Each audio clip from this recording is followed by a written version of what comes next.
smooth. If you eat kepa, gradually, my brother, tuto smooth. You got a spoon TV, you got a spoon radio, tuto smooth.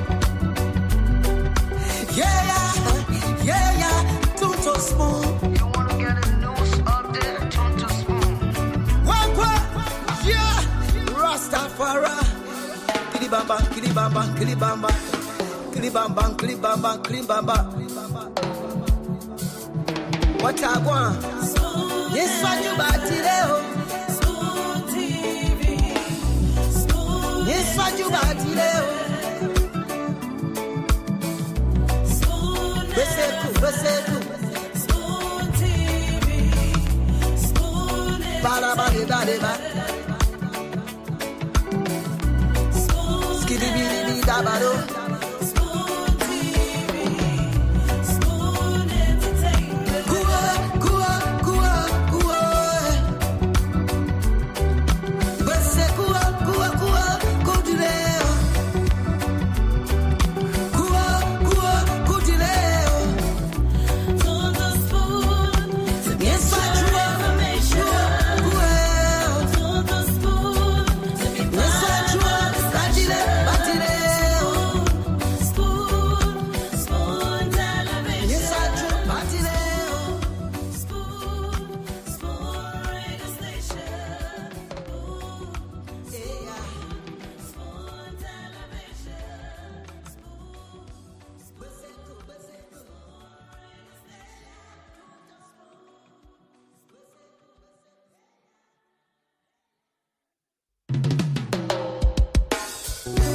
Yes, sir. A special one from the CEO, Stanton with the spoon. And your boy, Friday the Southern Band. Charges on the beat. To the spoon to get your information. To the spoon to be part of our discussion. Spoon television. Spoon radio station. Spoon gonna tell you what is happening in Liberia. Spoon gonna tell you what is happening in Monrovia. Spoon gonna tell you what is happening in Africa. Just tuto spoon, you will know. If the children crying for starvation, just tuto spoon. You want to get a news update, my brother, tuto spoon. You want to know what is happening, Moravia, tuto spoon. Politicians want to make their decision, just tuto spoon. You want to know what's happening in the ministry, tuto spoon. Yeah. Okay, folks. If you want to know what's happening in Liberia, all you've got to do is to tune to Spoon, and of course, you will get just everything that you need to know about Liberia. Good evening, and a pleasant welcome to yet another very, very thunder-scratching edition of the Spoon Talk here on Spoon 107.5. Fabric 101.1. We're also live on our various social media platforms. We're live on Spoon TV, on Fabric TV, and Support TV. So just wherever you are this evening from Liberia, we like to say welcome and let's have a wonderful time together. You want to invite someone to listen alongside you because the Spoon Talk is here again to provide you information that you need to know, to provide you analysis, to provide you perspectives about happenings in Liberia. So that's it this evening. My name is Yekezi Zobel. I'm sitting in as your producer until the end of the show later tonight. So keep on following, share the show if you can, and let's have a wonderful time together here. So let's see if we can ramble through some of the trending happenings in the country today.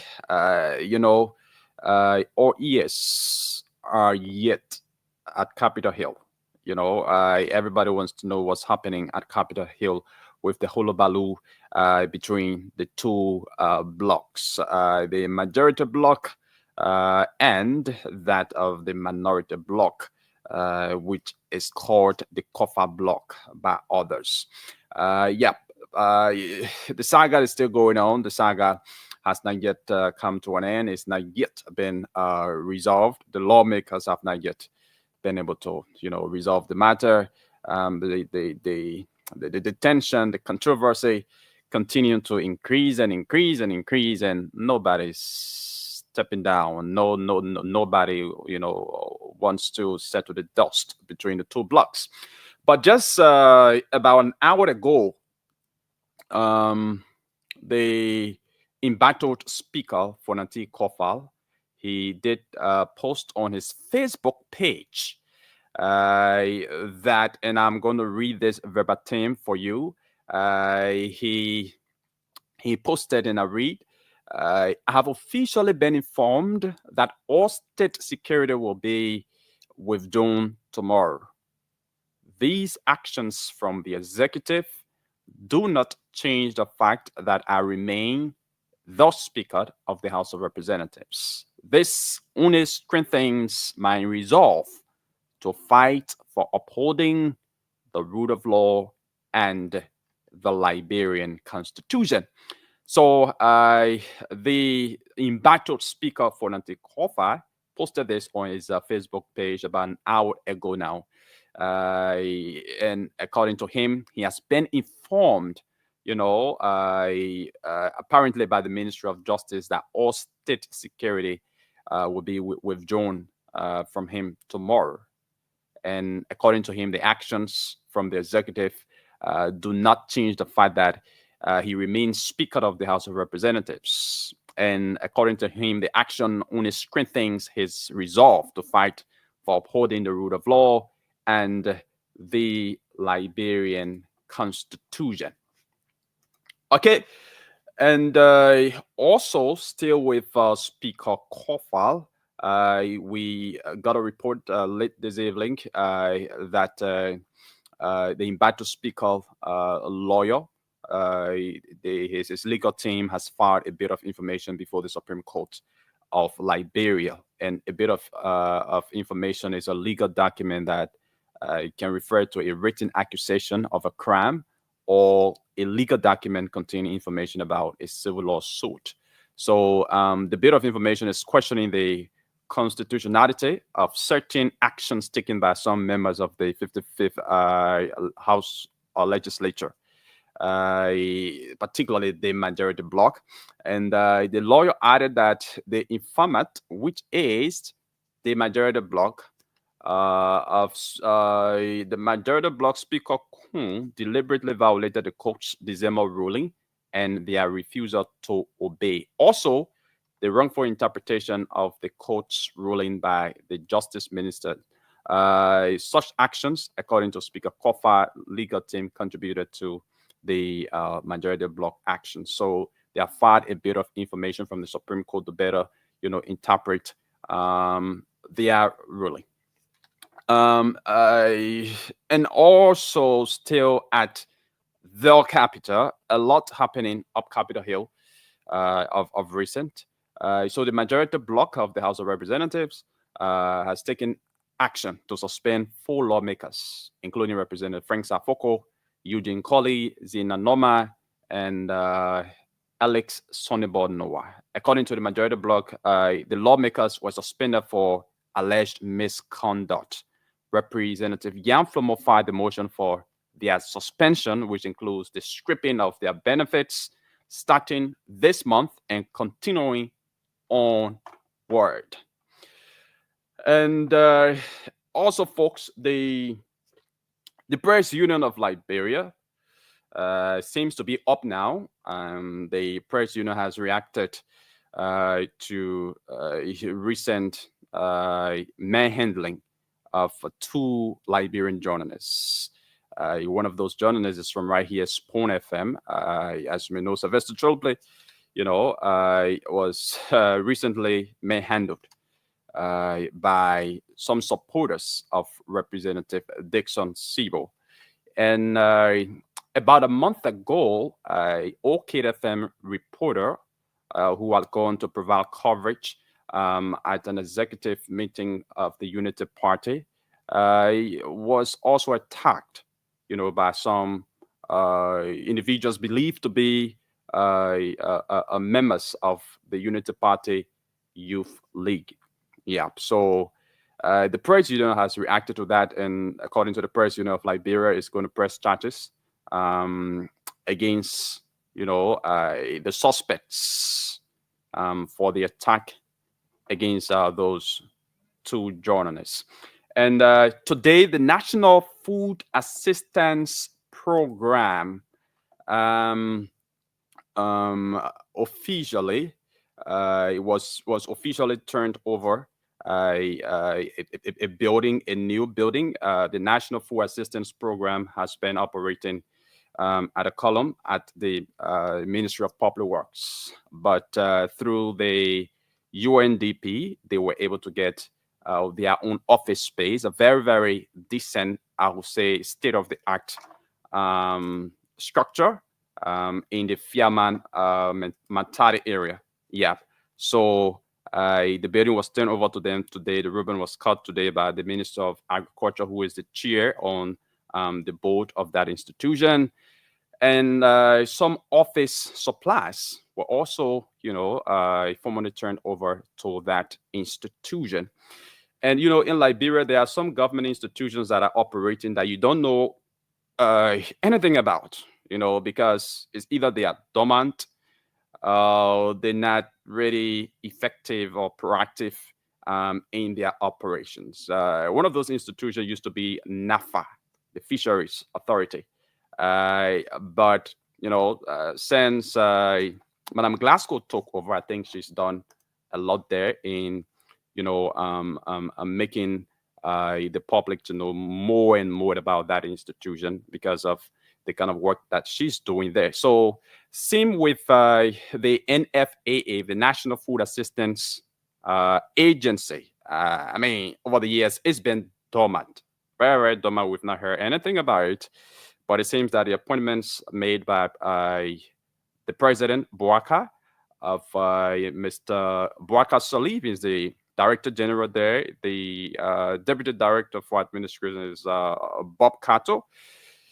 They seem to be doing some pretty good job there at the National Food Assistance Agency, and I hope they can continue to make the public know more about this agency, because this agency has a very, very good mandate.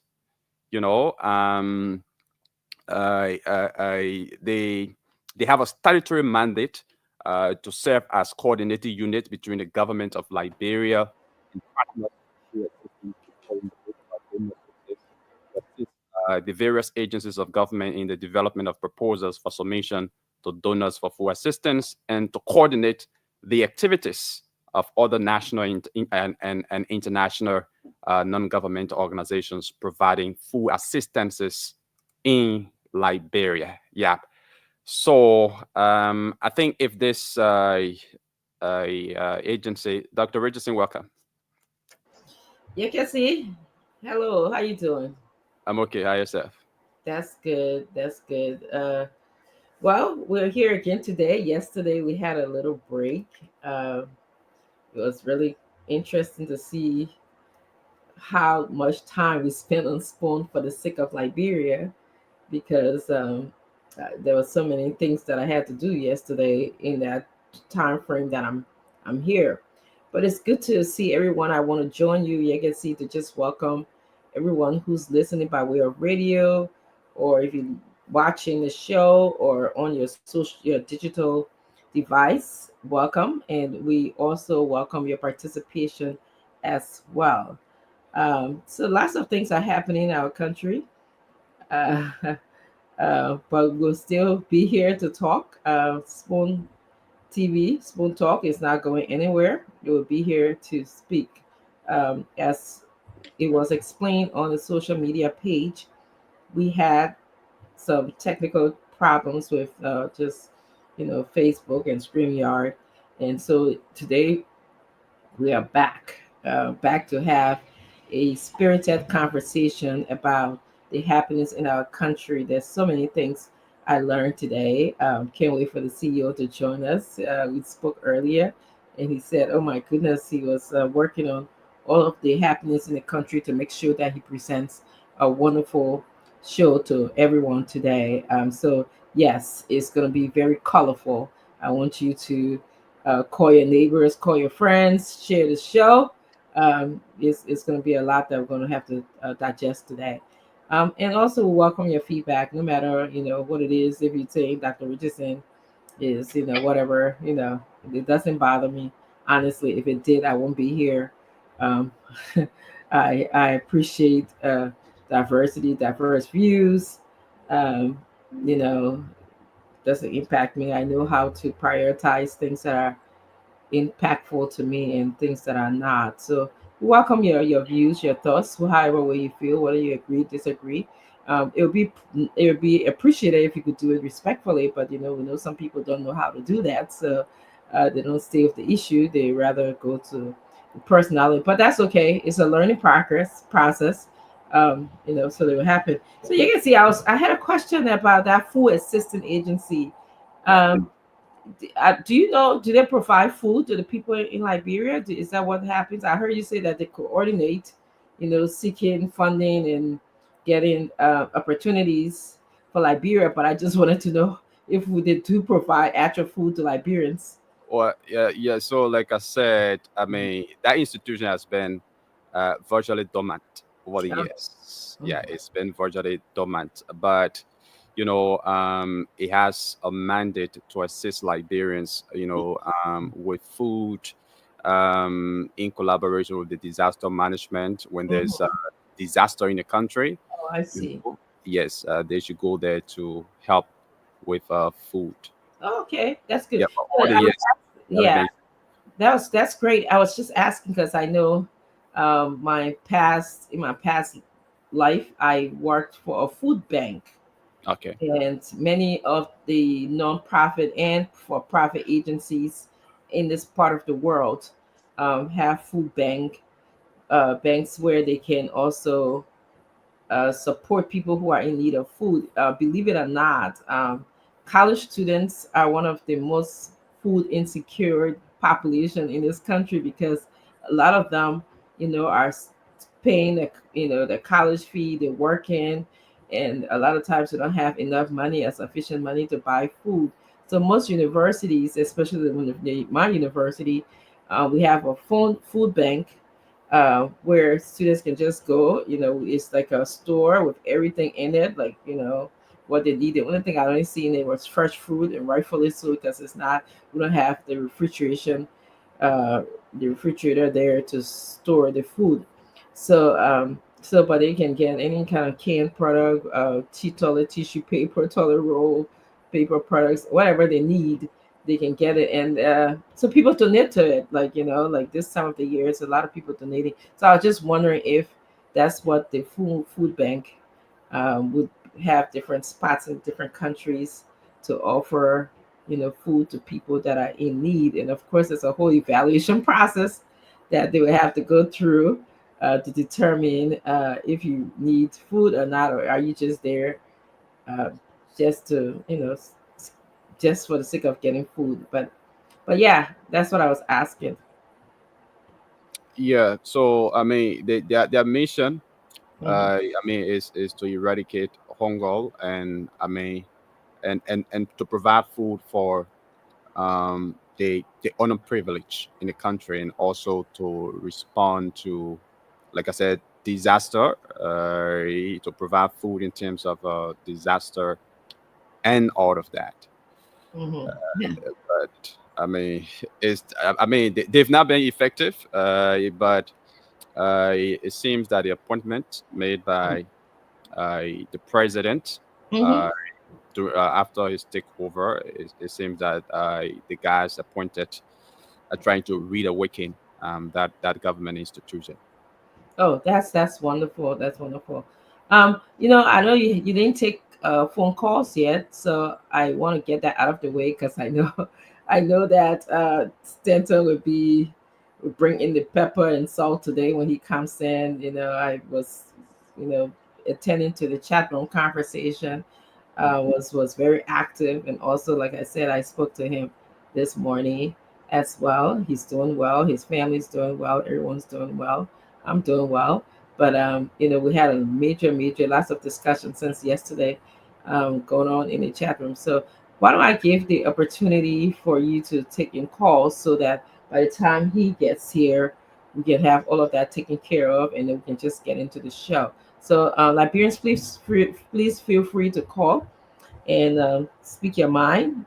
Tell you can see whatever it is that you want to talk about, and let's move on. Yeah. So the numbers are 077771075, 077771075, 05551011075. Those are the numbers to put you through. Call and speak your minds. Let's talk to this first person. Good evening. Your name and where you join us from. Good evening. Yes, yeah, good evening, Dr. Richardson. Good evening. Let's hear you. Yeah, this is the voice of William S. Hines in a Fullerton Card, well, New Georgia, Northville. Okay, let's hear you from Caldwell.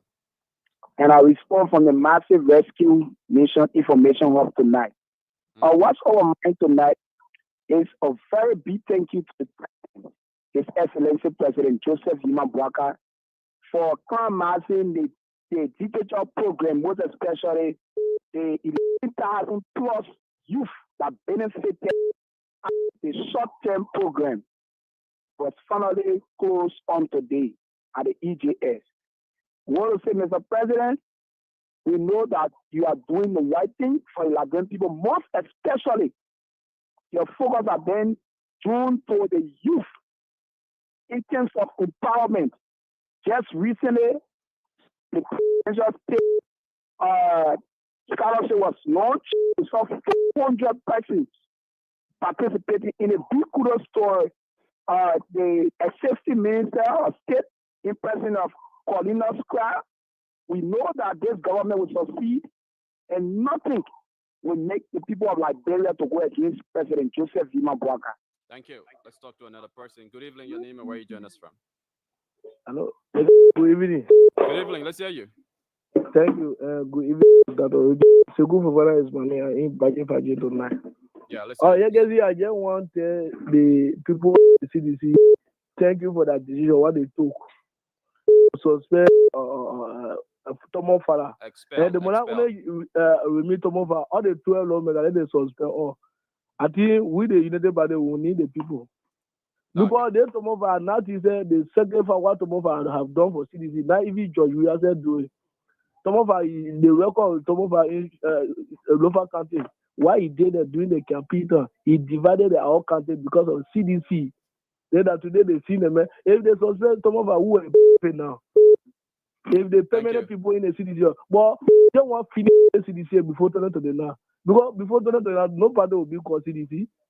So we told them we'll do it because now they think, they breed that destroy the disgrace the restore. It can come for evil, it can come for the back. Because the decision, what they think that they're supposed to take it before all this, because the thing has laid to rest now before you suspend them. Suspending on the man, it will not be Fonadi speaker again. Thank you. Thank you very much. So thank you for putting me that. Okay, thank you very much. Let's talk to this person. He's actually expulsion and suspension. He was earlier suspended, but now expelled. Let's talk to this person. Good evening. Hello. Hello, let's hear you. Yeah, how you doing, Yakasi? I'm okay.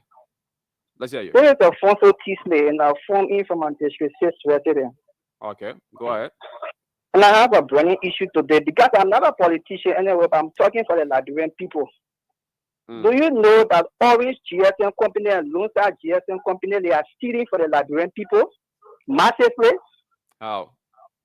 Thank you. Orange said if we recharge $5 United, we will get 15,000 MB. And that 15,000 MB will last for 30 days. Without prior notice to each customer, they went and reduced that 15,000 megabytes to 6,000, which of course they say should only last for 1 week. That's a stealing. In such a high economy for Orange and Lone Star to be stealing for a customer, I'm just asking you, if you keep hearing this for us, we are Liberian people. We have thousands of students that are in school that use the internet on a daily basis. How will a company like Orange and Lone Star keep stealing from us? Okay. Thank you for speaking your minds. I hope folks from Orange and No Star are listening to you. Thank you. Let's talk to another person. Good evening. Good evening, Yagasin, and good evening to Dr. Richards. Let's hear you. Hello. Hello, let's hear you. Hello, Yagasin. Hello, are you there? Let's hear you, please. Yeah, my name is Daniel Kakwa, getting calling from Bangladesh Bunkana this evening. Okay. Are you listening by radio or by television? Hello? Are you listening by radio or by television? I'm listening through the Facebook live view. By the Facebook live. Yeah, go ahead. So my attention has been drawn to those guys who on Facebook will fake special awareness for honor the Sycamore tree, misinforming the public that the CEO or sponsor in jail. So when he comes to see him, so they must start lying to people. And to the former speaker, we don't want problem. You can't fight government. You will even go to that Supreme Court, they will tell you go back. It is over. Supreme Court will not get ruling 2 different times. Nowhere in the world you see that happening. So if the people say they don't want him, let him leave a day and remain quiet and sit and do his representative job. He was not born to be speaker. When over, they didn't have in the cabinet general when he was sent out deputy speaker. He know. He one of those that told the Supreme Court to not interfere in legislative policy. That story over here. And nobody have problem with that. Please, let's leave all these things and focus on his representative job. Thank you very much. Thanks for calling. Let's talk to this person. Good evening. Your name and where you join us from? Good evening, Damon. This is Yekezi. Go ahead. Oh, how are you, Mr. Way? Yeah, I'm good. Let's hear you. Yeah, thank you very much. I will tell me for the black support of my mama. Okay. Because I get two talking quickly in 1 minute. The first talk about the the CEO. Let me comment CEO first for fighting, but we the disabled the people in the country are looking for a policy anymore. I want to appeal to the CEO. I beg you. We're not part of the group of them. But we the disabled from Muma. We're not part of the group of them. Because the last one, the first one came, he carried the part or even where the group of them. Now everybody is on the street. I'm not waiting the part of the group of them. So this all of that coming around. Take you see anything. Get oh God, listen, God, you know shit. Get everything in place. Total man, you see, Ali, and that's what they give all to we really disabled from Muma as you help us. Some of the issues, I want to commend the president of this country. Today, I go to do my Lomo also on the street. People really working on the road. So, Vata going to the same chance, people working on the road. 10,000 people get certificate today for the computer training. Although it's not enough, I think the government started on a new footing. And for me, the political vibe, don't blame where you fall down, blame where you stop your food. The citizens share you. President, former president, president, nobody can sign the CDC without president. We are like part of the only president. We are president. So anybody that coming all the one president, we are go after you to stay. Don't go president. We are responsible. You know some of us today. Go president. We are responsible. Not bring all the people. Thank you very much. Please to see you again. Please, we are just waiting for Muma. I didn't know so much about for the Christmas. Thank you, for the opportunity. Thank you very much. Okay, let's hear you. Good evening. Good evening. Your name and where you join us from? Thank you. My name is Mohammed M. Kanachion, and I speak to you this evening on the system, but I'm talking about the Island. Okay. Even though all of my colleagues or to go find Abu Rawo from the ruling party Angosa, who spoke the man. You know, what is on my mind? Let me first say, even to my I had support President Pagard for a hard development work that he's taking in the country. Now, very quickly, you know, I want to hardly disagree with that, like the term or your reporter was brutally beating on, where, you know, when the brother asks or dating people or question where the embattled the speak out or what's running the affairs of working the state from. You know, working affairs, you know, because I follow that program. Okay? Honorable Sibo was not even having right to even go beyond to insult the brother father. You are in a wrongful aspect. That is where he even went afar. Even Honorable Sibo security even went afar. He even tried to tell his security to even beat on the journalists. And if you know, as a journalist, the people, but you guys, right, to even quiz people question. Yes? But the way in which Honorable Sibo security on the brother, that was very much wrong. See it? He did not even came out to even apologize. Thank you. To the brother. You see this? Thank you. They were wrong. Thank you. Okay, let's take a few calls from the orange line. Good evening, your name and where you join us from. I beg you want to lower the volume of the radio or you just politely walk away from it, please. We don't want feedback. Okay, I'm sorry, we can continue with you. Let's talk to this other person. Good evening, your name and where you join us from. Good evening. Papi Sources Keita. CDC. Thank you so much for recognition. Yeah, I'm okay. Let's hear you. Let's hear you. So much for the opportunity. Well, I want to give my late understanding about the happening in Liberia. Yeah, but go ahead. That's why you called. That's why you called. Just go ahead, Papi. Thank you. Well, I would like to say to the government of President Bouaka, they are doing well for themselves in this country. That I want for all to know as a and Papi, please go ahead. Yes, this government of Liberia, they are doing well for themselves. And I want for the Liberian people to know this is Liberia one that will have no other Liberia. Okay. What goes around comes around. Today in the House of Representatives, for the family, I think we have become a euro for the majority bloc. They have become the ally to the government. They are doing what they're doing to the Liberian people in the House of Representatives. I want them to know whatever thing that they do today will judge them for tomorrow. Thank you. Thank you, Papi Sources Keita. We have been joined by the CEO. CEO, welcome. Thank you, Yekazi. How you doing? Can you hear me? Say again. Yes, I can hear you now. You try to send me home today again? No. Yeah, man. Yeah, what's going on, man? Yekazi, how you doing? Dr. Richardson, how are you? I'm good. Yeah, Dr. Richardson, red hair tie, red lipstick. Wow. I'm doing good, Santa. How are you? I'm super. That's good. Yesterday, was it weird not being here? God, Dr. Richardson, the phone calls. What? I know, yeah. But you know what, though? I was grateful, man, that I had time to rest. You can say, I know you were happy, though, but I had time to rest, right? And it was so crazy that the phone calls, Dr. Richardson, the messages, the WhatsApp messages, I was like, man, I ain't going to answer my phone anymore, but it was just too much. Yeah, I had the same experience. But unlike you, I thought that I could do everything for that little time frame that I had. So I went and jammed stuff my schedule and didn't get any rest at all. No, I left everything that Richardson. Listen, I had a good rest. I want to be grateful to all those that called, people calling, people checking, people saying what's happened. But we had a big story though, Dr. Richardson, and that's why I felt so bad, right? We had a big story on the way forward. They're taking everything from Fanati Kofa. A big story when you talk about what is happening in Washington, D.C. because of the house removal issue.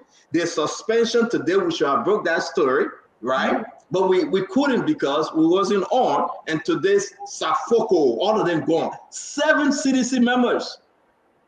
7 of them. Wow. The press, 100% possibility that these guys will be expelled. We have a big, listen, this is a big show today, Dr. Richardson. What we know. And when I receive some important information from Washington, D.C., I got to be very careful, Dr. Richardson. Some big names People are complaining.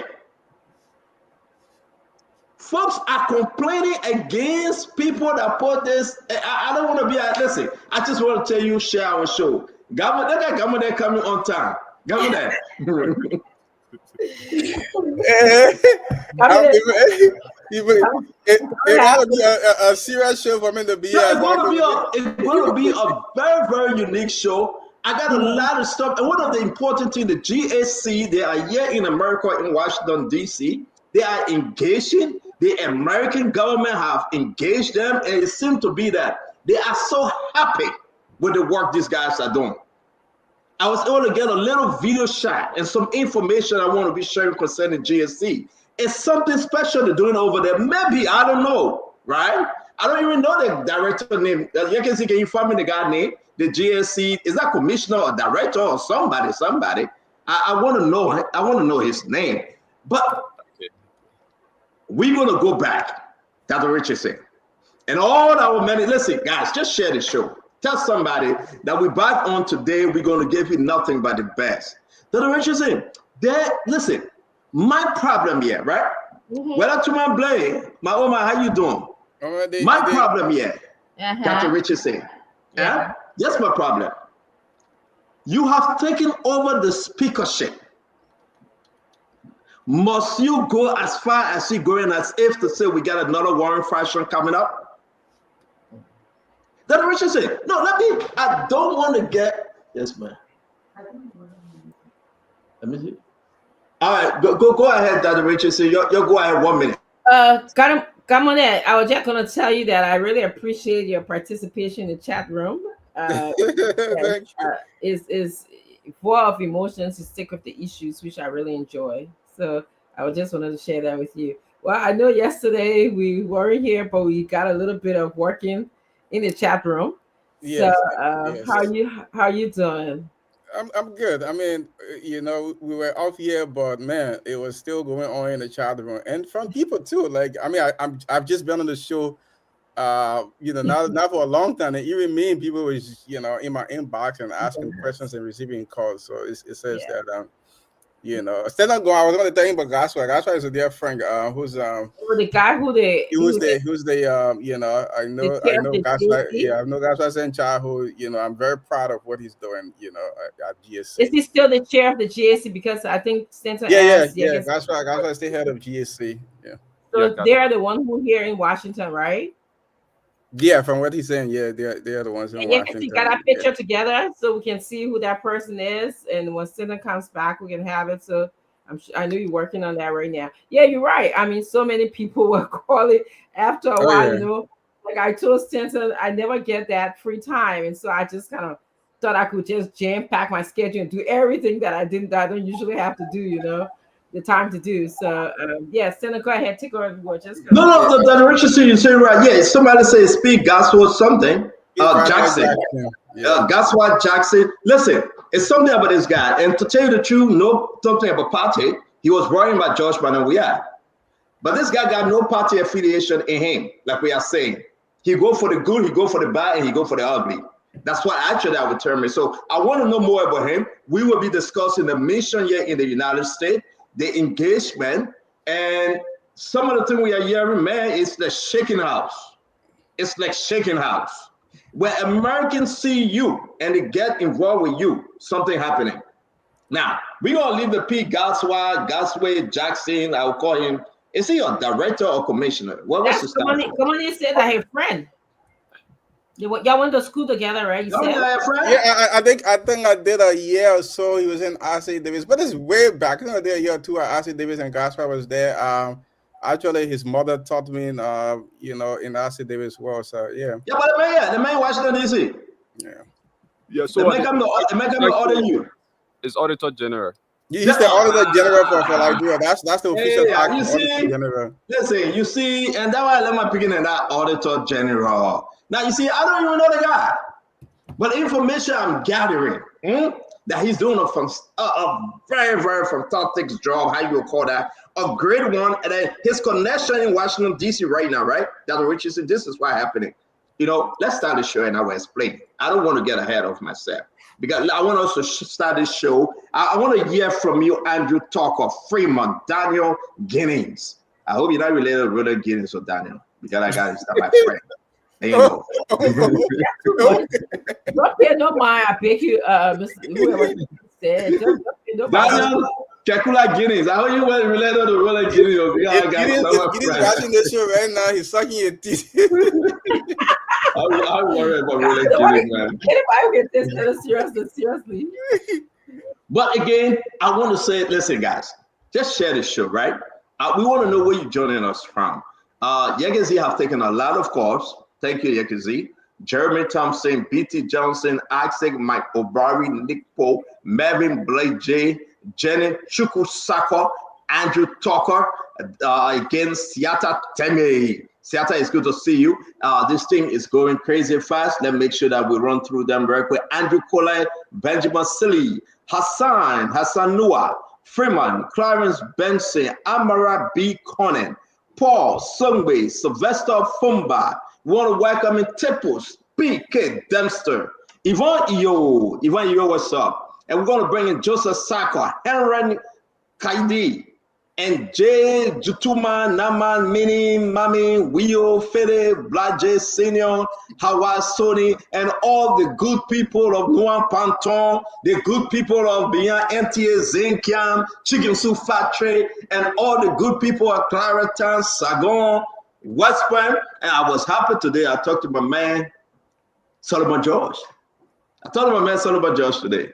You know, Solomon George and myself get this thing going. You see woman, you go take on Tracy. I sent a special shout out to Solomon George. He said, who says? I said, that's Spoon. Then I said, you see woman, you go take on Tracy. Then he said, oh yeah, I know that you. I said, yeah. But you know what? He's a guy that want to fight for the better cause. You know, Emmanuel Dam talking about. But he's always going to come back. So that's Solomon George. And I want to send a special shout out also to Mamon, Sadia Williams, Hendrik, Tomin, Barrow, Cousin Wabo. Cousin Wabo, where have you been? Where have you been, Cousin? Stanley Westwood, I know him very well, okay? He's doing a great job at GAC. Oh, he's talking about Gasol. Said Gasol doing a great job. I see Alexander Bawu Sibley, Roden Pade. Roden Pade, but what if Roden Pade get one brother name that they say as ambassador somewhere? That's the same guy, right? Roden Pade, saying Pade, something about Pade. Women Knuckles, how you do, Women Knuckles? The woman is watching from Washington, Minnesota. Denise Brooks, Sarah Blair Kwekwe. That originally. What your ANC sister name? That woman Kwekwe. What's her first name? ANC business again. No. I want to send a shout out to her. What's the woman name? I don't know what you're talking about. It's a Richardson. That woman that used to come on the show for ANC. Well, let me ask a question. Stand up. I'm thinking about. Let me feel the woman. She right in Mercerado, right? What's her name? Yakazi? I think that's is it Victoria? Victoria Kwekwe, but that Richardson, I did like she not related to Musa Ability. Victoria Kwekwe. Victoria Kwekwe want to sell a shout out to I have no idea what you're talking about. You on your own. And the question is, has Cummins been on Spoon? Yeah, he was. Yeah. Okay. Yeah. No, Cummins been on Spoon. He just let it talk. Cummins been on Spoon. But where's Cummins now? Where's Cummins? Now you want to change this conversation. Where is Alexander Benedict Cummins? Where is he? Didn't Cummins Richardson, now don't interrupt. We've said don't. Where is President Buckeye? That question. Richardson, you cannot interrupt the show. You're right, Dr. Francine. The bigger question is, where is President Buckeye? My people, let them do that one at a time. They may ask me a question. Whether Cummins I appear on Spoon before, I say yes. But the Labron people want to know, in the midst of the hard time, in the midst of the byways and highways, where is Mr. Cummins? Cummins released a statement on this issue, I believe. Man, I beg you release a statement. A statement with E. A statement with E. You talk about people on the phone. Come on in. Let's go back to the bigger question. I want you to ask me why it's just in my Buckeye won. Ask me why it's just in my the message I'm asking Dr. Francine, let me get the argument. Mr. Witherspoon, where is President Buckeye? My fellow Liberians, I want you guys to listen to my answer. President Joseph Yima Buaka is doing the Liberian people business from his rehab residence. After from his working all rehab day. residence. Listen, let me finish. Let me finish. What Uncle Sam? Let me finish. After working all day from the executive mansion, the president is still working from home right now. In the middle of the night, he's still working. And that's your answer, Dr. Richardson. The president, Joseph Yima Pakroko Baka, I got an announcement to make. The U.S. government have frozen the account of somebody permanent in Liberia. I got an announcement to make. Opposition or the U.S. government. The U.S. government has frozen the account of a permanent individual in Liberia. You cannot withdraw any money coming to America from your account. I have an announcement to make. Ladies and gentlemen, share the show. Let's talk, and let's talk this phone talk. Big breaking news. Wait. Senator, did he hear about, because I was trying to get clarification, did he hear about a threat on the life of Julius Jay from Representative Coker? Oh.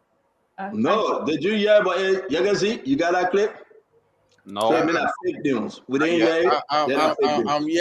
I'm hearing that information is filtered, and I'm trying to clarify it. What kind of lawyer are you? You cannot substantiate your information when you come up and say this. I you can see your cases in court. You look at your opponent and say this. Look at it, man. You want to describe the issue? I asked a question. You're talking about evidence. You in courtroom, yeah? Smooth talk. There's a court of public opinion. But I want to say to all of you, let me announce this. This is big breaking news. The American government has frozen the account of a permanent person. They came to America to do some withdrawal. They said no. They have tried everything. The person is so big, the person is so permanent, they forced the person the account. Well, that was Donna. No! No. Your tell us during the show? No, I don't know. I gotta get you Zigo. Okay. If the people want me in Zigo, they have to say it. I gotta get in Zigo. We'll take 10 calls. All of those who are in favor. I have to get in Zigo, my people. Y'all share the show. Y'all can let's talk this thing. But Dr. Richardson, people are saying the Americans are washing, but they are. They are saying the Americans are washing. They are not looking clear, but the people are. They are. Listen, go ahead, Clinton. Anybody who thinks that the Americans are not watching in Liberia, they have no understanding of U.S. foreign policy. Look, Liberia is so integral to U.S. foreign policy since the inception of our country. So it will be foolish for anyone to think that the American government is not watching or Liberia. They have invested so much in our country, and the interest of America is so invested in Liberia. They're never, ever going to be not watching what's happening in Liberia. I agree. But my thing is that, right? Couple of things happening. My boy Vanessa said I'm saying the link. Y'all want Vanessa on tonight? Y'all gotta let us know. Everybody not coming. Yeah, man. The man said he's got a regular school part of this. He won't force a way in. Y'all want Vanessa on? You tell me, I'm bringing it on. Yeah, man. So listen. Dr. Richardson. Let me vote for my brother Vanisaki. We know the man answer. Joseph Boyka doing extremely well, 100%. What we bring on again? That's the man answer. But that's the beauty of the show. I like it when it's diverse, But let Vanisaki chill small here. We'll tell about that. We'll take a vote. But Dr. Richardson. Yeah. Clinton. You can see. This is a big one. I woke up this morning. And I woke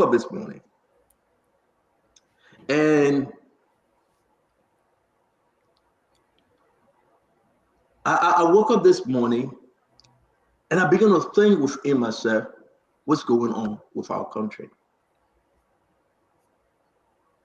And we start getting information from Liberia, from Washington, D.C. The people are not happy about the removal of Fanatic Kofa. They are not. And this is from Washington? They are not. I mean, from my sources. I discussed this with other people, And the majority Black doing what they call double down. I thought it's about time that we come together now and make peace. Call the leaders of the minority black. What can we do to fix this? Fonati is no longer a speaker. But to go ahead in the direction that no. We are now going to suspend and possibility of removal. I think for me, not just the suspension sentence. What was even troubling in what I saw today was they are even barring them from even being anywhere around the Capitol building. That's serious. Like they can't even come around the Capitol building. That's some serious stuff. And we're gonna make phone calls. We're gonna put up phone calls and investigate and ask questions. And one of the answers I receive is not the normal removal. And then I asked, isn't it the rule of law? They said, no, it's just not the normal procedure. I'm talking about folks, some of them that have that relationship with the, let me read, no, I'm not going to read it exactly. I can't do that. I would never, ever do that. I would get myself in trouble. But I want to say when you're talking about Dr. Richardson, when you are talking about the, Lord have mercy, I'm trying to get you somewhere, Dr. Richardson, Clinton. I try to be very mindful of what I do or what I say. When you are talking about the African subcommittee, you know, when you involve in those kind of people, Clinton, the members of the African subcommittee, the National Security and African subcommittee came at Capitol Hill, the Congress. Then you said, no, but these have gone too far.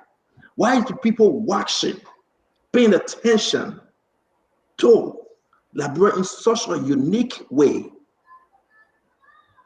Liberians are writing a lot of letters. Liberians are concerned. And today, 4 members, can you give me their names? Total 7. You got Frank Safoko and the rest of them. They are saying that they are suspended for 30 working days, which of course almost 4 months. They will get no benefits and no pay starting this Christmas season. Maybe they will just kick them out. What's going on? I mean, on a serious note, Dr. Richardson, Clinton, I mean, what's actually going on? I understand we got problem. I understand we're jumping with the situation that we're not taking anymore. We need to fix the country. But at what point we will call for that peace and reconciliation to say let's move the country in a peaceful direction? Fonati said, I am not resigning. Fonati Mene saying, I spoke to Musa Berete, who will be coming on the show on Sunday. Musa said, I am still the chair on national security. Can you imagine the different meetings that were held by Darius DeLon and Yombli Kanga Lawrence, that people saying that Darius DeLon and Yombli sold Fonati after they went to negotiate on his behalf? And they came to say, you know what, you're just stripping off of everything. He's hard-headed. He doesn't want to agree, so just strip him off. The meeting that involves Sam Gate and Fonati Kofa, the information we gathered from that meeting concerning the phone call that was made this morning and saying, listen, we got to take the security details from you. We got to take the cars. I mean, we have come to a place and say, who? Is this the form of rescuing? Is this the way to rescue? So ladies and gentlemen, we have a jam-packed show. We got a lot of information for you. But the biggest information tonight that probably you'll be going home with, they have frozen one of a permanent individual account in America. I mean, you keep it off our edge. Now what he led to. I'm afraid to put it in the chat room because we got Mo Ali in the chat room. We got Steven Johnson in the chat room. We got Axel Doe in the chat room. We got Avatoga from AMC. We got Glennie from driving to work on the phone. We got Dr. Richard from AMC. That's the need of a party. Yeah, we got all these things. So I'm not free to put stuff in the chat room. So I keep it to myself. We got Jose Kanga calling me and said she moved to Minnesota. She tired with Pennsylvania. She go to Minnesota. Why are you telling me Jose Kanga? But again, Jose said, Stanton, can you leave my sister Yomli alone? I said, are you staying in Pennsylvania? She said, no, I moved to Minnesota. I'm tired with Pennsylvania. Yeah, I said, but Stanton, if seriously, yesterday I said this thing. It was the day before yesterday when we had the show. Look, the Senate has to respect, our institutions have to start to respect the law. UF was to start the show. It's not today. Let's start. All right, Yagasi, thank you. Please give me the name of the 7 lawmakers that were suspended. I will give you the other information. We will upload it. Let's get started. Thank you, Yagasi. We're going to rock and roll. Dr. Richardson, welcome. Governor Clinton, welcome. My sister, Glennie JJ, welcome to the show. Ladies and gentlemen, boss and guests, Spoon Talk is on. I know you missed us yesterday. That Granny couldn't stop calling me. She sent me the food of pambato and cassava. And, you know, she was eating. She said, Stanton, I miss you. The show now on, but look how I eat. I said, Granny, you're way in Virginia. I'm in New Jersey. I can't see you, Granny. Please, I beg you, stop calling me. I put it in the chat room. Clinton, you saw it, right? Clinton, you saw that I put it in the chat room, right, Clinton? That Glennie was just calling me like crazy, and she had to stop because I told my wife, I said, can you talk to Glennie? She just calling me. What does she want? I told my wife, I'm for her husband. I don't want to get in trouble, so please. And my wife said, okay, Glennie, can you stop calling my husband? And Glennie said, okay, I will stop. So ladies and gentlemen, let's have a great show. We got a lot of good information for you today. Dr. Richardson, Clinton, and my sister, JJ Glennie. Dr. Richardson, your opening. Yeah, it's good to be here today. After yesterday, I really realized how much Spoon Talk provides information to Liberians and how much they rely on Spoon Talk to fill their time for that 3 or 4 hours that we're here. So it's good to see everyone as well, and it's good to see you, Stanton. As everybody can see, he's doing well. He's, he's joking around and making the show hot. Yeah, I have a lot of concerns today. As always, I want us to be very serious about, following the rules in Liberia. I think something as simple as having people in government, create their own lane where they can, the third lane, that's where they can travel and they can, and that's everybody accept that. And I thought about Liberians today. It's almost like there are 3 groups of people in Liberia right now. A group that is just hopeless. They don't even know what to turn, what to do. They are just accepting what it is. Okay. And I'm asking, and sometimes hopelessness is so hard. It's really hard. Once you get to that point of you just hopeless, it's like you just accept whatever that anyone gives you or what your government provides for you. And I think that's something what we have to work on. And then there's the other group where there's no opportunity, that are provided for them. They're just there, there's nothing the government's not, or the private sector, government, whoever, family members, they're not providing opportunities. So they're just there, they try to work with the opportunity that they have, whether in one job that they are in for forever, or, whether they pay them, they don't pay them, they still go to work. And then, we have the other group who just don't try at all. They have opportunities, but they misuse the opportunities. They have friends, family members here. We send to them, we provide for them. And then it's a never-ending story with those members. So all of this, I'm saying to just suggest that there's reconciliation for all of this. What happened to the rule of law affects all of these groups of people in our country. And if we think that we can just move on and break the laws and think that everything will be okay, it's just breaking the law. It's just the majority block. No, I'm telling you how you are affected emotionally, physically, psychologically. You are affected. All of us are affected. So I just want to stop here, Center, and I will turn it over to Kamone. Thank you very much, Dr. Richardson, our brother Clinton. Look, we have to respect the rule of law, and that's why I was about to talk about the Senate and what it did. I mean, it's unconscionable what it did. Imagine people in what is the upper house of the legislature in the face of a Supreme Court ruling. If they don't have clarity about the ruling, they should seek clarity. Instead, they decided they will vote. So you're recognizing the speaker, of the house now by votes. Our people have to be very, very serious. And I always say that this is a fight for our nation. There has to be a point in our country where we stand up and say things cannot continue to go on the way they're going on. And people, a lot of times people missing this. They're thinking this is about political party, this is about a particular individual group of individuals, but this is about our country. This country is not going to progress if we continue to disrespect the very laws that we have. And that's the very foundation. Look, you do all the economic, political, and whatever analysis on Liberia, the foundation, the fundamental reasons we've not progressed is because we have zero respect for the very laws we have in the country, and that has to change.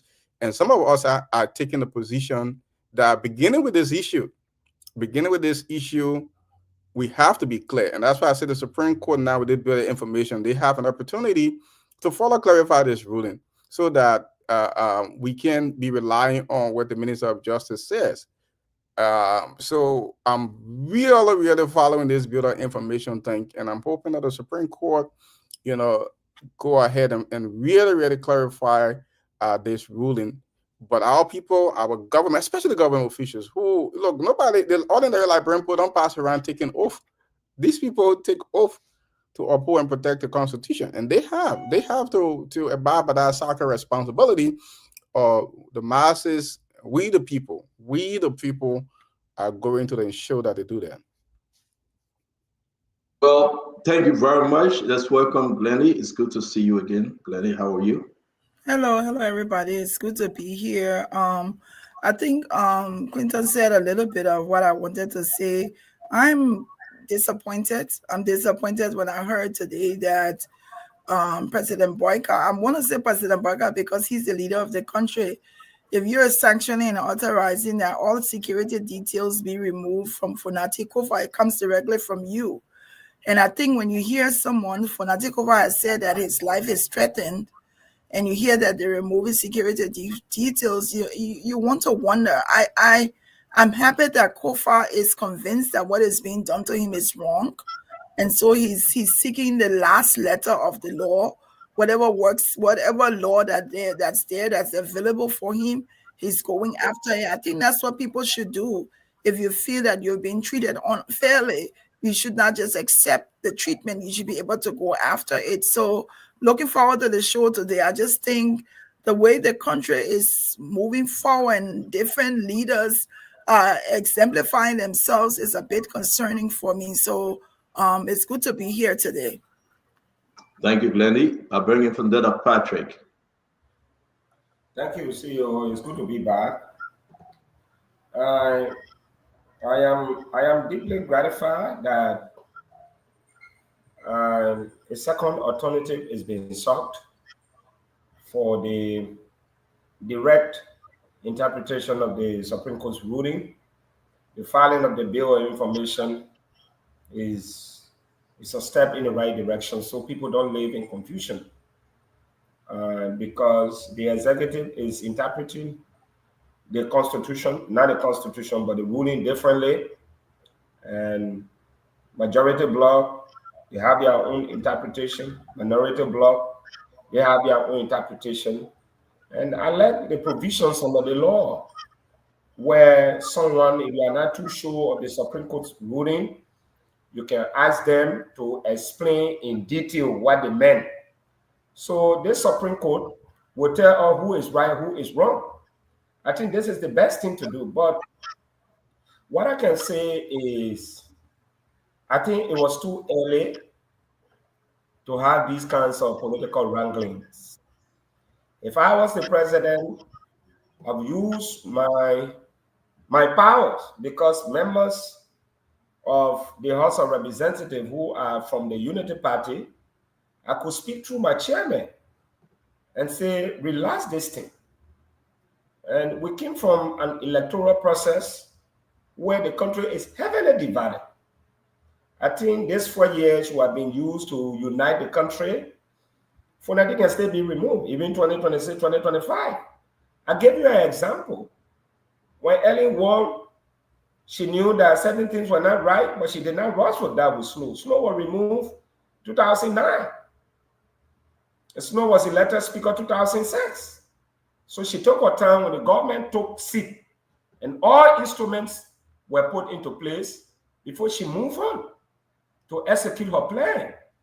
But right now, the country is heavily divided. Investors are watching. The international community is watching us. Who told you many of these diplomatic missions in our country, they don't have lawyers? They have lawyers.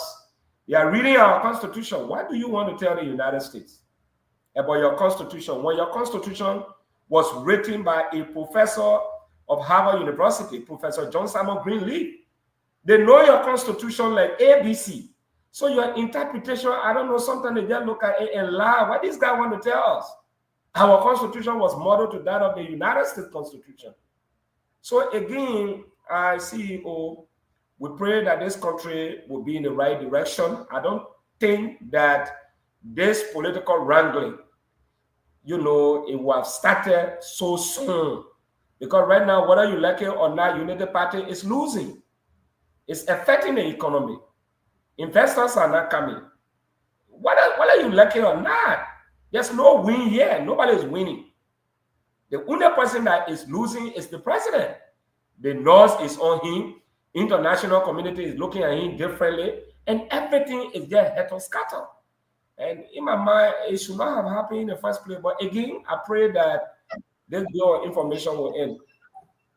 Okay, but I think that Snow was forced to resign in 2007. 1 year into his administration, he was forced to resign.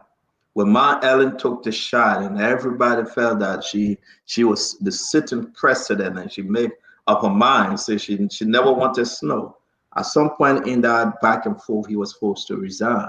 Listen, people just don't resign willingly. Even Alex Starter, say what you want to say. He was forced to resign to put you and then make you take this different decision.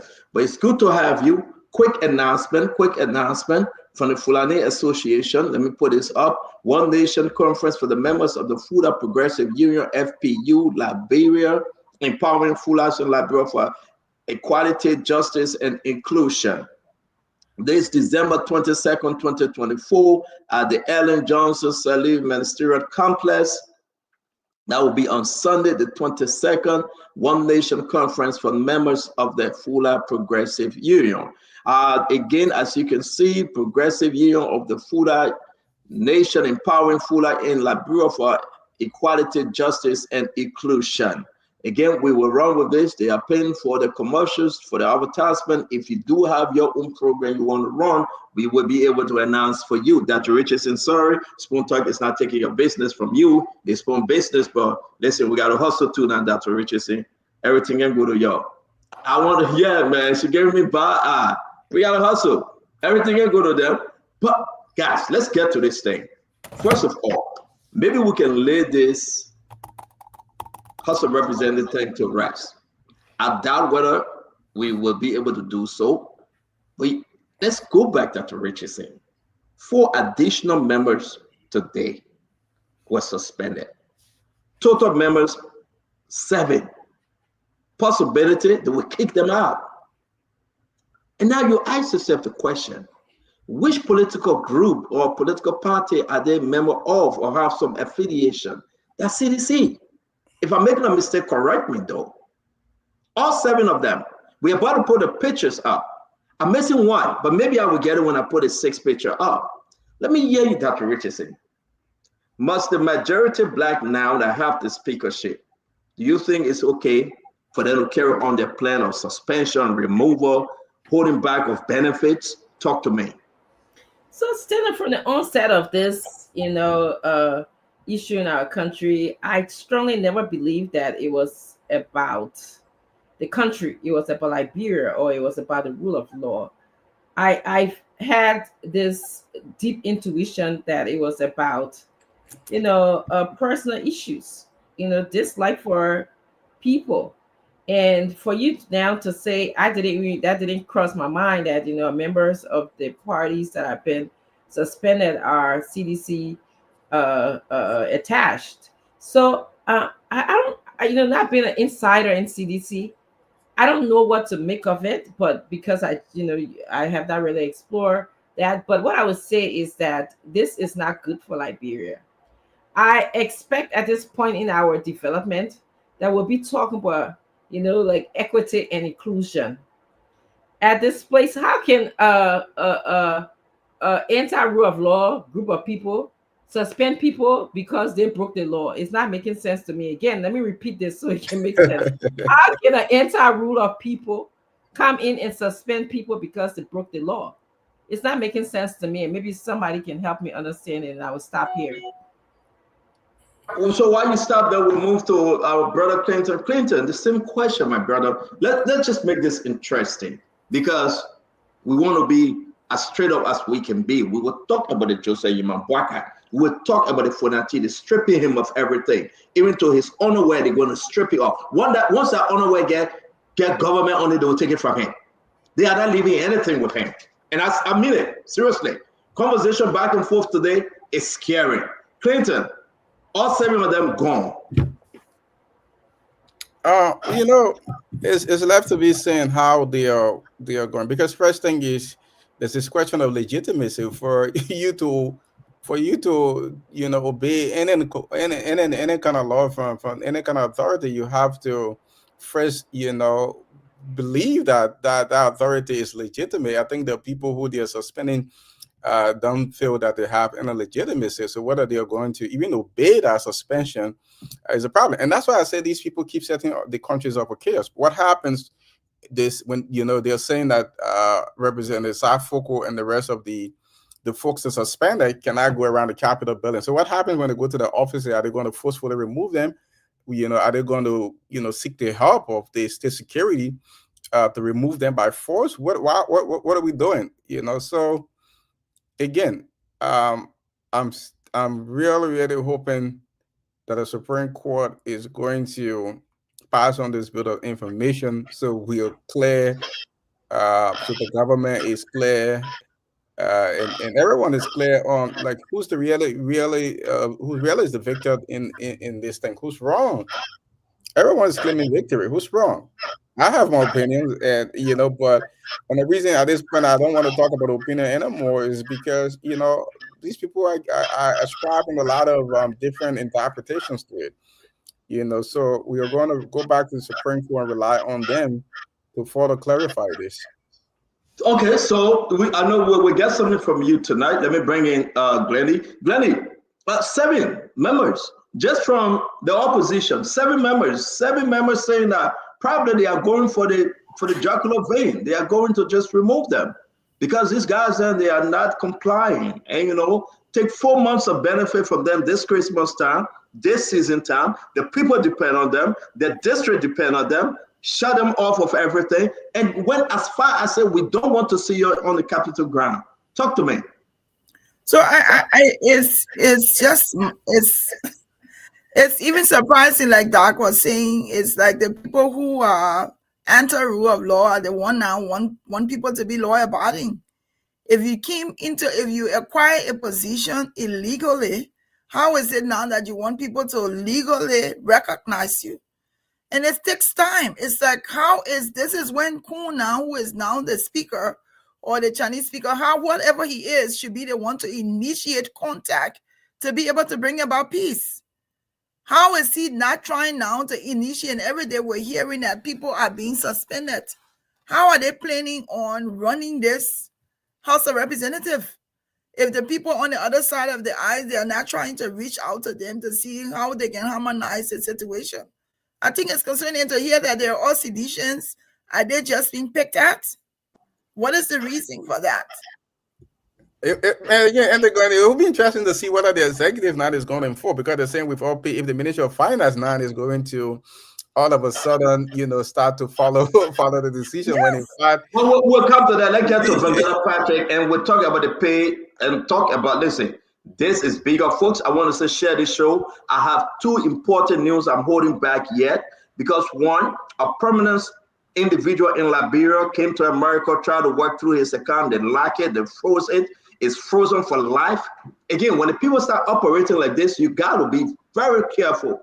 He went there once, the ATM machine don't He went there twice, the ATM machine don't He went there the third time. Then they had their light, because it means that now you're trying to see something. He entered the bank and they gave him the information. His account, he cannot operate by debit card, by max card, by ATM, by whatever card. They like it. I say he, not she. A very important person. And if they're watching the show, they know I'm talking to them. But tonight, if I mean Zigo, I'll call the name. Let me bring in for Dada Patrick. VRP. You want to Kizzy Pepsi to announce the name? No. I just listen. This is my Kizzy Pepsi. I tell you, let me just say this to the banking institutions. They might run into legal crisis if they enforce the decision from the majority bloc. The matter has not been fully concluded. As such, members of the majority bloc should cease from proceeding with suspension. The matter has not been finalized. It is only in Liberia that the interpretation of the Supreme Court's ruling, the opinion of the Justice Minister, is more than the Supreme Court. We have to be very clear that the Minister of Justice is a human being. He works at the will and pleasure of the president. Do you expect him to give a contradicting opinion? I said no. Are we insinuating that it was an agreeable situation that interpret the Supreme Court's opinion in this manner? I can say yes. So I'm urging members of the majority bloc. This matter has not been fully concluded. And proceeding in such manner stay in violation of the Supreme Court's ruling. Again, to the banking institutions, if they proceed to remove these people's names from on the bank or whatsoever, and after the bill of information is fully articulated by the Supreme Court, and they lay in black and white, say Fonati is the winner, his removal is illegal, they will run into crisis. It can be sued for damages. So I'm just sending this as a caution. This matter has not been legally finalized. There are still rooms. So again, CEO, I don't want it to be also like a coup d'etat that you're trying to go after the other groups of people. I think by this time, we have been talking to the Fonati bloc to reach out. But at the same time, how can they reach out when you are suspending the other people? I don't think this is a war. You can't strangulate somebody like that. You take their benefit, then what do you expect them to do? They are working for us. So this is why I have always said that this thing is not about us. Because I will not be happy for my lawmaker to be suspended, without due process. You take the benefit from me and everything. You strangulate the district. So indirectly, they are strangulating the constituents. It is not a lawmaker they are suffering. If you suspend a man, forget about his family. How does he make visit in his district? No gas lit, nothing, no money. How do you expect the man to visit his district? How do you expect them to advocate for the people? You know what I mean to suspend somebody for 3 months? So indirectly, you are going to place all in abject poverty. We are the constituents. And this is about time that constituents members should start speaking. It is not about the lawmaker anymore. 7 persons, and every constituent, you're talking about almost 60,000 persons. Multiply 60 by 70. By 7. You're talking about 420,000 persons. They will be keeping in abject poverty because their representation in the House of Representatives, they will never have a voice. So CEO, they have to think twice Maybe they did not calculate this. They think they only punish the lawmakers. No, they are punishing. And let me interrupt you there because it's fair to say though. I had a long conversation with some of them. You are quite correct, Vendetta Patrick. I've been able to ask them. I thought we're here to make peace and rescue the nation. If you say you have rescued the people of Fonati Kofa, can you just forgive these guys? And then some of them begin to send me some videos which will play. But listen, in time of war, though, things happen. And at the end of the day, people come back together with the Yamasroko Peace Accord, the Abuja Peace Accord, the Lagos Peace Accord, this Peace Accord, the North Panton Peace Accord, the Funde Peace Accord, the Chingusu Factory Peace Accord. Why you guys cannot have a capital building peace accord? You suspended 7. Look at them. Look at them. I'll put the other one there. Honorable Edward P. Flomo, Papi Flomo, Moserado District 18. James Babin Cole, District 3, Bon County. Abu Kamara, District 15. Zina Noma, Baguadu, District 1. Eugene Cody, District 15, Bon County. No, not 15, but Bon County ain't have District 15, but man, she correct that thing. Safoko, District 9. You get Honorable Alex Noah, all the way from Sando, District 3. 7 of them. Does it make sense? 7 members for 4 months. No benefit. Nothing.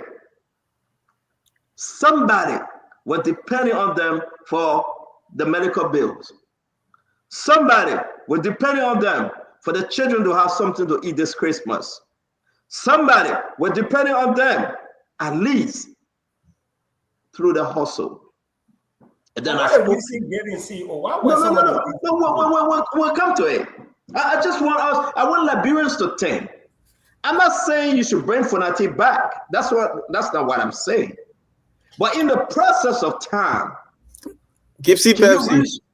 Can you reach, my man? Don't drink it on the show. I think that apple juice. Don't deceive the people. But Gipsy Pepsi, my man. But I hope, right? I hope you just have to come to a time to realize, right, Dr. Richard saying, now let bygone be bygone. We got a country to run. We got a people to take care of. But then you came and said, no, we will not stop. And they are talking about going after Priscilla Cooper. They're going to suspend her. Ellen Atowle, they will suspend her. Dexon Simo, they will suspend him. They get the black book of individuals that they will suspend. And those that they will remove from the place there, you talk about Marvin Cole, they will expel him. I think they need to address the nation on this issue. I don't think that's what Joseph Boaka, the president, settled for. I don't think that's what Richard Kuhn won. So I want you guys to just take a look. There are 7 individuals. Dr. Richardson, talk to me. Are they in the right direction yet? So you know, I sympathize with the fact that these people had family members to take care of. They have people depending on them. This is the holiday season. But I also want to bring our attention to these are people that were elected by groups of people.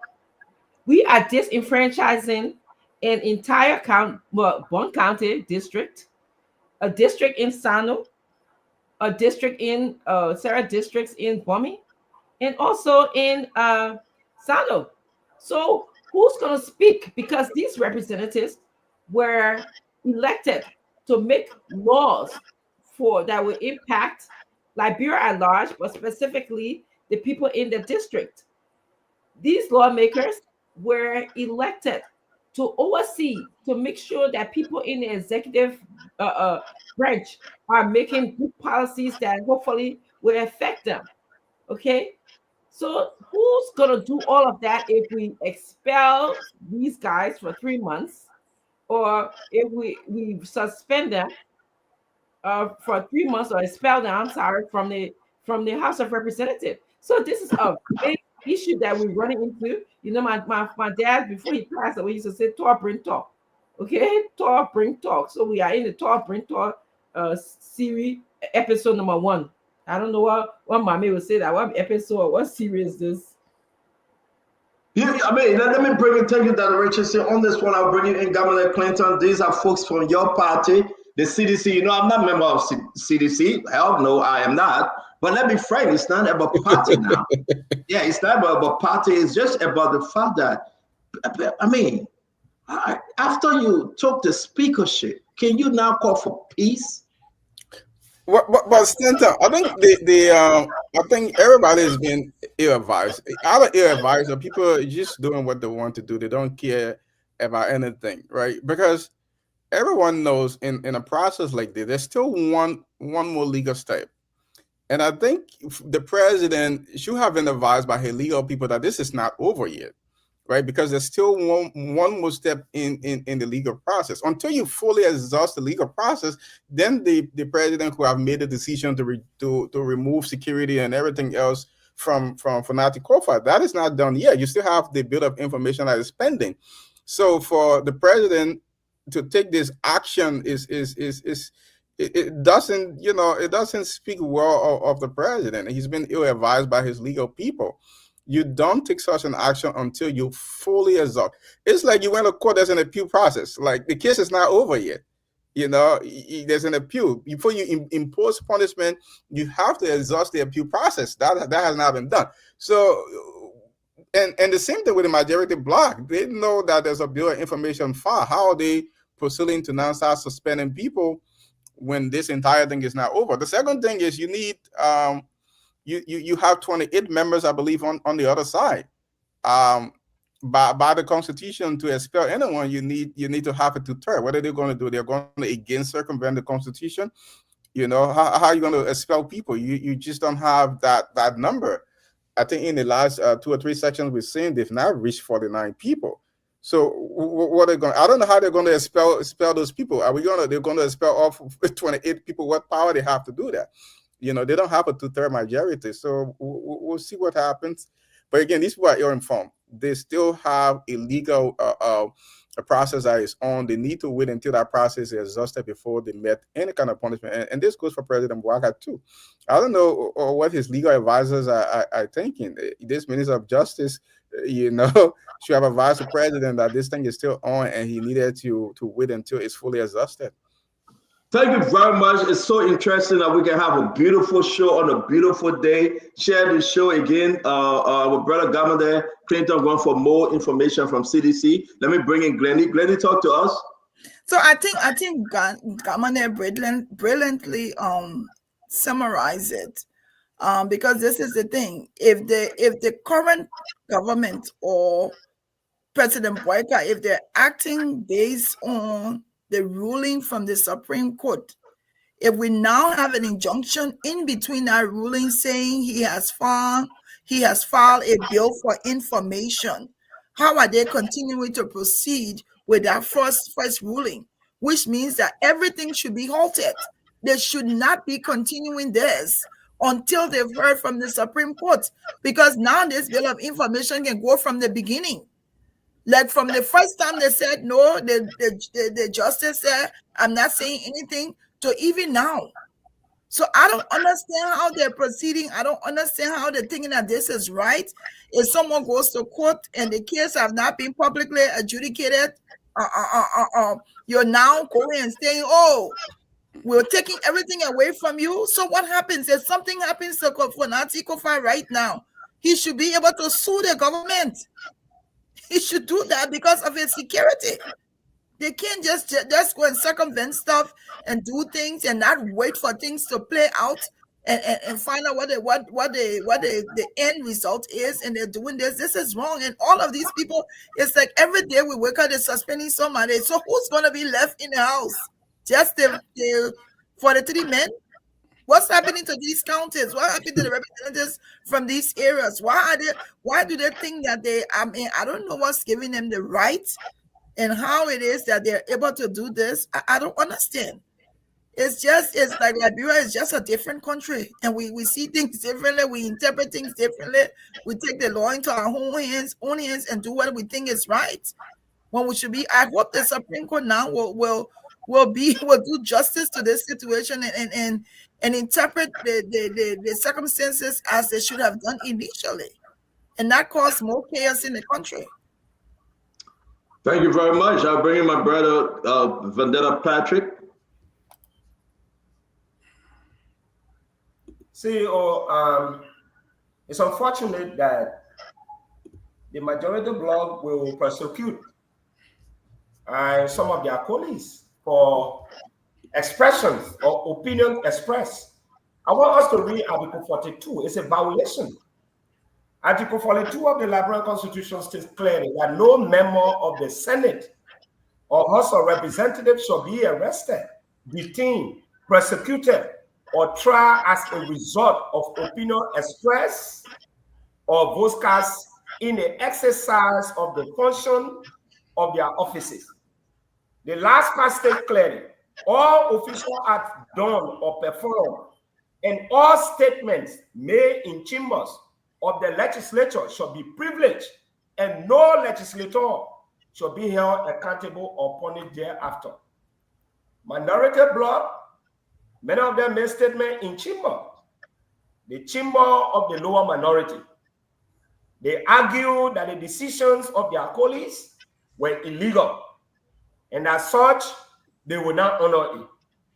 I'm not talking about people who physically engage in acts of violence, because there were several altercations. But if some of these people were penalized because they made statements in defense of their offices, in defense of the rule of law, this constitution is telling us that their statement, nobody can be held liable for that. And somebody will argue that they didn't make the statement in chambers. Many of the statements that I know about, they were made in chamber. Right now, as we speak, we have two chambers, the minority chamber and the majority chamber. Correct, VP. Chamber is a chamber. The Constitution did not say one minority white, they say chamber. And these people were conducting business. I want you to also understand that. The Constitution gave the minority bloc the opportunity to conduct business, John. In the process of conducting businesses, they made statements. And this Constitution is saying that no statement, it states clearly all official acts done or performed and all statements made in chambers, we underscore the word chamber, pluralizing, of the legislature shall be privileged, and no legislator shall be held accountable or punished thereafter.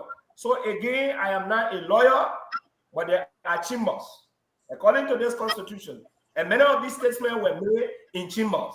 So to come on to penalize these people, again, it has its own legal implication. I'm not saying my interpretation of the constitution is right, but these people were conducting the affairs of the republic, even though they are divided horses, majority and minority. You can't penalize me because you were in your chamber making statement against the minority. Minority were in their own chambers making statement against the majority. So to come on and penalize them, I still believe that it's a violation. And secondly, this case has not been penalized. So we need to thank you. And we agree. Listen, let me say this, right? Not to get involved into all this thing. I'm just looking at for the sake of peace. Where are we? I mean, if we can sit down every day and talk about we're here to rescue, let's move the country forward. But through it all, while we are talking about moving the country forward, then we are here saying, no, we don't want you. We want you. We'll suspend. We'll not suspend. I mean, our country is divided, folks. Our country is divided. The information given us is scary. Now, people will say, oh, Stanton, that's not true. But most of the stuff, 98.99% of the stuff we say here on Spoon come to be true. Because you have to realize, 7 men, all sedition, directly or indirectly, Edward Pape Flomo, Abu Kamara, J. Marvin Cole, Alex Noah, Zina Norman, Eugene Cody, Frank Safoko. 7. Now, addition Ellie Atogble, Priscilla Cooper, Dexter Sibo, and I can go on. What does this tell you though? Are they now going to suspend the entire 29 members that within the minority group? I mean, seriously, just look at it. Are these guys then going to suspend all of the minority members? Is this peace? This thing is not over. This thing is not over. Musa Benete said, I'm still the chair on national security. You can touch me. The opposition said, I still got my position, rule, order, and administration. We are treading on a dangerous path. It's not safe. This is the House of Representatives. Let's talk about the involvement of the Senate. They went to Delon, they went to Yombli, they said, Fulati, we're here to talk. We'll go to the president and his team to talk to them. Back and forth, they left Fulati hanging. Delon and Yombli and the rest of them. They came out and said, strip him of everything. Prior to this, the majority of Black wrote a letter to the American embassy. The American ambassador replied to that letter and sent a reply to Fulati Kofi, recognizing Fulati Kofi as the speaker. Prior to the executive branch recognizing Richard Coon. I was involved today. I asked them question, why? They said, but then the executive branch, they didn't recognize Richard Coon. It was a week ago. So the American embassy only focused on Fulati Kofi. Now let's see whether the American, of course, because the executive branch have recognized Richard Coon. But you think the people are stupid? Now people are going to say, but Stinton, what's happening? The people were doing the rounds. They were walking quack. They went ahead. They were doing the rounds. They went to Josh Manor. We had a picture yet. They met him. They called for peace. They called for peace. The United States wants to see Liberia political process play out peacefully and with respect to the rule of law. And with respect to the rule of law. Now more than ever, Liberia leaders past and present need to show unity. I want to keep this up for a minute. You know, Joe, we are not my friend. Let me keep this up. I want every Liberians to understand whom and the broad before I go to Dr. Richardson, Gamade, Granny, and Patrick. We're going to have fun tonight. I want you to read the United States Embassy statement. They just shot U.S. Embassy, Monrovia, Liberia. You ask yourself, they didn't go to the president. They didn't write anything. They are showing document that they met George Manawia, the biggest opposition political party in the country. Whose guys? The guys then suspended. Folks, let's be mindful. The biggest opposition political party in the country. Forget that it's George Manawia. I care less. Forget about that. But these people, they are not stupid though. They are telling you that we're going to talk to George Manawia to stand down. And they themselves took the pen and the paper by way of the internet. And they said the United States, listen, the United States, the whole big country, wants to see Liberia's political process play out peacefully by suspending 7, 8, 9, 29 members. Do you think it's playing out peacefully? I mean, the government got to think twice because there's another day for you and me in paradise.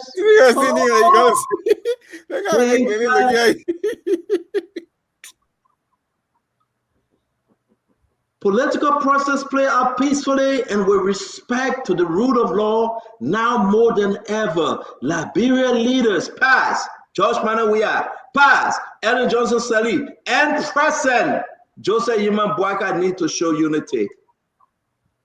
Dr. Richardson, what do you make about this? Thank God Spoon is back. Oh, I'm so happy that we're back today. Dr. Richardson, what do you make of this?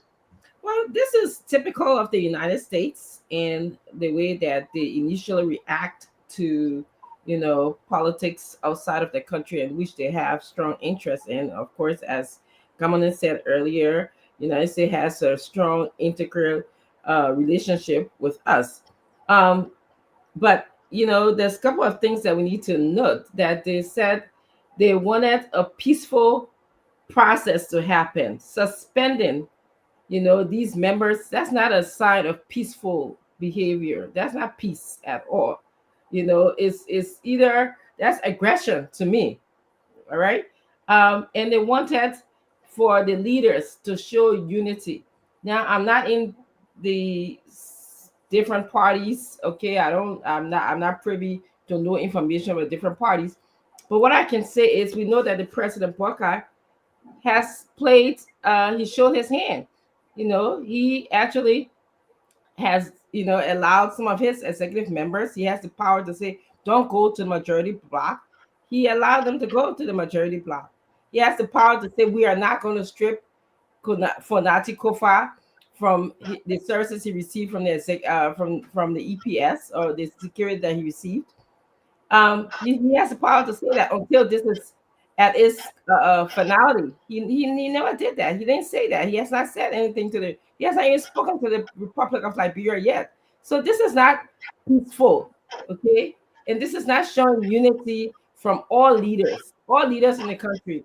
So that's what I have to say about the United States involvement into this. And I'm sure they're gonna come. They're watching. That's a good sign. At least they're watching. And again, you see, my friend says about Stanton, we got to understand this. Is there anything to understand? Clinton, is there anything to understand? The people were straight up. They met other opposition leader, but the biggest political opposition leader, you cannot deny it, though. You cannot, because they came second in this just past election. That's CDC, period. I'm not going to call people that come in 1%. I don't want to get in trouble with Dr. Richardson on the show today. But you cannot deny it that indeed CDC remained the biggest political leader, opposition political leader in the country. Yeah, we are. The ambassador say it should end up peacefully, right? Don't come in, you and George, we are lost today. If you take me my 1% out of you and George, we are lost today. Thank you. So again, Clinton, let's hear you. Let's hear you, Clinton. Look, the Americans are very clear, that they want to see a respect for the rule of law in Liberia. They want to see unity in Liberia. But especially, let's talk about the rule of law in Liberia. This is the very foundation of the nation. A society is not going to function if the very institutions that are supposed to respect the rule of law, that are supposed to enforce laws, are the ones who are working to undermine the very laws and constitution of our country. So I think the U.S. ambassador visit, I think they understand the results of the last election, and just Liberian context general, that the former president, has the largest opposition in the country. I think they understand. It's just we have decided today that, look, enough is enough. I'm marching on the Capitol. They understand that you're shut down the country. They understand that there's a lot of political tools in the arsenal of President Weah and the CDC. That's caused some serious problem for the government, and they want to. I think what they wanted to do was to have the former president wait and see the legal process exhausted, and see what the administration was going to do, and so this is what they did. So now that the court has ruled. And this has, and we are having this different interpretation of what is happening. I think, and I've urged the people from CDC, they need to wait. I made a post today and said that we need to wait and see what happens with this bit of information. Look, and the Supreme Court of Liberia has to be definitive on this matter. They can't escape this matter this time. They have to with this bill of information have to be clear, because I read the bill of information, right? They have to be clear this time, because Fonati in the bill of information is asking for 3 relief. One is to say that, the setting of these people are illegal, that the justice minister should, recall his erroneous opinion. And I forgot a third thing. So these are the things they will have to address. So it has to, this time it has to be cut and dry where nobody can interpret it anyway. What I don't want to see the Supreme Court do is to try to evade this issue again, where we are in a situation where we have all 1,000 plus lawyers in the country having a different interpretation. If that is done, I'm going to view that as being influenced by some external forces, and then there'll be a problem. But if this court come back, and I've said it, if this court says, Mr. Fonati Kofa, you're wrong, we ruled in favor of the majority. Look, I'll be one of the first person and calling on Mr. Kofa to not just step aside, but make a statement to the Liberian people and say the court has ruined this matter. We respect this, the decision on the court, and it's time for the Liberian people to go back to business. But if this thing is decided and the court makes it clear that they rule in favor of Fonati, the government will be on an obligation, President Waka will be on an obligation to do his job as chief executive of the nation to uphold the decision of the Supreme Court. If they do, if they make an attempt to politicize this issue, we will have, no option but to ask, for some civil actions. We will lobby the international community, we'll lobby the Americans to take some serious actions against the administration and key officials within the legislature and executive who will want to circumvent the Constitution. Thank you very much. Again, we're going to go ahead to our sister Glennie, and then we'll jump to her. Don't forget, folks, a lot of information coming to you tonight. Fonati received a phone call that all of his everything that he ever owned as government with that office will be taken away by tomorrow. Now, we have something to say about that, right? We will come to discuss that. The other issue, what actually led to all this stuff? We got the videos, right, of different guys. Hold on. I beg you. I'm in the comment section, and there's a lot of criticism about the panelists, and they're saying they're all opposition people. Yeah, please bring one Unity Party people all. So it's all right. Yeah, please bring something. It's all right. Vanessa coming. Talk to me, Glennie. But I think it's a formal notice to the Liberian government that the American government, they're watching. The fact that they're showing a picture with George Weah may be signifying that this is what they want to see. They want to see the government working with opposition. They want to see that there's no tension with the previous government and the current government. So I think this is just a notice of information. FYI, this is what we want. We're watching what's going on in your country. We hope that there can be reconciliations. We hope that we can see you all working together. Like Doc says, it's typical of the American government to be on the sidelines and act like they're not integrated parts of what's going on in the country. But believe it or not, they know exactly what's going on. They know whose side they're on, what they're promoting, and all of that. So we are being watched. I hope the government of Liberia too, President Boyka, I hope he knows what he's doing, because history will judge him. History will judge his leadership. This is someone who has wanted to be a president for this country after 2 presidents, after Ellen Johnson Sirleaf and George Weah, and now has an opportunity. History will judge him on how he's running this country, whether it's progressively, whether he is just sitting and other people running and doing stuff. I'm not of the opinion that Joseph Boyka doesn't know what's going on. I'm of the opinion that everything that's going to go on and that's going on in Liberia, that he is aware and he's part and parcel of it. He should not be excused for anything. He's the president. Everything, even taking everything from Fonati tomorrow that Joseph Boyka signed it. That means say so. No, you said so. We got our story. We'll come there. We'll get the different phone calls and what happened. The instruction that were given. Again, we'll come there. Let me bring in my brother, Mr. Regroup, Vendetta Patrick's. CEO, it would be foolhardy for anyone to think that the CDC is a weak political institution. in the midst of all their internal wranglings. The CDC, if the CDC decides today that the UP-led government will not have an ISRA, they are very capable of doing that. They demonstrated that when they were in opposition. In fact, President Weah practically went from one corner to another, discouraging citizens from protesting against the Ellen regime. He mandated citizens that Her Excellency Ellen Johnson Sirleaf must conclude her tenure peacefully. That is unprecedented. They came to power, they lost in an election where it was expected that we would have stolen the election, like what other African leaders can do. And many of us in this country, we only talk, we are scared of cats. Even when his party disagreed, he stood up. He accepted result, had a smooth transition to put our country in the right trajectory. To see his party leader in a speakership position, illegally removed, demeaned, insulted, abused, he stayed quiet. I think it's about time for us to reflect. Those of us who harbor that belief that because you are in power and that the CDC is incapable of checkmating this government, I think it's the greatest political mistake to think about. You know what?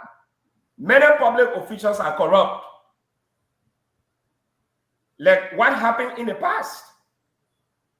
If George Weah decides today and issue a very powerful statement, like what happens in other countries, like what the UP did with the collaborating political parties. On many occasions, we saw that. They issue powerful statements, they checkmated the Weah-led administration, they put his feet on the fire. We have not seen that with the CDC. But if Weah decides today and say that the rule of law must be respected and that the government should proceed in line with the democratic values and principles of this country, the international community will give him ears. He's not a nobody. We agree some of his policies were bad, but for me, as someone who witnessed the bloody civil war in this country, for the first time, to see a young person, young in terms of, you know, among other African leaders, being defeated, accepting defeat, and giving transition to another person, something that is unprecedented. Even some people who are from the other side, if it was in their case, many of them will say, you know, we'll not do that. Like you said, CEO, it's still too soon. We need to build this country with peace.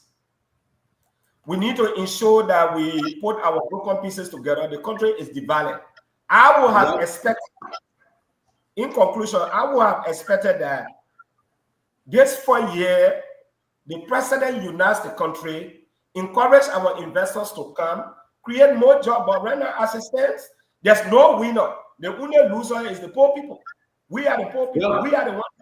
And let me interrupt you with this announcement. The president calling all lawmakers that you will remain. Monrovia, Thursday, December 12, 2024. The Ministry of Foreign Affairs, President Joseph Yima Barker, issued proclamation for the 55th National Legislature to extend sitting. Now, because of everything you just said, right? They are saying that the guys them will go ahead and stay on, because the last 2 months were just a mess up 2 months. No work, nothing. 2 3 months. Free pay. 2 3 months. So the president saying, the president of the Republic of Liberia, His Excellency, Dr.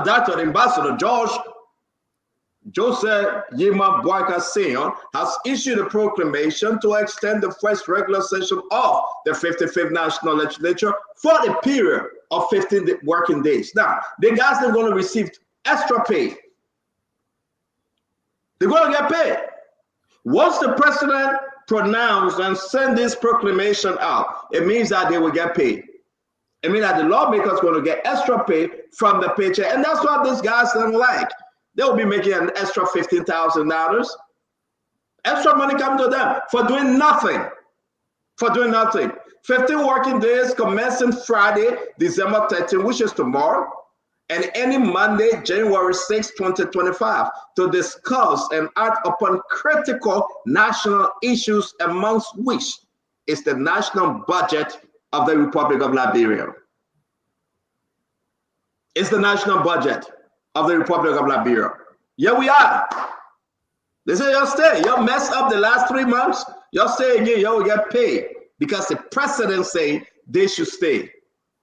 So they will take Christmas off, they take New Year off, and they will come back again and do that till 36. They're going to work. The only reason they want this done is because they need an extra paycheck. Because they need an extra paycheck. I think this is a waste of the Liberian people resources, Dr. Richardson. There's a complete waste of time. They fought to regain speakership. They fought to remove Fanatic Kofa. They are fighting to do every other thing. And now they're going to be rewarded with extra money in the pocket, in the bank account, because the president said it's only okay that you guys hang on. I mean, if you want to read the entire Tunyele letter, I have to just zoom in for you to see it. If you want to read the entire thing. And on that note, Representative Edward Pape Flomo, suspended. Representative Abu Kamara, suspended. Representative J. Marvin Cole, suspended. Representative Alex Noah, suspended. Representative Zena Norman, suspended. Representative Eugene Cody, suspended. And Representative Frank Safoko. Those that are coming to follow next, as we are hearing, Elena Togler, Dixon Sibo, Priscilla Cooper, and more of them. So who knows? Maybe they want to go for the 29 members. Dr. Richardson, extension, come back, stay till January 6th, and we'll pay your full salary again for another month. Double dipping, easy money, it's part of the code, it's part of the Constitution. That's fine. Let's make money. Talk to me. I agree with you, Stinton, that this is a waste of government resources. I'm sorry, I can't in my mouth because I'm suffering from a cold. But, you know, they stayed there almost all of this year, and they didn't even pass one single significant bill that would impact the lives of the Liberian people. There was nothing regarding to healthcare, maybe even a healthcare bill, or maybe education. You know, the LU is there, it's not even open. Maybe they would have done something, worked something out for LU to be open. But this is what we get when we don't respect the rule of law. We think that, oh, you know, we can just disrupt the function of the House of Representatives, disobey the rules that they took oath to carry out. And then after that, we don't even care about reconciliation. You know, we don't even care to make a phone call to, you know, the other people that we have sort of put at an arm's length. And so then the president says, I want you guys to come back. And we'll be paying us some more money. And he says he wants them to come back to act upon national issues. Act upon national issues. What national issues is the president talking about?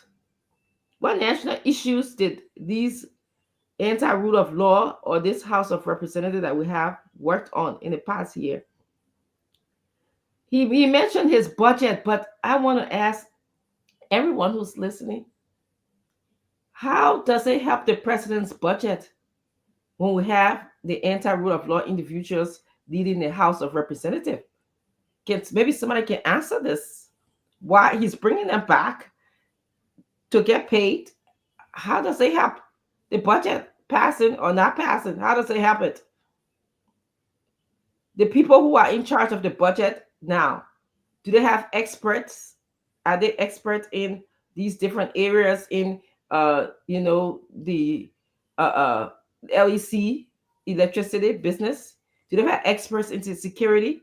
They want to expel, so like Miss Cooper, who was in charge of Representative Cooper, I'm sorry, who was in charge of making sure that she modernizes the Capitol building. So they want to just disrupt that work that she was doing and bring somebody else to do it. So to me, this is a waste of government resources. You said it right, Stinson, a waste, complete waste. We need something here, my people. You might be taking this thing for a joke. Thank you, Dr. Richardson. I'm going to bring in Glennie. Dr. Richardson served on her clinic. Glennie. Who asked you again? And I heard just say, let me say, she just said she sucked your clinic.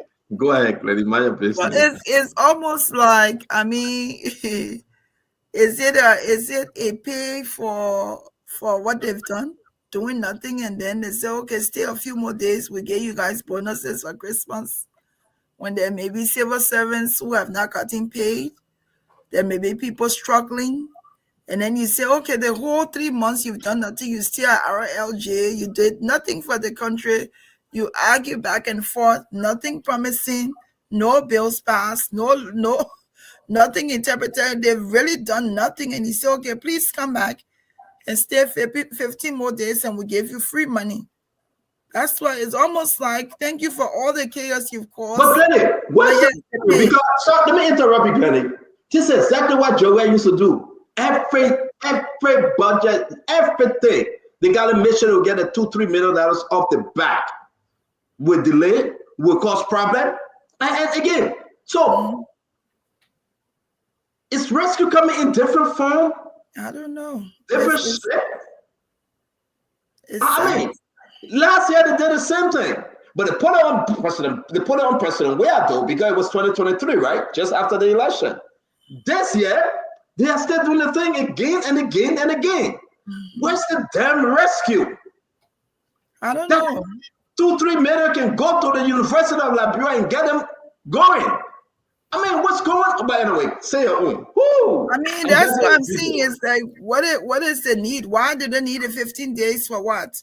They've had how many? They had a whole month to look at the budget. They didn't do anything. And so now you're going to compensate them for doing nothing and just sitting on the sidelines and say, let's give them extra money to do what?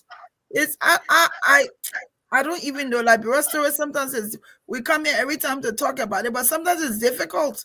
It's difficult to really reason on why these things are happening. So it's like when you want free money, and maybe the President Barker wants them to give in the budget that he wants. So now let me compensate them. So when they go to do the budget, there won't be no trouble. No trouble.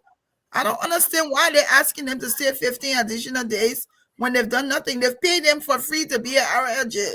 Nothing they did. Even the ones who were not at the hotel, they've done nothing. And they're getting extra money. I don't get that. I mean, it's for them to talk, help us, man. Make us to get something. Let's understand something today. I mean, last year they said our Joel budget. So they needed to face it. They went for 112. They went for 212. They went for 312, for 12, for 12, and all the 12. All right, people say, okay, we give you guys a slack. That Joel and 712 budget you're trying to fix. The Gafwan budget, the executive branch, Augustine Pay Gafwan, his budget. Now the lawmaker and the dealer are going to eat something extra. They're going to lick. All of them. Because of this mess. So, but the people, the Liberian people will not lick. They will not make it. Under this rescue government, we are doing George Minor, we are 2.0. But talk to me, Vandela Patrick, talk to me. But CEO, it's legal though. No, I'm not talking about the legality. No. Everything, no. I'll make it very clear to you, Vandela Patrick, that things that these people make legal will not excuse them. So I know that they're legal. I know the president calling them back, he must pay them. But must we call them back? So listen, CEO, even in the midst of these political wranglings that took place at the Capitol building, the presidency is on record for always calling these people back. The question is, why you did not submit some things to the legislature on time? You remember, that's some of the issues. So before this political wrangling, it has been a history, it has been a tradition. The presidency would deliberately say, oh, you call your bar, get something to be done. The question is, why you couldn't do it on time to allow these people to speed up the work? Hey, the legislature will not go to the president and say, Mr. President, bring us something. What do you have? If the president does not submit any request, they will not act. So calling them back is an opportunity to do the job, and they have to be paid for that. I think the emphasis should be on the presidency. That's why the president should have a team of experts to make sure what is coming next year. Everything the president wants to succeed in 2025, the team should start working on them now, so that we'll not have a system where you have to call the people back. I didn't have this thing to do. You have to prioritize your priorities. What does this president wants to see doing, or done in 2025? Can we have a team? Look, the presidency has money. Look for some of the best experts. Put them together. I want to see this done. I want to see this bill done. Somebody will be drafting this bill, pay the people good money. Once the legislature is open after January, you submit. You can submit 5 bills, 6 bills, and you leave it on the lawmaker to go ahead and do the work. At the same time, what we also see is the product of our decision. 2 months, no work. It is a reflection on how we elect leaders. Some people there, they should not have been there in the first place. They will go, they say budget hearing, they will go and become participants. They have no formal training in certain discipline. They will sit there, lawmaker, oh, honorable, and this and that. Look, we have a problem in this country, and until we can correct that problem, I can guarantee you, Liberia's problem is not going to be solved very soon. It is not going to be solved very soon. So for me coming here to blame the people not doing work, but were they working in the first place? Look at other countries. Go to Namibia, yesterday Namibia. Go to Rwanda, Burundi, not Burundi, but right here, Ghana. You see seriousness in the people. When they make laws, you know that it reflects. But here, again, CEO, it's just a typical example that if elections are held today, 90% of them will not return. So it just tells you that many of those that we elect over there, they don't work in the interest of the people.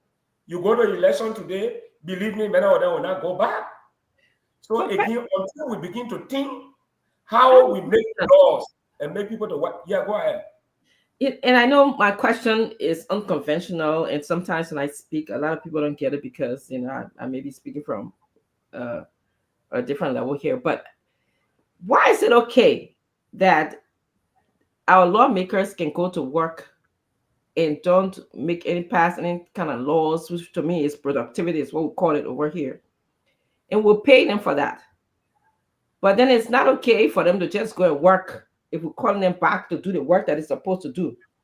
Okay, then we can say that it's the law that we have to pay them. To me, it almost seems like a skillful negotiation in patriotism has to be called to order. They have to know that if you have not been working, we don't have no productivity. This is the bargain that we have to make.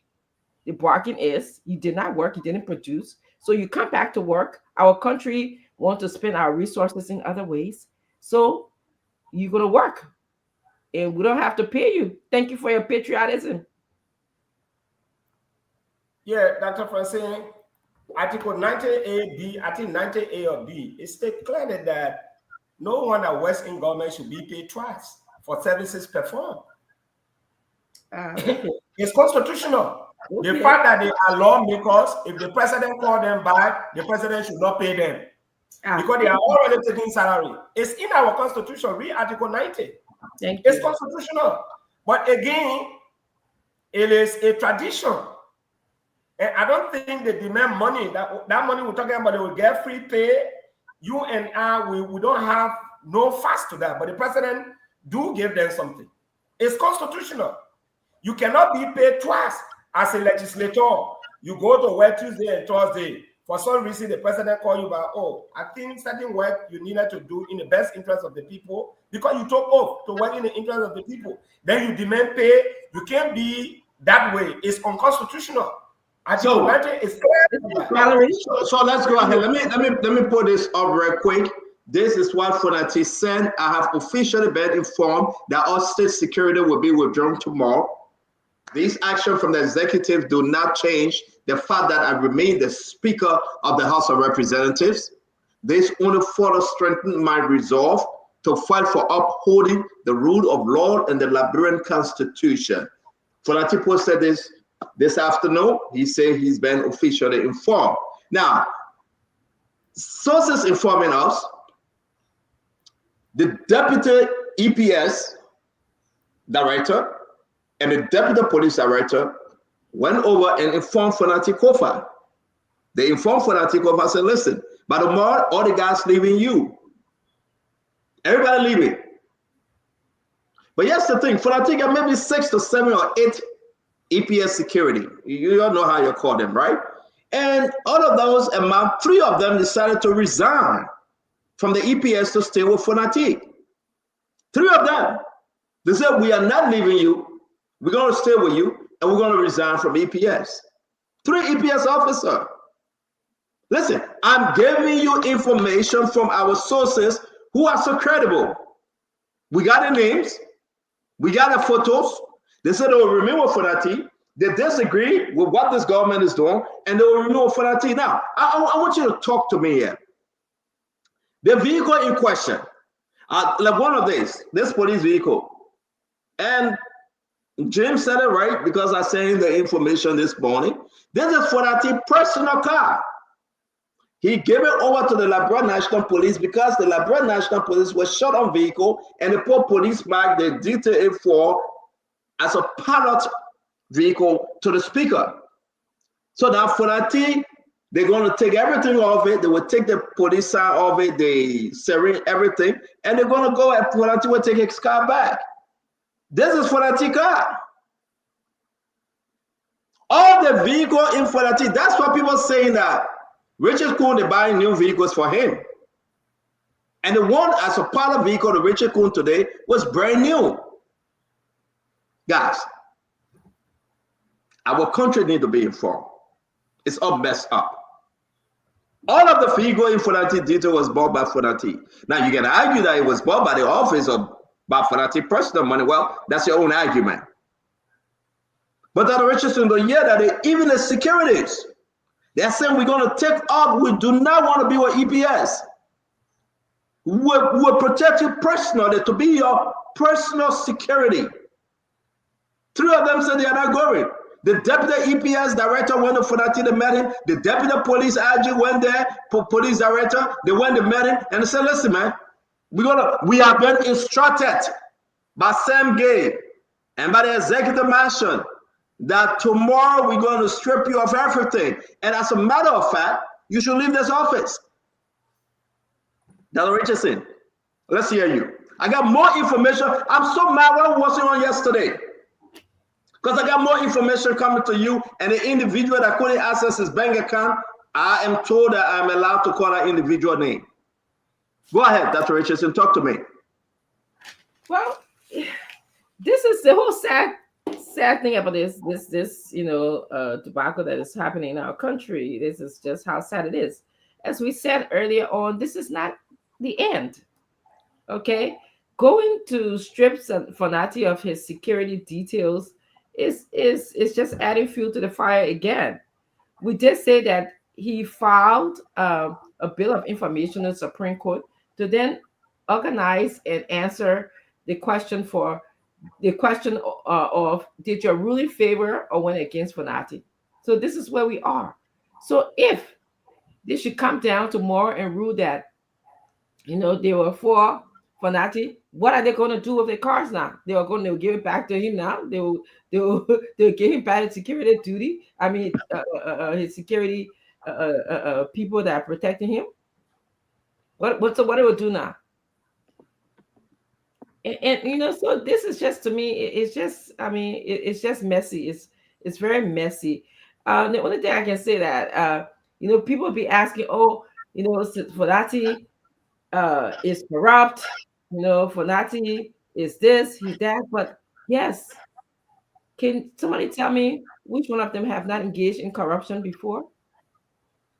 Can somebody tell me which one of them have not broken the law before? We know all of that, okay, but we have to start from somewhere in our country. Two wrongs do not make rights. I'm sure that they told you guys that in your country, in growing up, when you're growing up before. So yes, it's time for us. There has to be a place and a time where all of us just have to wake up and say, we need change. We want to work. We want a better Liberia. We want Liberia to grow. We're too old to be acting like this. Even the Bible says, recognize that you can sin, and God can die. Jesus Christ can die for you and wipe your sin away. So I'm just saying to us that we need to get up. We need to smell the coffee, man. We need to get up. Thank you. I need that coffee. Regular coffee too from Wawa. Regular coffee, very very hot. If you drink it, it will burn your throat. Then you know that you're going down in the ZDZ. Because you know what? You need that hot coffee. You need to stay awake. You need to be powerful, because what I'm about to give you, folks, somebody, they traveled from Liberia to America. They couldn't access the bank account. They listen. America is parenting lamb by lamb, precinct by precinct, a little here and a little there. That's the scary part coming, my people. The scary part coming that these people have included, and directly the words they use. I will read it to you tonight. Let me bring in Granny JJ. Talk to me on the issue about taking everything away from Fonati. Even the car, that was Fonati's own car. He bought it, the white pickup. He gave it to the Gregor Comer. Gregor said, we don't have a vehicle for you, Chief. He gave it to Gregor Comer. He said, put police on it. And they call it the pilot car. The EPS security. Sam Gaden said, my man, we got to take it from you with the instruction. We recognize Richard Kuhn. All of them got to leave you. 3 of them said, we're going to resign from EPS. We're going to stay with you for that team. I mean, the information just popping out of my head. Glenny, talk to me quick before I put something out again. I said this today. I think it is wrong. Especially that you still have a case that's proceeding, whether the government has recognized Kuhn or not. If you went to the Supreme Court and you're saying in some form or fashion that you recognize the ruling, the Supreme Court interpreted it by your justice minister, another file information he has filed now for information, and you are saying, okay, we're taking everything, we're stripping you off everything. That's wrong. And what I cannot understand is Fonati Kofa informed the government that his life is being threatened. So how is it now, in the heat of this conflict that is not resolved, that you have angry people on both sides of the aisle, and you say, okay, let's strip him of everything? How are we doing this? It's like, even if you say, okay, we're going to cut it down because we now recognize a new speaker, we'll give you 2 or we'll limit it to whatever until this issue is resolved, then you're concerned about his security. But it's like the government is not even concerned about his security or his safety. So they're stripping him of everything. And to those EPS workers who say, no, we don't want to be on that side, we want to be on the side of Fonati, kudos to them. Their loyalty to him means a lot to them than what the government of Liberia is doing. I think this is wrong. And when people say, oh, Joseph Baga not involved, no, he involved. He's the president of the country. We're not talking about ordinary citizens here. We're talking about someone who is the Speaker of the Republic of Liberia. And you're stripping him of everything, even though he has come to you and said that I've been threatened, even though you know a few months ago his house got burned, even though we know right now he may be the most hated person to some of the people in Liberia, and you say it's the time to strip him of everything. I asked the question, did Funati kill somebody? What did he do? What is it that is so egregious that he did, that because of this speakership, you would demoralize him to nothing? What is it that he's done to the Liberian government and the Liberian people?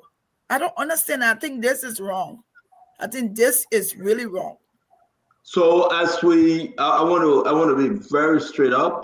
Everything going from Fonati. If you see Fonati, except those EPL officer. Now listen to me. Except they as they have agreed to resign and come back and help Fonati. 3 of them, they were like 6 or so. The Liberian National Police regularly protect the representative. You got 1 or 2 of them. So you see Liberian National Police with Fonati. But everything going for that, you have to turn over the office to Ball. You have to turn over the speaker office to Ball, of course. If Richard Kuhn now, the speaker Richard Kuhn, say, listen, I want to take this over. But let me welcome the latecomers of the show, Mr. Duaru and Alex Do. Again, things that we discussed in the backstage, in the back, saying this whole big issue about what next. 7 of them suspended. They are going for the rest of them. They will suspend them. And if these guys that are suspended break any one of the rules and laws, guess what happened? They are now going straight for, they will expel them. Let me come to you, Gamma, that we got to move on. Where you guys beat us, that where we're going to move on, Duaru and Axido. There's no turning back, no retreat, no surrender. You know, when we're in the Mediterranean, Duaru, you know that. We all got to uphold that no retreat, no surrender. I know I didn't surrender and I never retreated. But Clinton, let me come to you. Clinton. Let's try to close on this thing, though. Everything is gone. But tomorrow, Funati should turn over the country and turn over the office. We got more information coming on other important subject. Let's hear you, Clinton. Look, this is what I think. I believe that the president should have, head on until the bit of information is decided upon by the Supreme Court. But again, all of this rush is just leaning credibility to everything, that this president and his government has been behind this thing from the one they are supporting the majority bloc. There's no rush. I mean, they've been on this thing for a bit of time now. The bit of information is going to the court. They need to wait. And for those who are saying that the EPS officers, they have an obligation to serve the state and not an individual, and they are being referred to,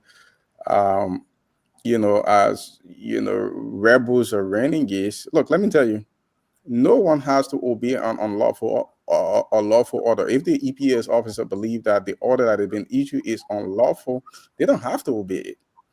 Because look, you are personally responsible. So if you were a police officer or any kind of security officer and your commander instructed you to shoot an innocent civilian and you did it, you are the one in problem, because that is an innocent civilian. That's why they call unlawful order. You're not supposed to obey. So if these officers believe that the order from their commanders to remove from the security duties unlawful, they believe in a Supreme Court decision, they don't have to obey that order.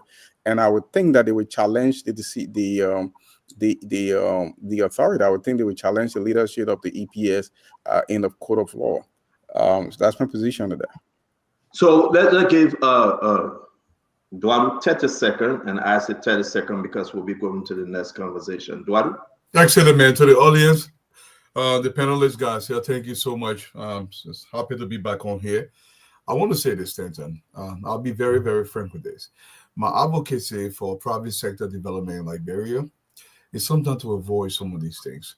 Government has said something that is entirely true. A man is responsible for his actions. Whether those actions are given by your superior and those actions are illegal and you follow them, you're legally responsible. But let's get frank, Amale. In our society, nobody's here to account for whatever they do. Whatever he or she does, if it's given to, that instruction comes from your bosses, no courts will uphold the law. Look, I don't care 2 hoots about political power or 1 bit. But there's a law in place for a reason. The reason why the speaker is protected, the reason why when you hold certain statutory position, they provide security for you, because you do some dirty things or you do some good things that people may oppose, they can actually harm you. If somebody takes away that security from you, it causes a lot of problem. This is not about Kofa. It's about, look, when you hold a speakership position in the Republic of Liberia, if you're a senator, if you're the president of the republic, you are actually the representation of the state. I know it's hard for people to understand. Your face, that Liberia face. So when somebody does something bad, they can come after you because of you representing Liberia, so that security is for that reason. Look, if we don't get this country right, the chaos will extend to all of us. And sometimes they say, oh, you're doomsday preacher. No, it's far from it. This is not okay. Not one bit. Brother Doe. I said, come on. Yeah, hi to everyone. I mean, everyone has said it. Glendy, Gamonde said it. We've been talking about this time again and over in Europe. This whole thing started with people saying they are removing the speaker. If they got the necessary number, we don't know. The speaker went to the court, Supreme Court came over a ruling, and then the government went and interpreted their own way, and then things started going. Speaker went back to the court, filed a bill of information. The executive did not even let an hour to pass. They went over. We knew this like 2-3 days ago because we posted on our pages when we were informed about the information. Well, at the end of the day, it only shows the direction of our country is going in. And good thing is that the people of Liberia are looking. They are not foolish. They are not stupid. They are seeing what is going on. Never in the time of our history have we ever seen what we are seeing. The level of power being hijacked. Look at, you have about 7-8 lawmakers being suspended. Liberia gained independence from 1847. It has never happened in our country's history. How is 2024 so different now? 7 lawmakers, 28 lawmakers will be suspended from someone. They will be expelled for the 3 people having session. Everything is crazy. And I'm sure the people of our country are looking. They are seeing what is going on. They know the incompetence. They know what it means to have people in charge of the country that don't know what they are doing. And I think it is a sad time for our nation. We got to move. We got to move very quick from this. Let me bring in Vanisaki. Now we almost got a full horse, guys. We got a lot going on. We're going to talk about the LTA reduction. Did you guys hear about the LTA reduction of the data? And people are crying like crazy. What's going on with Patrick Horner? What's going on with Clarence Massacre? What's going on with the rest of them? That the Abdullah Kamara guy that took the people $3 million. What's going on with him? Let's talk about the hearing that is taking place at the Capitol building now. The new group for that Richard Kuhn, the Speaker Kuhn, going over the different PSC and investigation about LTA. What's going on with that investigation? The National Port Authority. The big thing that 20-something million dollars passed through the National Port Authority, but guess what? They need an answer. 14-point-something million was sent to payroll. The guys working at the National Port Authority from February to November, 14-point-something million spent on payroll. Woo! What's going on? 14-point-something million spent on payroll. National Port Authority. Now, we are getting somewhere here, folks. But let's talk about the LTA saga. The different issue about them reducing.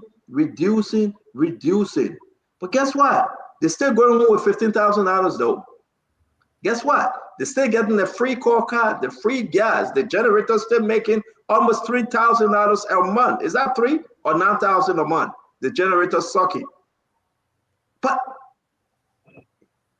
we need to discuss this.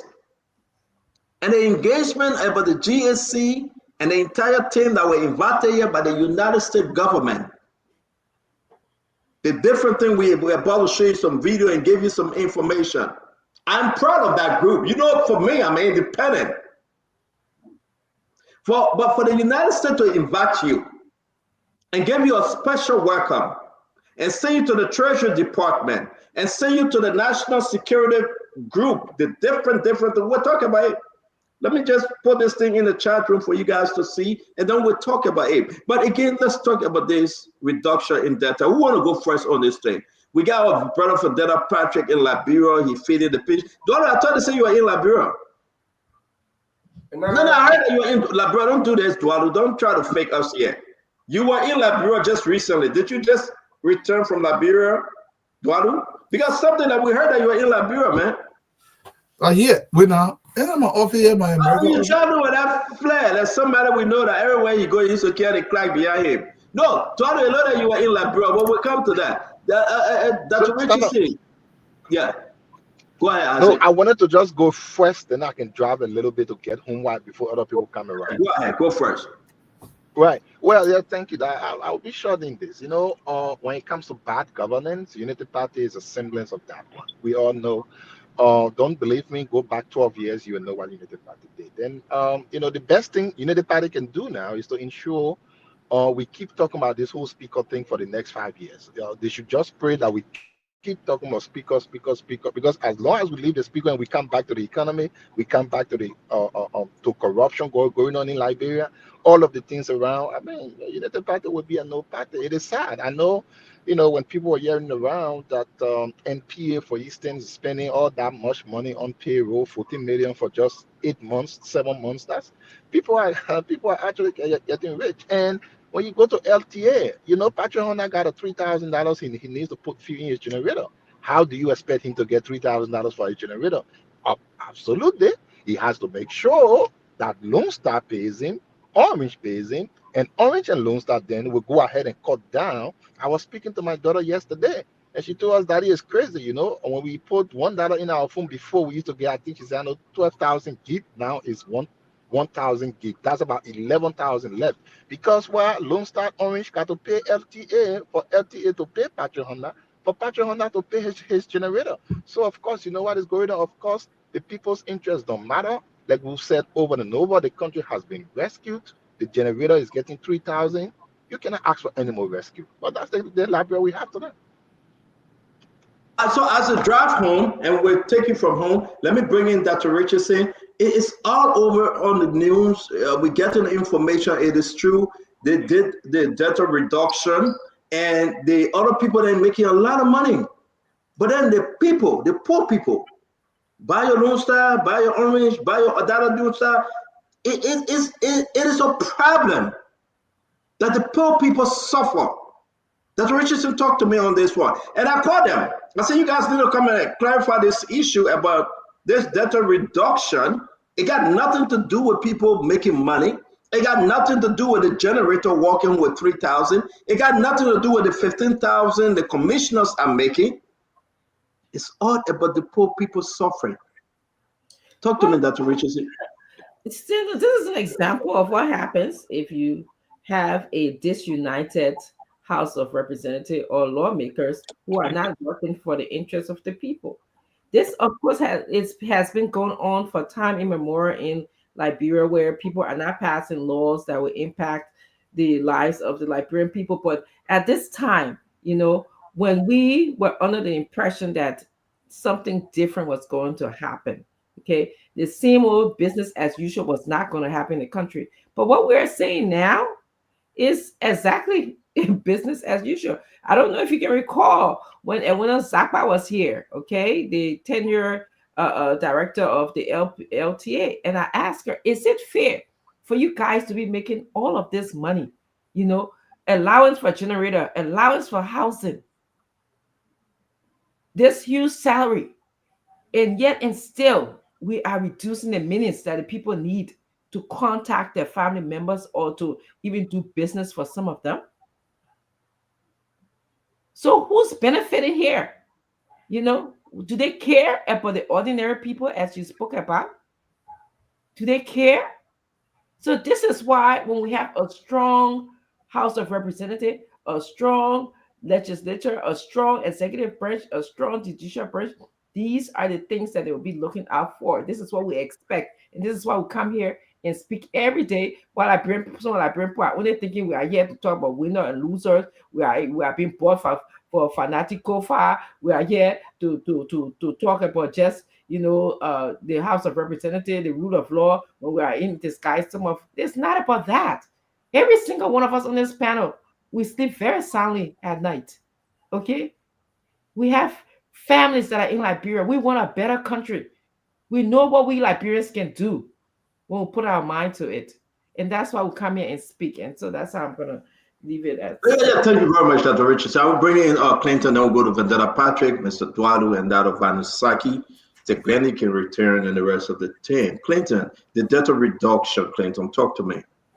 Look, I don't know what goes into the decision making. You know, I'm not a telecommunication expert. I really don't know what's influencing the market. But I think this is what I would say.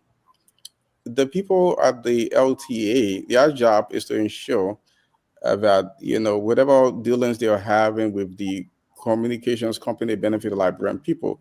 And I think this reduction is definitely hurting. I'm seeing a lot of people right there, it's really hurting, and they need to do something about it. I think it's only fair game if we remove all of their own data too. They don't have any scratch card, and let all of us start to pay for the 3,000 gigabyte. It will be fair game, but you can't have these people receiving free data, and so it's easy for them to allow the telecommunications company to make this reduction. Something has to be done. Again, like Dr. Richardson said, this is why, you know, the legislature is supposed to be that's why they should be looking at part of their oversight responsibility. Unfortunately, these people are in a hotel in RIJ, putting their legs up and drinking champagne. You know what the Liberian people, those are the issues that matter to the Liberian people. These guys are in RIJ chilling. What kind of country is that? But again, we have to move to a place where we make public service. We strip all the benefits from public service. We reduce salary, reduce all the benefits, so that when somebody say, "I want to be minister, I want to be LTA," they go in there because they love the country, because they want to be there. It's not because they can get any benefits from there. We need the legislature everywhere. We need to cut down very hugely on salary. Let people go into public service because they want to go into public service. Let people really go there because they want to go there, and not because they can get all the benefits and lay back and enjoy this big life. That's about it. Look, Fendera. Okay, go. Yeah, Fendera then says Glenny. Go ahead, Fendera.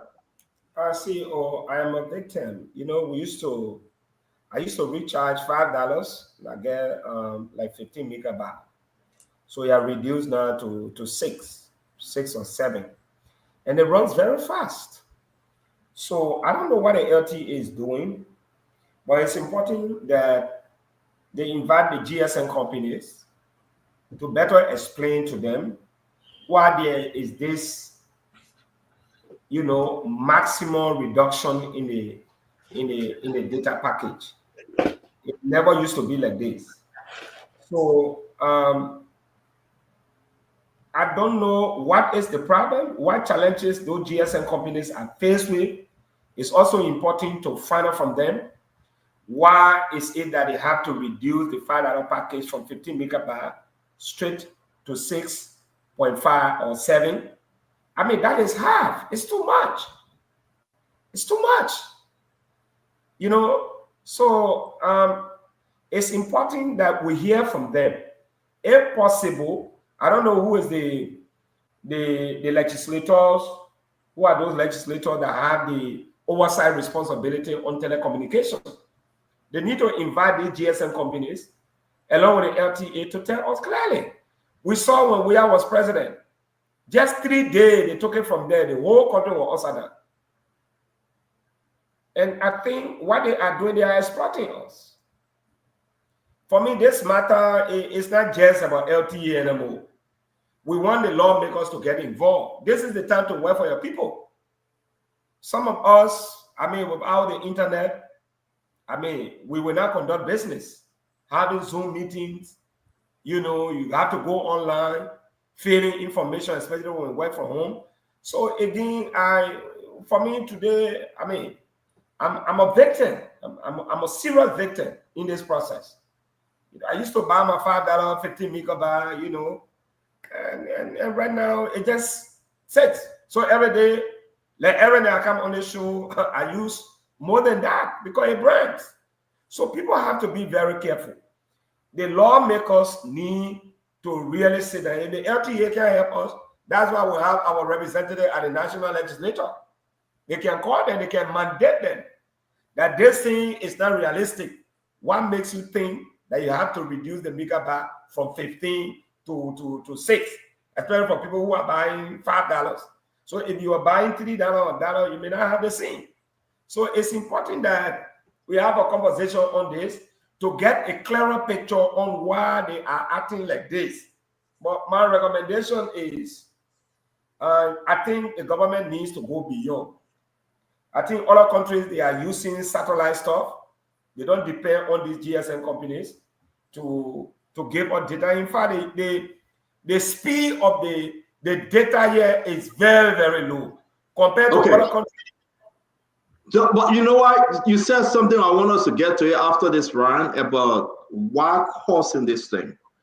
And the minus side to that is through it all, and through all of the challenges, the guys are still going home with their 15,000 plus and all the benefits. Let me hear you, Glennie, before we go to Duado and Vanessaki. Let me hear you, Glennie.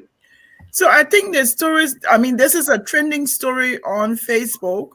And most of what I've read is that the GSM company is not the one to be blamed.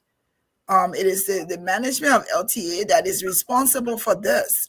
So like you said, right, let's say, Patrick, I think the government or the senators, representatives need to invite the managers of the LTA to come and answer questions, because some people already can't afford it. And then it's like whatever they can afford, whatever they have, you're even giving it to them. Higher pay for a lower amount is something that needs to be addressed. I don't understand who's out there doing publicity for the government that they're not hearing some of these stories that's affecting the common people for them to address it. What gives rise to the senators or the representatives addressing some of these issues that's affecting common Liberian? When does it rise to the occasion that, oh, we're going to talk about this? This story has been trending now for over almost a week. And why is it that no one has started to say, let's call them in, let's see what's going on, because Liberians are crying about this? I mean, I don't know, like Clinton, I don't know the in and out. I just know what is being posted and what we're reading. But I think it's something that if you have a majority of the Liberian populace complaining and based on what metrics that influence this change, what caused this change, what was the reason for this change? I think these things should not be ignored. When they hear you got people out there, you got Fanny Saki out there, that's not some of the things they're supposed to be sending to the government and say, oh, they're talking about this, address this. Fanny said he talks to the president all the time. Whisper it to Joe Parker and say, President Parker, they're talking about this. These are the small things that affect common people. And the government needs to be there for its citizens and not ignore some of these things. We're not saying that everything is connected with people or connected with the government may be illegal, but we're saying that when you're hearing people cry about some of these things, we have to address them. You got to talk about it. You got to find out what's going on and not ignore the plights of the Liberians. So, Granny, I reached out, and when my time came, I will explain it. I did. I called some of them, and it's bad. It's very bad. Duado, talk to us, Duado. Stater, I just called a telecommunications expert. The ACE cable in Liberia is only being utilized at 45%. LTA is artificially inflating the prices to the detriment of the population without any justifiable reason. I'm not going to wait for LTA to go before the legislature and try to explain. We know they're inflating the prices, but come on, let's begin something, and I want to expand on that. Stanton, look, I say this thing here all the time. People can say, oh, Dwali, you like, in America, I will talk it every time I get a chance. The average person take home between 3,000 to 5,000 US dollars every single month. That same person built it between 4,000 to 7,000 every single month. The most developed country, arguably, on the planet. People taking that kind of money home. You go to a third world country, and that's what Kamada said. If Dwalo decides to come to government, I have to up my personal standard of living to a certain socioeconomic standing before I come to government, because it's a legacy position. But when you take people who don't have a patriotism, you put them in government, those standards, I want you to think about this. You take an AFL soldier, you pay him barely $300 per month. In the same country, you are paying people 10, 20, 30, 40, 50 times higher than a soldier. 4,000 percentage point higher when you combine all the salaries in that same country. Why you think? Look, it is not about people calling Patrick name all the time. It got nothing to do with Patrick. Let me tell you what Epictetus said. He was a Greek philosopher. He said, "It's not what happened to you; it's what you are willing to allow to keep happening to you." The Liberian people allow this. Nothing will change in the country until you make a calculated decision to have it changed. The LTA got no fish to fry in this oil. They will continue to pay themselves hefty salaries because they can. You spoke about the Freeport of Monrovia, $14 million. How many employees do they have in this dirt poor country? In this dirt poor country, where we are utilizing approximately 45% of the AS cable, 55% of the access to internet sitting there, and we are upping the price in the country because you know why?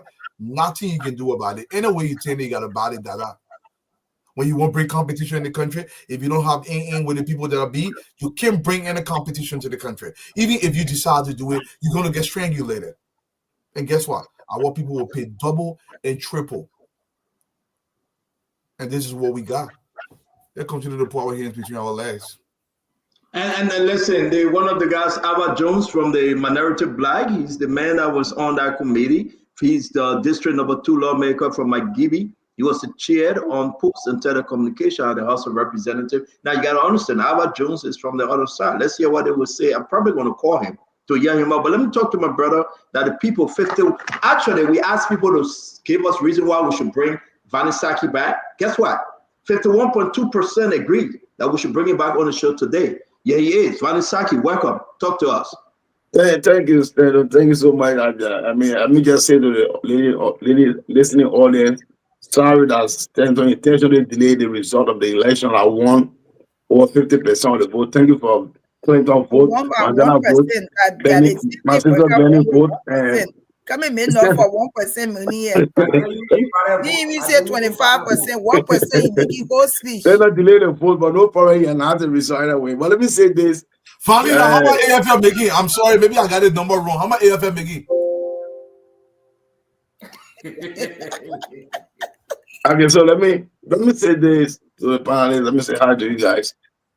And you know, in every business environment, they got bad business ethics, and so there are people who always like to take advantage of situation to exploit and make more profit. The good news is that you get a responsible government that put the people interest first. The government that is listening every day to the people in the street. The president that is making decisions based on the Yana boys, what they're discussing, and the people in the market. So the government is aware, and LTA is working on it. So for anybody to think that this is just normal, where the government don't care, the data package is reducing and nobody doing something about it. No, there's always bad business actors, but that's why the government LTA is there to regulate the GSM company to make sure that the interest of the Liberian people is paramount. So that's going to be that. I'm going to show you that in a couple of days you can see some changes. But the good news of other things with now, when people say, "Oh, people are suffering, people things hard," just think about all the good things that happen in the country when it comes to reduction in rice price. Look at the reduction in gasoline prices right now. Things not 100% okay, but it's far better than last year. Things getting better every day. Everything's not going to be perfect at the same time. But if you talk to the people on the ground, I called a friend last night from Liberia for there for 50. He says, "Sagi, he said, man, I'm not lying to you to tell you that everything already here, but at least you can feel the sense of change. Yeah, you can feel that things is gradually changing. I'm not going to tell you that it's perfectly okay here, but things is getting better. You can really feel the presence of the government. You can know that people are in charge and managing the country. That's the good news there.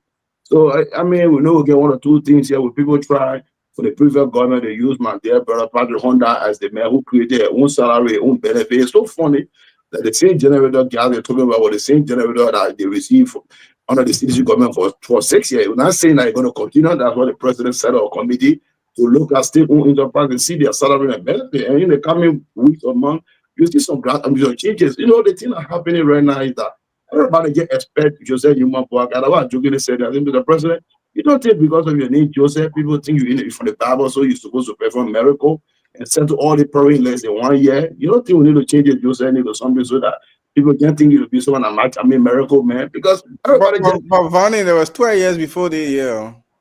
Nobody, this is Joseph Human Park administration, not Ellen. Ellen is a different person. Joseph Human Park is a different person. It's the Ellen Joseph Human Park administration. I beg you, Clinton, let the brother speak freely. Thank you. So, It's not going to just happen automatically. You gave a president 6 years to do a job. He's doing a lot in 1 year, but you continue to complain that all the problems will be solved in less than 11 months. That's not fair to President Joseph Jimabaga. Especially we all on the show know the kind of disorganized country the president inherited. Everything was broken down. Everything was destroyed. He started to clean up, set up to now start to really put in place. But everybody forget there, even the press. Look, buying a couple of rice now around $45 to $50. It was not like that. Look at the rate now, how it's dropping. Look at gasoline price. All the little things that we call the what?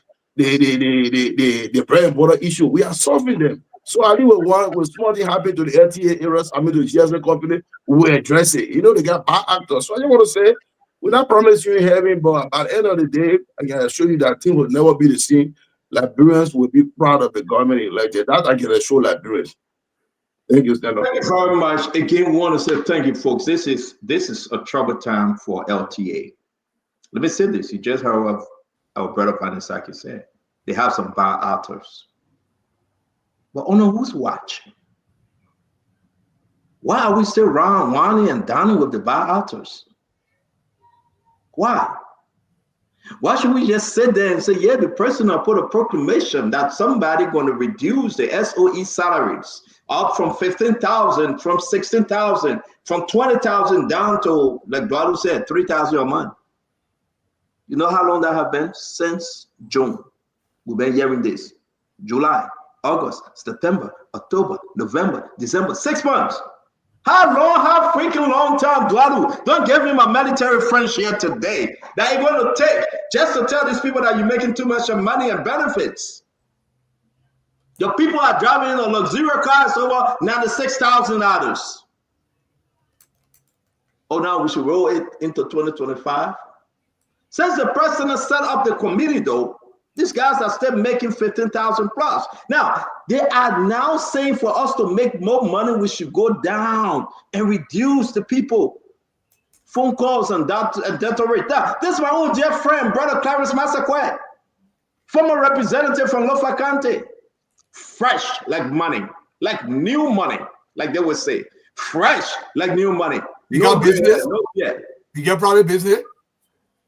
Say that? You get private business? Oh no. Let me enjoy myself small. Oh, I thought you invented a Lucas Hour machine. Oh no. I'm not going there. Yeah, my man, you want to say your own, I will come to you. This is Clarence Massaquet. This is Ben Fofana. All the LTA big shots. This is my own sister. They call it Angela Cassell Bush. My own sister. This is Patrick Horner. And this is the guy that walked away with almost $3 million during Jawea time. On the audit report that he stayed there as the chair. Abdullah Kamara, the chairperson. Now, got a lot of reports coming out. People say, but why is he there? There's a reason why he's there, because they are suppressing Lateco. You know that company? Lateco. There's a reason why, because Abdullah Kamara and the rest of the guys are bringing their own unique people to run business and creating their own company for LTA to give them money and they take money. It's so complicated, folks. I get a whole document here. I don't even know if we have time, but it's so complicated because it's one of the wicked things ever you guys will see. Abdullah Kamara and his friends begin to hijack. If you know anybody by the name of Henry Benson, you don't get us started on this thing. You know, we were distracted because of the House of Representatives situation, right? And they came on it to do the court, throw no blood. They came on it to reduce the people's fees. Then people say, but why President Bwaka still keep it in there? You go ask the president. You go ask the president. He's still there. We know why. They have hijacked the entire thing. And you know what, Vanisagi? President Bwaka can solve that problem today, right now. He needs nobody to solve that problem. Right now, he can solve that problem. The problem to LTA is the chairperson, Abdullah Kamara, that everybody been complaining about. This chairperson, this guy have created a cartel He are brought in people from different country now. Just to sign small people, he brought in different company. To talk about people monitoring data, he brought them because he got interest. He making money from those different small companies they have created. And they are strangulating LTA. And because of that, they have to reduce the people data. I can call names to you. I can put picture up. Patrick Honda just there. What Patrick Honda know about LTA operation? And he's still making his 15,000 though. And his generator is still getting 3,000. That's my friend, brother Patrick Honda. He's tired. You can see his picture. He's tired. He is. But the money is not tired. This is not the Patrick Honda we know, to tell you the truth. I mean well. He fought for the better government, for the reform. But he's struck. He's struck. Our sister Angela, you guys know Angela Cassell Bush? She's struck. Because only one person operating between the cartel, members of the executive that get in the cut, and these bull. Have you ever spoken to Clarence Massaquoi? Take your time and speak to him. Take your time and speak to him. What about Ben Fofana? The guys, they are operating. They are operating and other names coming up. They are operating. They are cut through, no blood, nothing. The play have become so damn corrupt. Amen.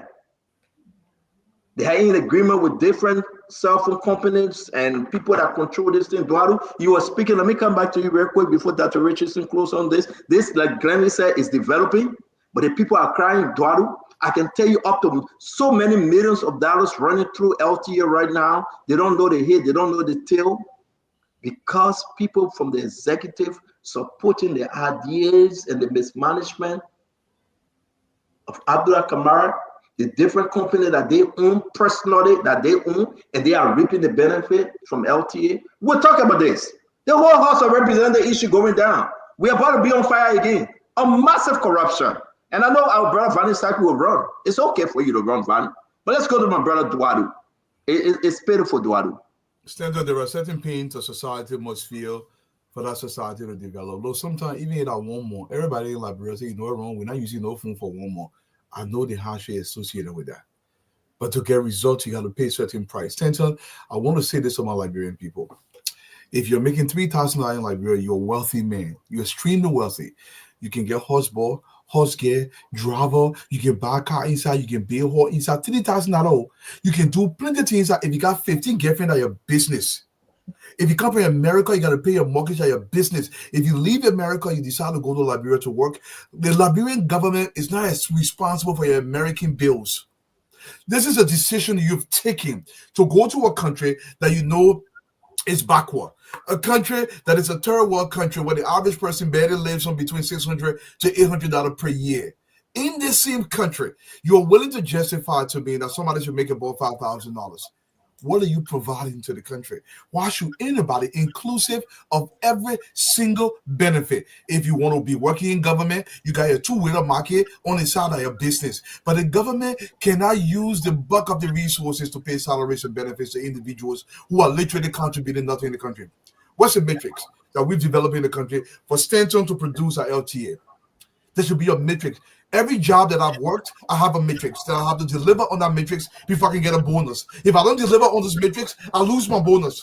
I got to sit down every day and strategize. How can I move one section to another section to be able to get my bonus? If I don't do it, I don't lose my job or the movie from there. They're not going to pay me. But we sit down. $15,000 that what doctors, that what seasoned and successful lawyers in this country make. Don't let nobody laugh. They're not me talking it. Look it up.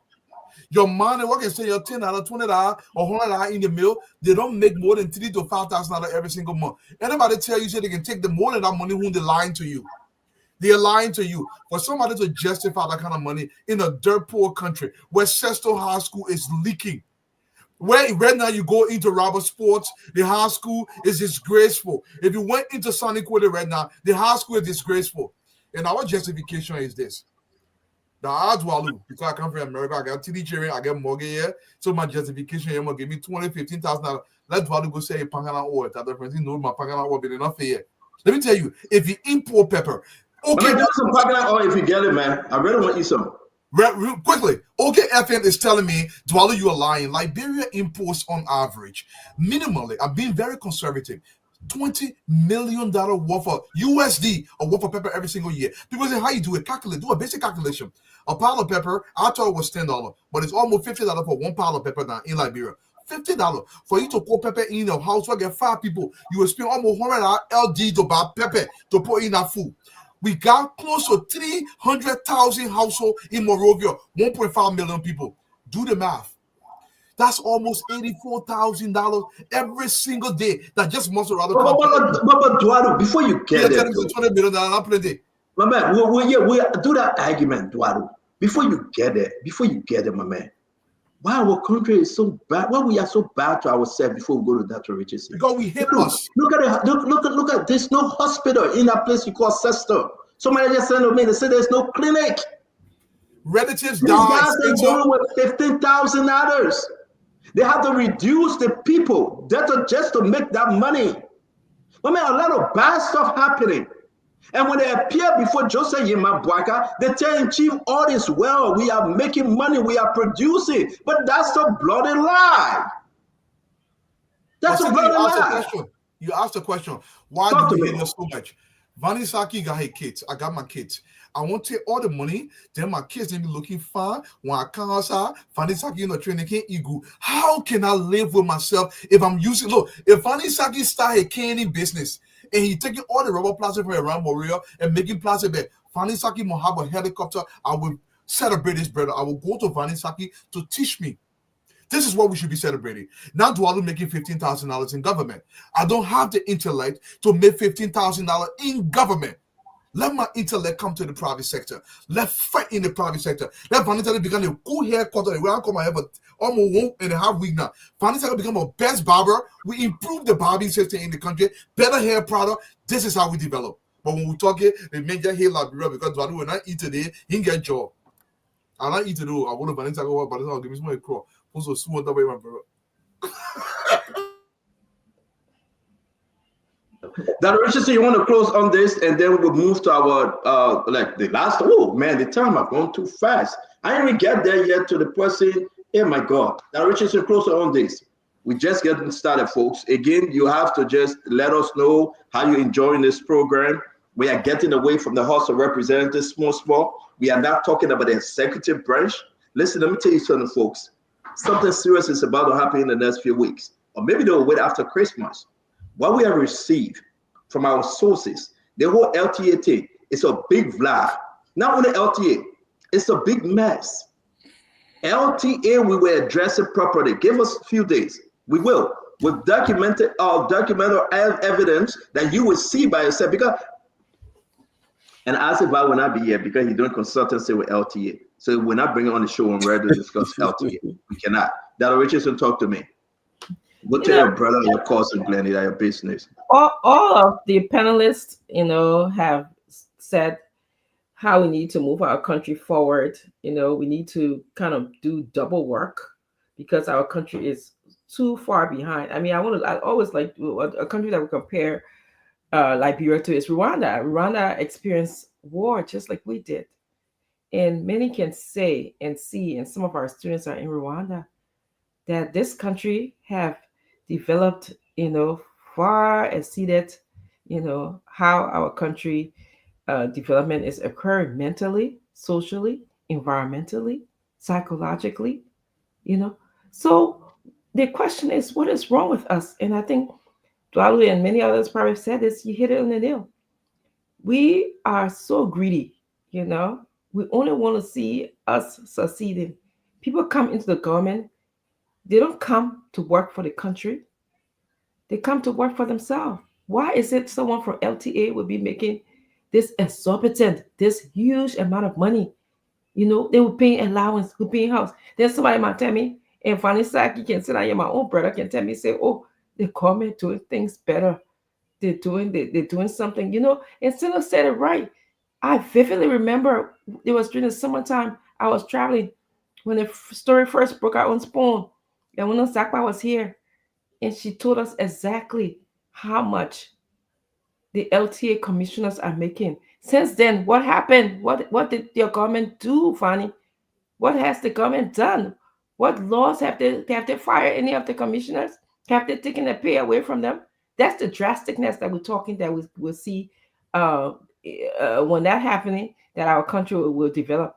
But besides that, we're just paying lip services to the government say, oh, the government put a proclamation, they will do something. Oh, the rice price is going down. Oh, the gasoline is going down. I hate to say this, but these prices that are going down, we have to look at it closer. Is it internationally influenced? Is it domestically influenced? So I don't just buy, the lip service that or the conclusion that the prices are going down. So the government's doing well. What's tied to those prices? Prices are tied to something internationally, locally. Okay. So this is how I want my Liberian people to start thinking. Mustn't just sit down and listen to whatever somebody say. So say one, so say all. That period long going, it finished passing, it over. So that's what I have to say. And that's how I close on this matter. Clinton, we didn't hear you. You went up because the kids came from school. I was told, and you went to take care of them. It's good to have you back. Talk to us, Clinton. Hey. Dwalu said you got 4 children, so there's no problem. Hey, Dwalu Fa? I know the beginning. Oh my darling, look, man, that's about how no Jude which you got it bio. Yeah, the man got 4 and 1 girl. That's the thing. She's the princess. The man is all sport out there about telling you won't listen to me. Nah, it's like my sister. She got 5 boys, 1 girl. Whew. Go ahead, my brother. We I think the LTA people, they need to do something about this. The legislature, the president needs to do something about it, because the essence of any government is to alleviate the suffering of the people. If you're not doing that job, there's no reason for you to be the government. That's the very existence of government. We put government in place so that they address our concerns. Like Stanton said, like Dr. Richardson said, this salary issue has been in place, of course, yes, but you have a government that campaigned, on removing some of these things. It's been 11 months, Vonnie, since this happened, this issue have been going on. I don't think the issues of salary, I don't think it's legislated. Correct me if I'm wrong, but I don't think this is legislated. So I think some of those things are within the authority of the executive to just easily do. If it's legislated, maybe it's going to be higher, but things like salaries, it shouldn't be a difficult thing for the president to work with, LT and other people to work on salary. It should not take this long. That's all I have to say about that. And again, folks, my brother, when we do this show, we come to laugh and joke, because you know why? It's painful to talk about Liberia. It's painful to talk about how they're treating our people, and then you come on the show, you got to find reason sometimes to just laugh. You got to find reason to laugh it out, because you wonder. I mean, like our brother Patrick would say, who's in charge? Who's in charge of what is going on in our country? Is it okay just to come and say, I'm just going to do my 1 term and leave? Is that what President Bwaka is saying? It's okay. That's okay. I'm just going to come and do my 1 term. When regardless why it is, I would just settle for my 1 term. I mean, 1 term said got to be super good. The people should remember what you're going to do, how you're going to do it, what you came to do. That's the question people are asking. So they agree that President Bwaka said, I'm going to do my 1 term. I'm good. Vanessaki, I'm good. I'm going to do my 1 term. So must you now leave the country worse than you met it? They agree that Joseph Bwaka just came to do 1 term. They agree, for the sake of the argument, that President Bwaka left the country in the worst shape. Can we at least, for God's sake, change course? Can we at least look at this report? Look at this report. I'll try to put this in the chat room. And I hope some of you are going to get this, because it kind of like my phone, maybe somebody telling me, so don't do it. But let me share with you guys. We ran with this story. Abdullah Kamara must account for the $2.6 million United States dollars for Liberia Digital Transformation Project. Why is he still there? Special investigation conducted on the LTA corruption saga has unearthed a $2.6 million United States Abdullah Kamara as a beneficiary. Document in our possession confirm that Abdullah Kamara requested 50% payment upfront for the implementation of the program called Labrador Digital Transformation Project. Vanisaki, how can you explain this? It's in the GSC report. How can you explain this? How can this government explain this when, of course, the president still keeping this guy to run? Now, it will interest you, before I move forward, this will interest you, Vanisaki, that this Abdullah Kamara guy we're talking about, this guy, he have hijacked all the places that connected with LTA, Lepteco, CCL. They control, the people that control the fiber optic in Liberia. He put his girlfriend to one place. He put his friend Henry to another place. Man, let's face it. Who's talking to? So you know what? He said, Joseph Boaga, my uncle. Joseph Boaga can take me from there. So maybe that's true. Why is he still doing it? That now the poor people, the people in Liberia should feel the pinch, because guess what? $2.6 million. He said he gave the money to Joseph Boaga for campaign. The government have not addressed this issue. Plenty will question. They have not denied it. Is that true? Did he really say that? He said it. The government have not denied it.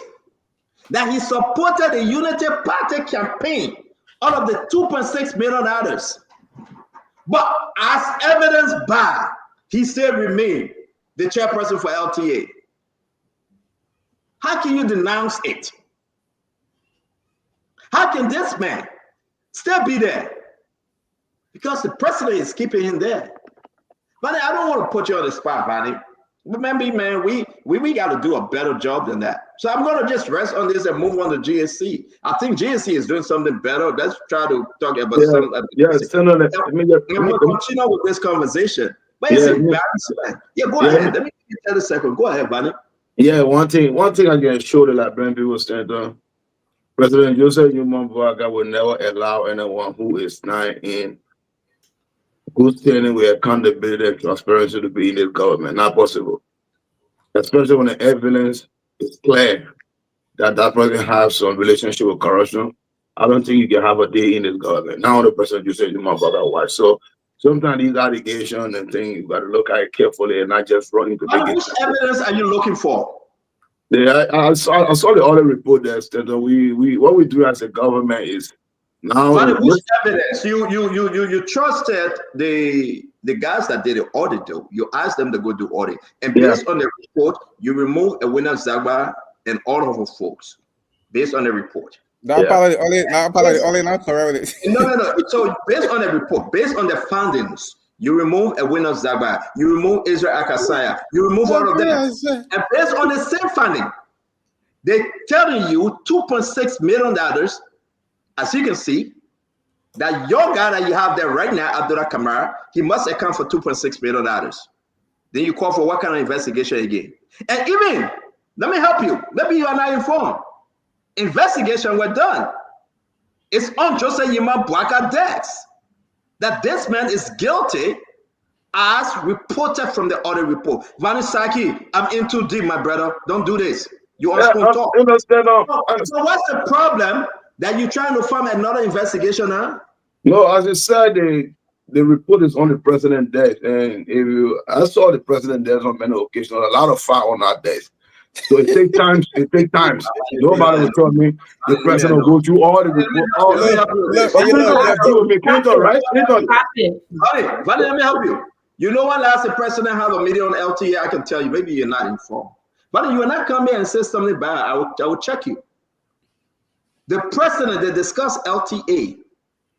Don't let me talk something else to tell you, my brother. Don't let me do that.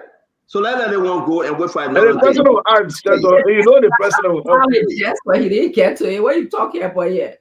I mean, that emergency, the president desk is not like a normal desk you see But with no. is that a real defense though? Is Ronnie Saki serious? Thank lady. You got a lot of Are you reports coming. serious? Honestly, Yes, are you lady. serious?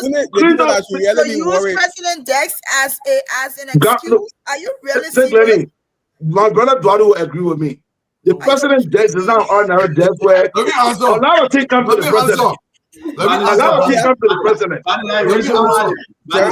Eduardo will agree with me. A lot of things come to the president. Let me answer. Thank you, Eduardo. Tell me. Thank you, Station. Manny, my brother. You taking it for a joke, Manny? This is not a joking thing. No, it's not joke. My brother, Manny, today, my Gola not too good. That the only part because I'm speaking in Gola, but I will say this thing. The president desk, I don't care how big the document is, it gets something called the executive summary. That one page. Eh? On our executive summary, it give you point. President, Dwalu stole 2 million. Check. President, Dwalu Hall living of Cam Johnson Joe. Check. Dwalu that LTA director. Check. The president can read that document. The president can clear that whole desk in one day if you wanted to, because you ain't got to read the document. So that excuse, Vanny, we can't do the people like that. The issue with Abdullah Kamara, they're not to you from the beginning, in fact, pre-President Bouakar's inauguration. How can somebody be accused of almost $2.5 million? I'm not saying the brother stole the money, but the GSC has reported that Governor Clinton is in possession of the money that was given to him, cannot be fully accounted for. He can't be there. Fanny, the play, what you want to say working right now? It is Fanny, you told $2,000. You can tell that job. In fact, you going home the first day. They're not going to say you stole the money, but you're going home right away. They put to the investigation. It will not even go take good 2 days because everything is receipt. Fanny, what the other $1,700 you can provide it. They put the hand call on you 2 or 4. Yeah, depending. You're talking about government, you're talking about a company that are two different institutions. Government is too big. When you talk about company, that's small. It's a small area to make a decision. Value my brother, I get very concerned about your. No, but the fact that a report, an investigation made it to the president's desk. Come on, you clean that should tell you that transparency at the best. Investigation was conducted. Reports submitted to the president. Waiting for action. That's something. Vanny, I have to mute you. The Liberian people deserve better in the Arizona from this sport. Seriously. Vanny, no disrespect, my brother. I have to mute you. The Liberian people deserve better. I can tell you everything about LTA and the involvement and I can tell you everything about LTA and the involvement. There's a reason why people are playing around with this thing.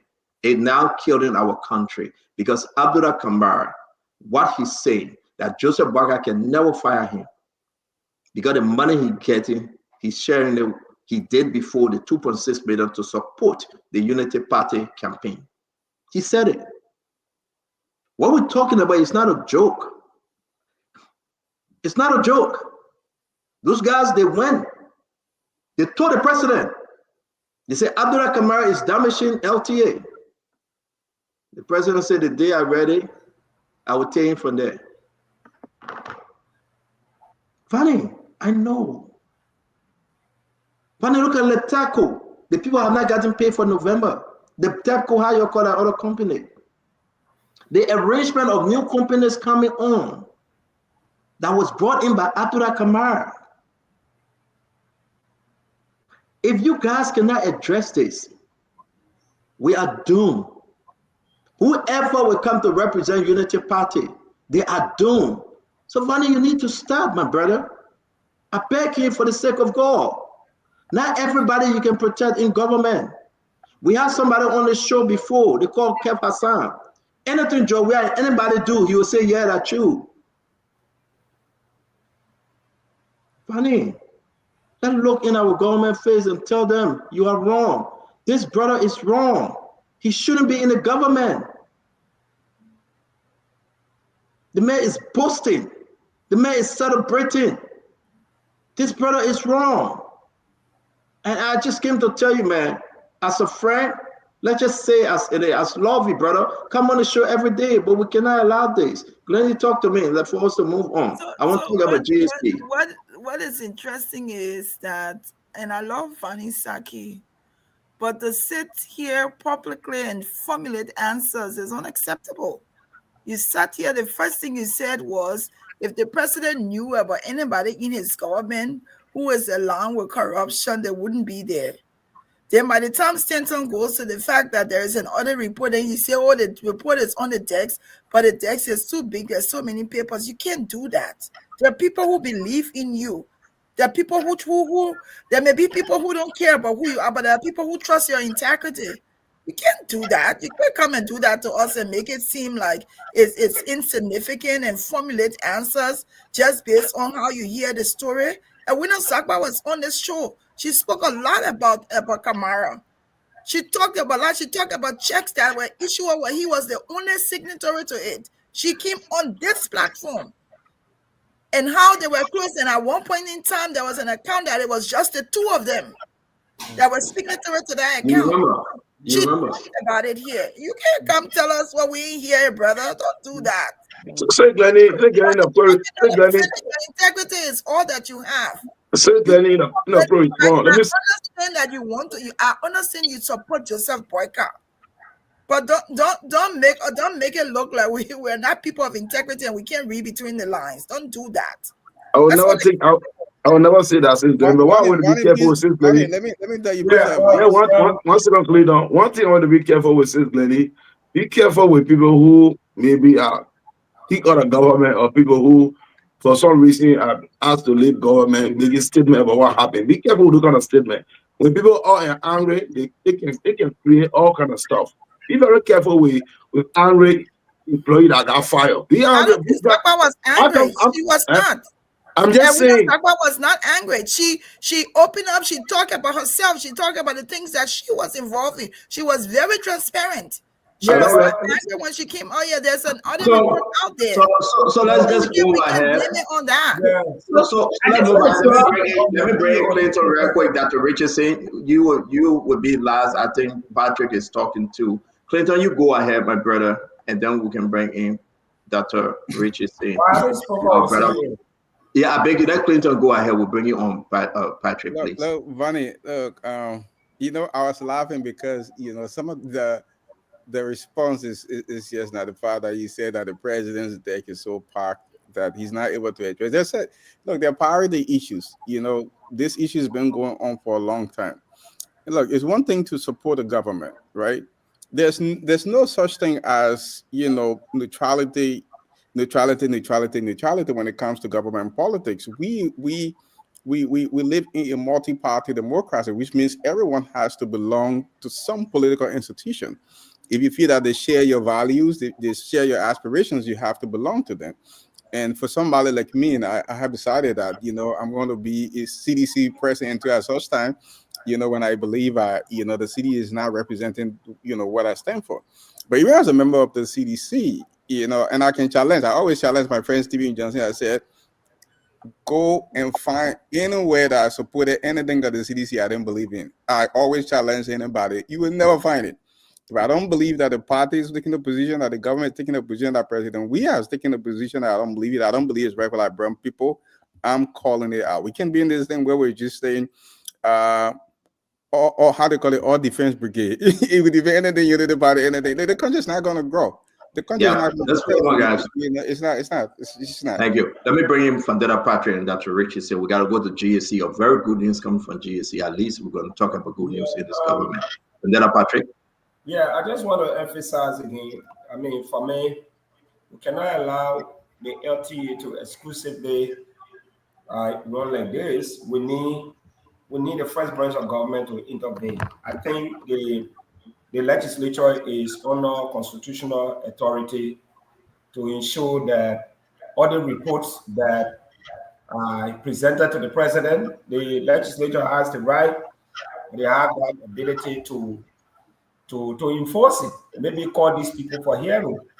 I think I disagree with Bernie, but at the same time, I want to agree with him on a few things. Yeah, sometimes like the former LTA boss, when she came here, she outlined a lot of good things that they did. I think this LTA leadership needs to articulate more on some of the achievements. And personally, I mean, I don't know what happens to their communication strategy, what they are doing. I don't still believe that every government is, anyone who works in government, you are corrupt. There are more good people. There are some good people in government who really want to do the Liberian people's work. Unfortunately, they work in a system that is believed to be, corrupt. So the LTA needs to come out publicly and tell all what they have achieved. And if you hide information from the public, we have all reason to believe you are corrupt. Like for me, I want to know what happened to my 15 megabyte. How can I reduce to 6.5? I'm hurt. Is it from the LTA or from the company? This information are not coming out. So you put us in a position to assume that you are corrupt and you are exploiting us. Everybody work in different institutions. Like you see, many of us here will come on the platform, they accuse us, we informative package, we taking pay, I'm making fat taxes. Everybody here, alone you talk something that they don't like, it mean you are bought. So I don't know, for me, I think I almost like a very good, because like I said, very good more than 4-5 times. So the LTA needs to come out clearly and tell us, because this thing is concerning. We live in a digital age, so anything that has to do with internet, you don't play with us. Some people prefer using their phone rather than buying food to eat because of what they can get.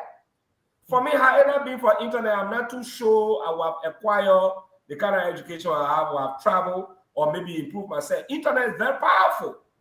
I mean, this is a whole global community on your phone. Yeah. So without internet, it's a problem. Right now, Thank you, Patrick. Thank you, Patrick.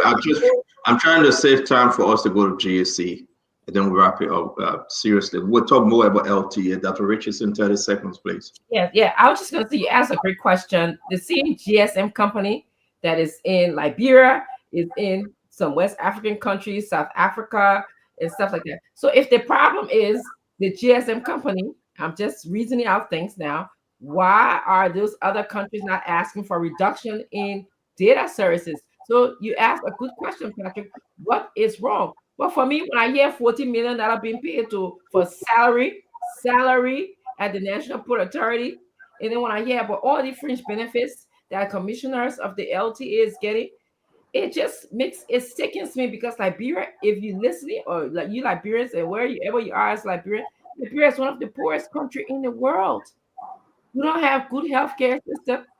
When I talk to people at St. Timothy Hospital in Grand Cape County, they're still using the light from the phone, okay, the flashlight, to carry out medical services.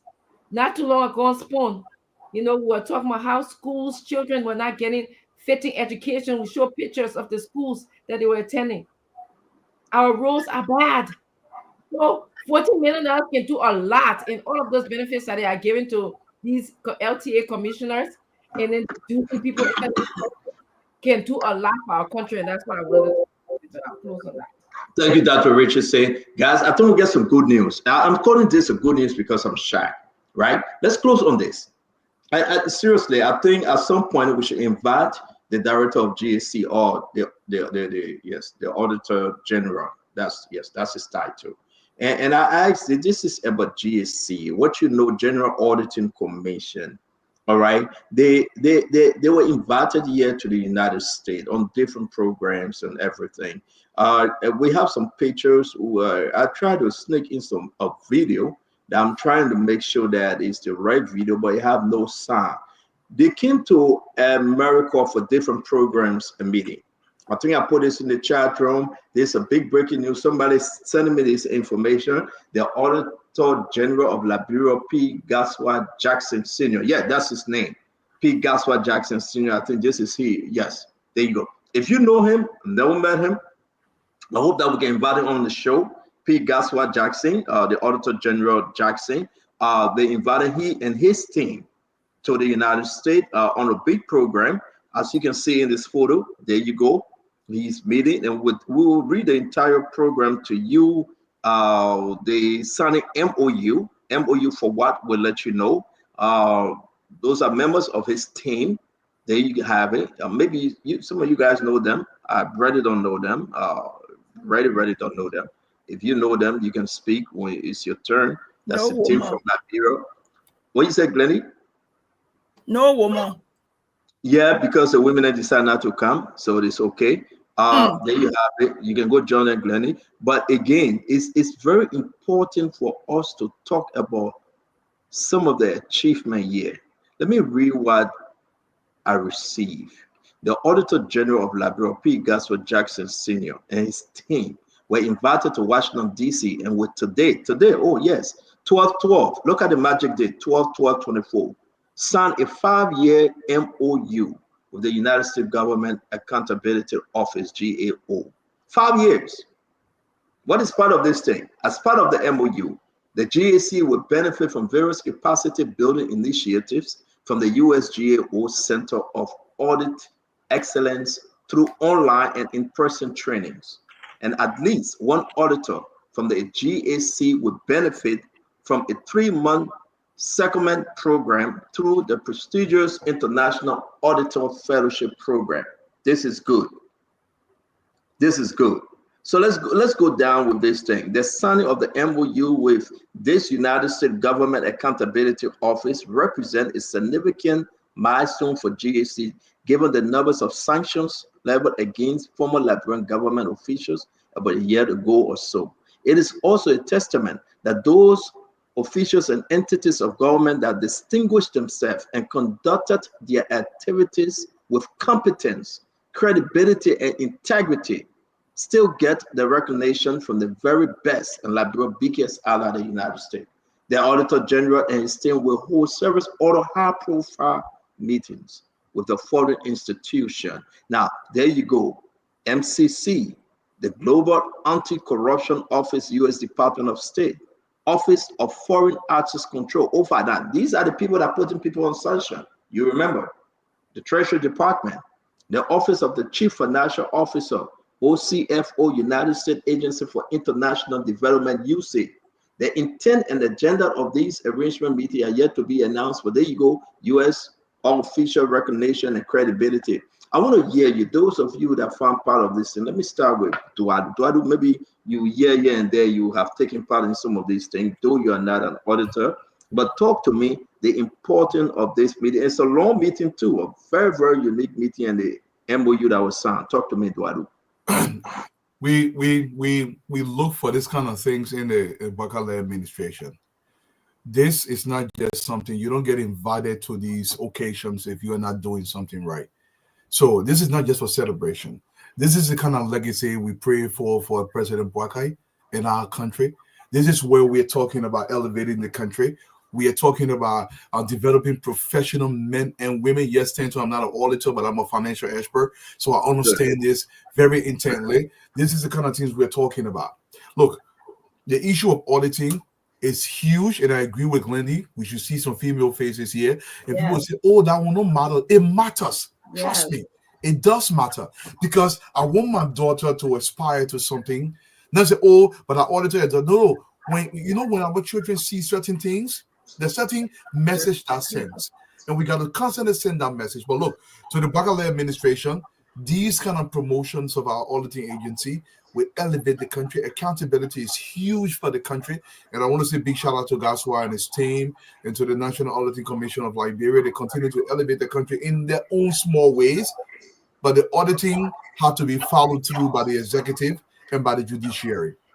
You cannot just audit and the audit sit there. Gaswa can do all the auditing he wants. He does not have prosecutorial powers. He has to go through the course to be able to do this. But we want to say peace celebration to the guys and be kudos to the administration. Let's get more of these good news across the country. It will continue to lift the country and solidify President Parker's legacy. Something we want. I was shocked, daughter. You're right. The issue about the invitation, seriously speaking, is huge. It's big. Yeah, indeed, we don't know why. Maybe they have female, but she wasn't in the photo. But we got to ask question why there were no female. Glenn, you're quite correct. But I was shocked because I want us to understand. I'm trying to say, if we can get in contact, if you know Gaswa, if you know Jackson, the Auditor General, we want to hear him before they leave from America. We want to ask some questions as to the development, the connection, the relationship building. And I think Liberian people got to be informed even more. But seeing this thing, man, 5 years, every year, Liberians honor this GSC will have to come to America for more training. Dr. Richardson, let me hear you some good news, though. Some good news. Absolutely. Excellent. This is what we expect from our country, from members of our country. And I really appreciate all of the offers that the United States gave to and support that the United States gave to this team. And rightfully, like Dwalu said, that when the United States see our country moving in the right direction, not only them, but most countries want to support because we live in a global world. You know, you have to remember that if we are corrupt in our country and the United States have to send their troops or money to us, that takes away from their country here because the taxpayers' money are paying for our fault, our disorganization, our corruption. So I appreciate what we just saw, and Penny is right. We needed women on the team. Now, let me come to you, Glenn. Talk to us about this, and I'm getting more information, and they want to answer your questions. So as well, we'll try to see if we can get in contact with the team because you spotted out of the bag. But again, let's about the female involvement, but what they are doing that 5 years, and every year somebody going to come for better training. Now they're talking about OFAC, the people that can put people on sanction, Treasury Department, the GAO. Glennie, how big is this? I think it's a big thing, and I think it's a good thing for Liberia. Is but what's the caveat to that is they can do all this work, they can do all the training, but the reports should not just sit on the shelves. It's like they're coming and they're doing the auditing and nothing's happening. I mean, it's a good thing. Kudos to them. This is some of the things we want to see and talk about. MOU, where people will get their experience, come get their experience and go back and help Liberia. But when they do the work, they have to be able to use it. I think it's significant for me. I mean, I know you say you're questioning, but for me as a woman to see 5 men and no women, it doesn't look good to me. I'm sure there are women who are qualified. There may be women who work there with them, but you want to give an appearance of a balanced approach to everything. Why do we not have a woman that came with them on the trip? That's my concern. So if that's the first thing I see, everything else is not important to me. That's how I see it. Thank you. Let me bring in Vanessa. I will keep you last because it's a good news for this government. I'm going to bring in our brother Clinton, Fundela Patrick. Then you can go last because I'm getting more information that there's a long-standing relationship through the American embassy in Liberia. That the people are so overwhelmed as to the fact that they're celebrating the great work of the folks at GSC. But here's a takeaway. I think Clinton going to celebrate as we bring him in. Clinton, you would tell me like you did before. He was appointed by George Manawia. So what? He's doing an independent job. Yeah, look, I mean, let me just take it off the back because I know you don't want to give victory to Vanisaki. You coming out, man, talking about his own respect, his own professionalism. And you guys, look, this guy. The first thing you have to understand that Goswell is a professional. I've been in Liberia. I was in Liberia for 4 years. I've been around politics for a little bit. I've never ever heard a Goswell anywhere around making any kind of political statement or anything everywhere. I think it's because of just his own professional achievement that he was appointed to that position. So you don't want me to say it, but it speaks a lot about where President Weah's hair was, because he found a professional. He could have found some I would say partisan and put him in that position, but he found a true professional, and Gaza is a true professional. And I'm happy because to hear good news, when you're hearing that somebody from our generation is doing such a good job, it makes you proud, especially if Gaza, like I told you when we started the show, I know Gaza since like the 7th grade, and I'm very proud of what he's doing. It's some good work over there. Vani can say that because they came to power, so now the GSC working, that's his problem. But I know that since Gaswa took office, he's been running with this thing. He's been doing his thing. He's a non-political guy. He's a straight professional. And if you read all the different reports from GSC, it's just been nothing but great. Again, the function of the GSC is to all the government agencies, right? whatever happens with our ordinance is left with the government to implement. So this, a lot of the work he's doing is going to fall on the lap of the presidents to hold people to account, whether or not the president desk is so full of documents that it's going to take his entire term before he reached those orders is another thing. Sometimes you want to pick up on second. Let me go to Federa Patrick. Federa Patrick, how big of a deal is this with the GASWA and GAC operating internationally? They are welcoming them, they are appreciating them. They say, listen, job well done. We're going to promote you guys. We're going to increase the engagement. Talk to me. You know exactly Washington, D.C. You live there. You went to school. Talk to me about Federa Patrick. It's a prestige for this government. It's always good to see your country very close to the United States, especially for good reason. And I want to use this time to congratulate the GAC boss and his able deputies. But like Glendy said, I don't see configuration of women in his circle. I think that is I don't know whether it's an oversight, but I think they need to reconfigure, to have a representation. And mind you, the fact that also men went over there, they may not tell them. But these people, if they don't see an inclusive professional, team, especially where we live in a society, a male-dominated society when it comes to these kind of professions, they may not tell you. They will look at you, they will smile with you, but in their mind they say, but these people, they are abusing the rights of women. Why women are not here? So they have to consider that. The unfortunate part about it is that, in this country, no matter all the job is doing, the good thing, don't be surprised when it tenure ends. Different person will come there. So, and that person will have to start over. And this is why some of us, we disagree with people removing people from tenure positions. Because when a man is working independently, they are free to think, they are free to be creative and innovative without any pressure coming upon them. And I also want to thank the new U.S. ambassador to Liberia. I think he's starting on the right footing to create that link with the United States where the GAC team can travel to the United States and benefit from a lot of training. We want to see this replicated in other ministries and agencies.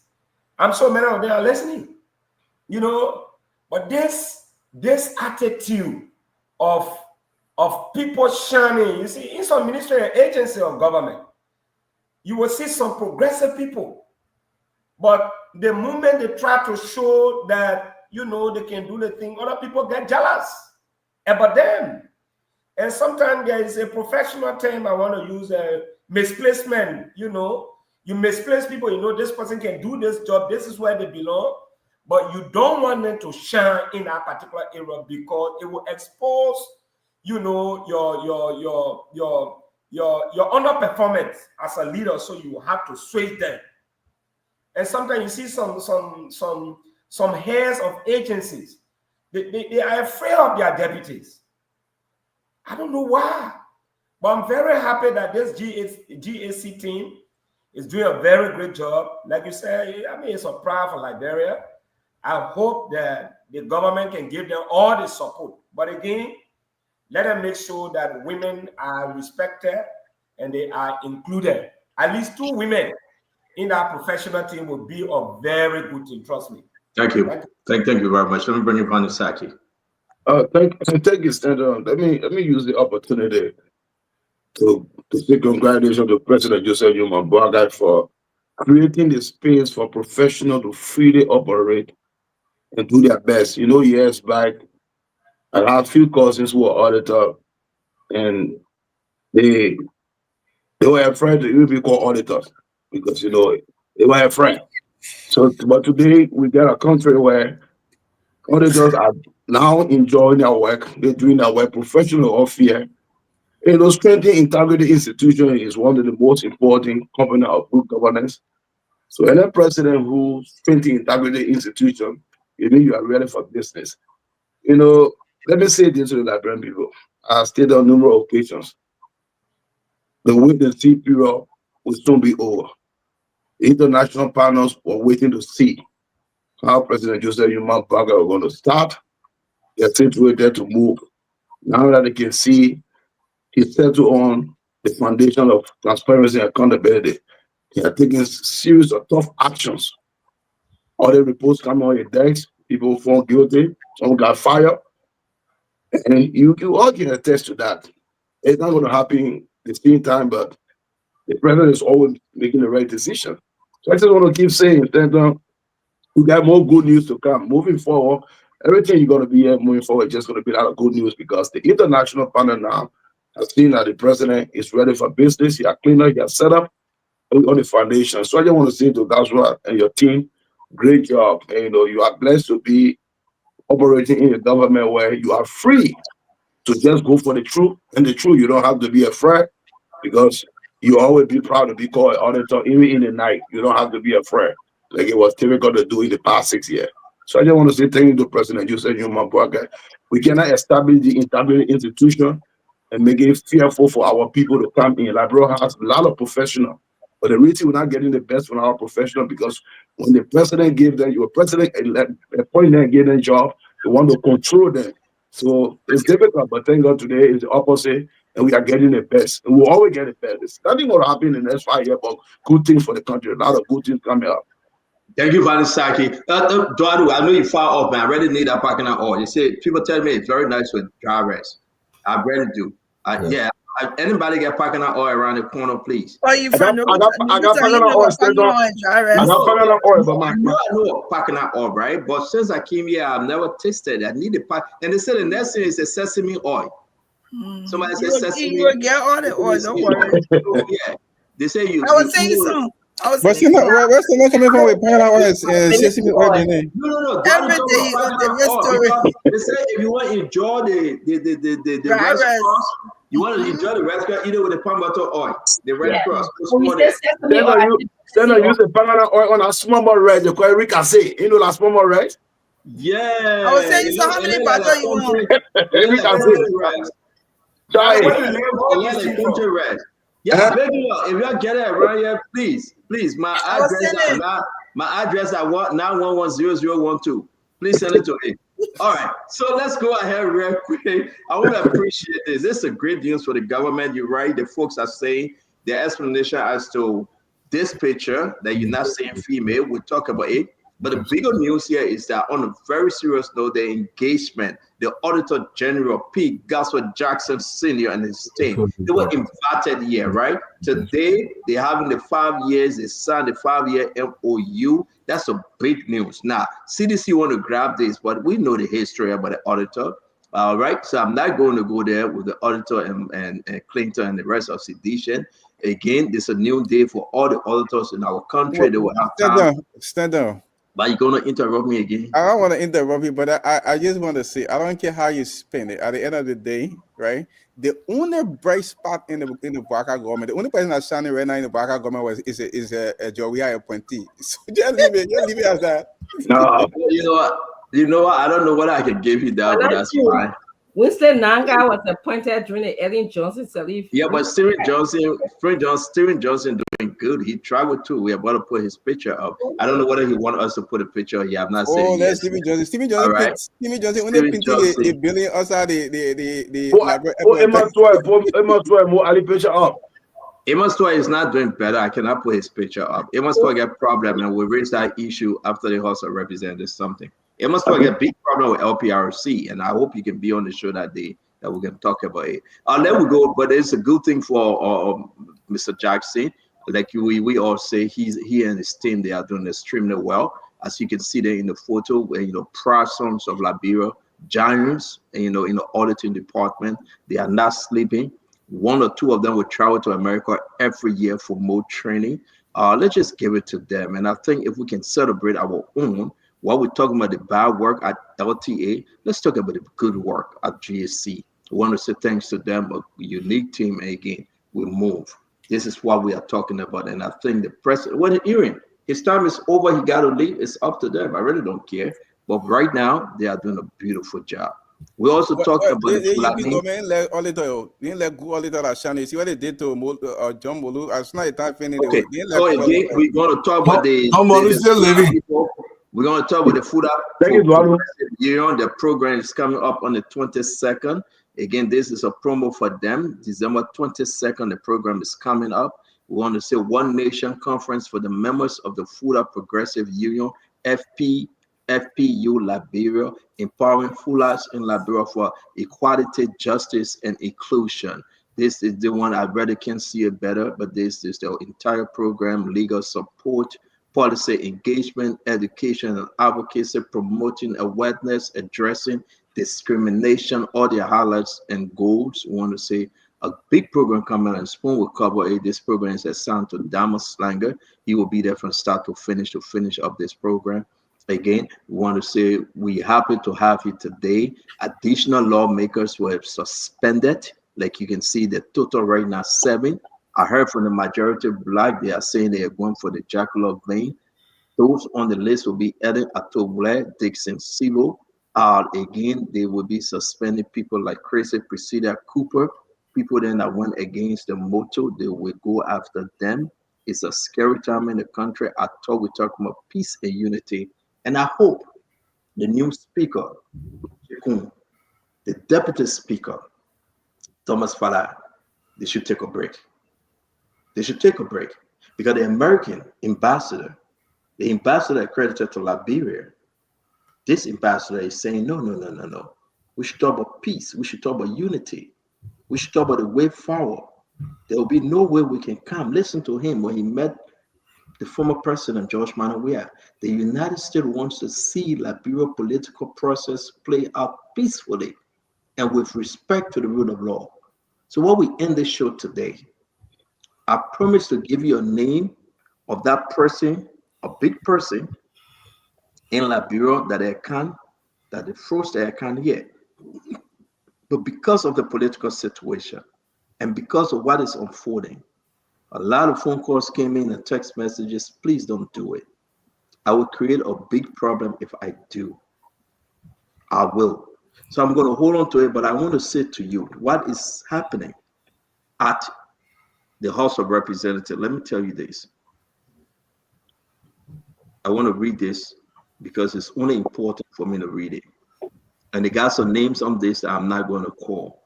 But I want to read this because it is scary that everybody is watching this. The national security team here that doing the transition to Donald Trump team, they have been briefed about the situation that is happening at the House of Representatives.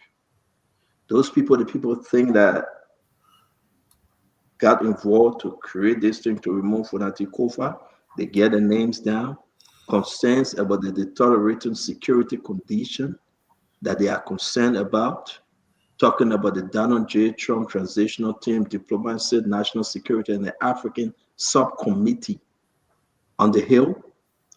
I can only say but so much, but it is of greater concern that if this is not addressed accordingly, peacefully, like the American ambassador said, we are going to somewhere new. I don't think the suspension should continue. So for my closing, I really don't think that we should fight people to destroy them. You have suspended 7. You're talking about going for another 4. Are you going to suspend the entire 29 members that is against you? Most ability will be on the show on Sunday. Yes, the plan. They have the 28 names signed, notarized, and they got it in the packet. In 3 to 6 months, they are guaranteeing that they will have a new speaker, and that speaker will not be Richard Kuhn. They have 29 names, guys. They have already signed on the document, and I asked over and over, is that true? Just how these guys then do, they have notarized that name and prepare, and they are looking for at least 8 to 10 more names. They're going to not go into the John Chamber. They're going to go to the Rotundo. They will sit there and they will tell Richard Kuhn, say, we got no confidence in you. We don't want you. That will be dating. They will go. Better got money now, and you got some people there. Let me say this. We were laughing when I told Fonati first, few months back, if you guys can remember. I said, Fonati, they want to remove you. Fonati said, no, that was a joke. He came with Dixon Sibo. He came with Nathaniel McGill. He came with Janga Cole and Thomas Fada. They took picture in front of office. In less than 3 months, they removed Fonati. I'm saying again, the guys have the name of 28 to 29 members on a paper, notarized, Glendy. They guarantee to have that full amount up to 40 names, and they will go in the rotunda. They will sit there and they will tell Richard Fonda, you are not our speaker. We don't want you. This is a scary time for our country. They are not hiding it. The Justice Minister opinion say the majority of black carry the rule. The Supreme Court said ultra virus, it was interpreted that the majority of black won. The executive saying we'll do business with a majority of black. The Senate said we'll do business with the majority of black. If you do have a majority of black now going against Richard Kuhn, and Richard Kuhn cannot have a quorum, let's end the show on this note. Yeah, let me go quick because Patrick, please do. My brother, regroup. Thank you for always. Tell us on this note, it's our last topic for tonight. Talk to us, Patrick. Help us understand. Where are we? The matter is staying in court. Fonati remains the speaker. The interpretation of the Minister of Justice of the Supreme Court's ruling is not indicative that he spoke the heart of the Supreme Court. The fact that the bill of information has been filed before the Supreme Court to explain itself in detail, it means this matter has not come to its final conclusion. We cannot say I personally cannot say and recognize Kuhn as the speaker. I still believe he's a rookie speaker, RLJ speaker, whatever. But let me just say this. I'm also hearing that on today, because it's after 12, that the executive will be taking the security from the speaker. The matter is still in court. The matter has not been concluded. Going or proceeding to withdraw security, already this individual has already aligned that his life is threatened, is to further jeopardize his safety. And I want the government to think about that. On the suspension of those lawmakers, I want to state clearly, I think, like I was saying here today, everybody were engaged in a political struggle. I do agree everybody took side, but it's important to emphasize a few things. Here, CEO, I don't think it's time for us to be very aggressive, in terms of retribution. I am not a lawyer, but before you suspend somebody, I want you to read Article 42. This article is clear, except that people, other than expressing their views, they engage in other acts. But if because of you, I saw Safoko from day one, I'm not saying engage in anything. And the other lady who was trying to, I think, Okopa, as a matter of fact, she's a lady. She was not involved in any kind of physical or something. Suspending them, you got to take into consideration Article 42. I want them to read that clearly before they make their decision. In conclusion, CEO, like I said, I do not think that this removal process will have started. We will have used the first year. The president will have used the first year to put his agenda together, synchronize the arrest agenda, try to attract investors in this country, make the country to look that the country is prepared for business. So investors will see Liberia as a ground to do business and succeed. Then by 2025, we should be talking about signing concession agreements. This oil factory is coming, it's going to Grand Cape Mount, it's going to Bombay where, Valley comes from, create jobs for our people. But we took the entire year making confusion. I am afraid, I pray that this matter is concluded peacefully, that 2025 will start on a very good note. Thank you. Oh, thank you very much for that, Patrick. Let me Can I go stand? Excuse me? If you want me to go, I can go next. So No. They keep you your partisan guy. We'll keep you in Clinton for last. We are the don't tell neutral. her you forgot it. I'm an independent like you. I'm an independent. I don't have a party. I beg it. That Richardson, please go ahead. If Fanny Saki is independent, then I want to know who belongs to a party now. But Hey, nah, I'm an independent. I want to echo the sentiments of all of us here today that the GAC support that they are receiving from the United States currently is good news for Liberia. That is exactly what we expect. And I hope that they continue to work hard in terms of auditing and highlight corruption in our country. They shouldn't just let their reports sit on somebody's desk to get, excuse me, to get dusty and nothing happens. So kudos to the GAC. And when the government does well and the government does good, we'll speak about it here. And when it don't do well, we'll speak about it. We're not going to speak because we are mad, because we are affiliated with a party or not affiliated with a party, because we are friendly or we have friendship with certain people in the government, or some people are now accusing saying that we are getting paid by a fanatical for the group. Okay, we don't do any of those things for 3-4 hours, almost nightly, because of those reasons. We do it because we love our country. We come here every day and speak to help conscientize, to help educate, to help provide information to our country. You may not like what we say because maybe you are taught or you are trained not to accept tolerate diversity. Okay, but that's okay. That does not deter any one of us. We're built for this. Okay, when I have conversation with Guadalupe, when I have conversation with Wendy, when I have conversation with Stanton, and in the chat room when I see Clinton, I can tell we're built for this. We are people who can make mat turn to mattress. We can take we can sleep on a mat or we can sleep on a mattress. So no matter how you talk, no matter what you say, we'll still speak our truth backed by the facts of the matter. Okay. We're not going to speak because this is Liberia too, because some people say, oh, you're talking too much because this too is Liberia. No, this too is Liberia. The corruption there. This too is Liberia. We got a lot of one of the poorest country in the world. Okay, you're not going to talk because you don't know Liberian politics. That's not the politics I want to know. I want to know maybe the politics of Rwanda. How did Rwanda grow so fast after they had a very similar civil war like we did? I want to know the politics of Ghana. The politics of the United States in some certain situation. All right. So I would say that we speak because we want to uphold. So I believe me.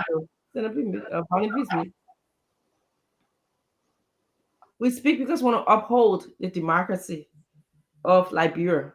Okay. We want for the next generation to have a better life. That's what mature, intelligent people pray for. Okay, we pray for a better country. We pray for the next generation. Okay, nobody running us for America. We ain't kill nobody here. We ain't do nothing bad into this country. Okay, the law works here, and so we are here.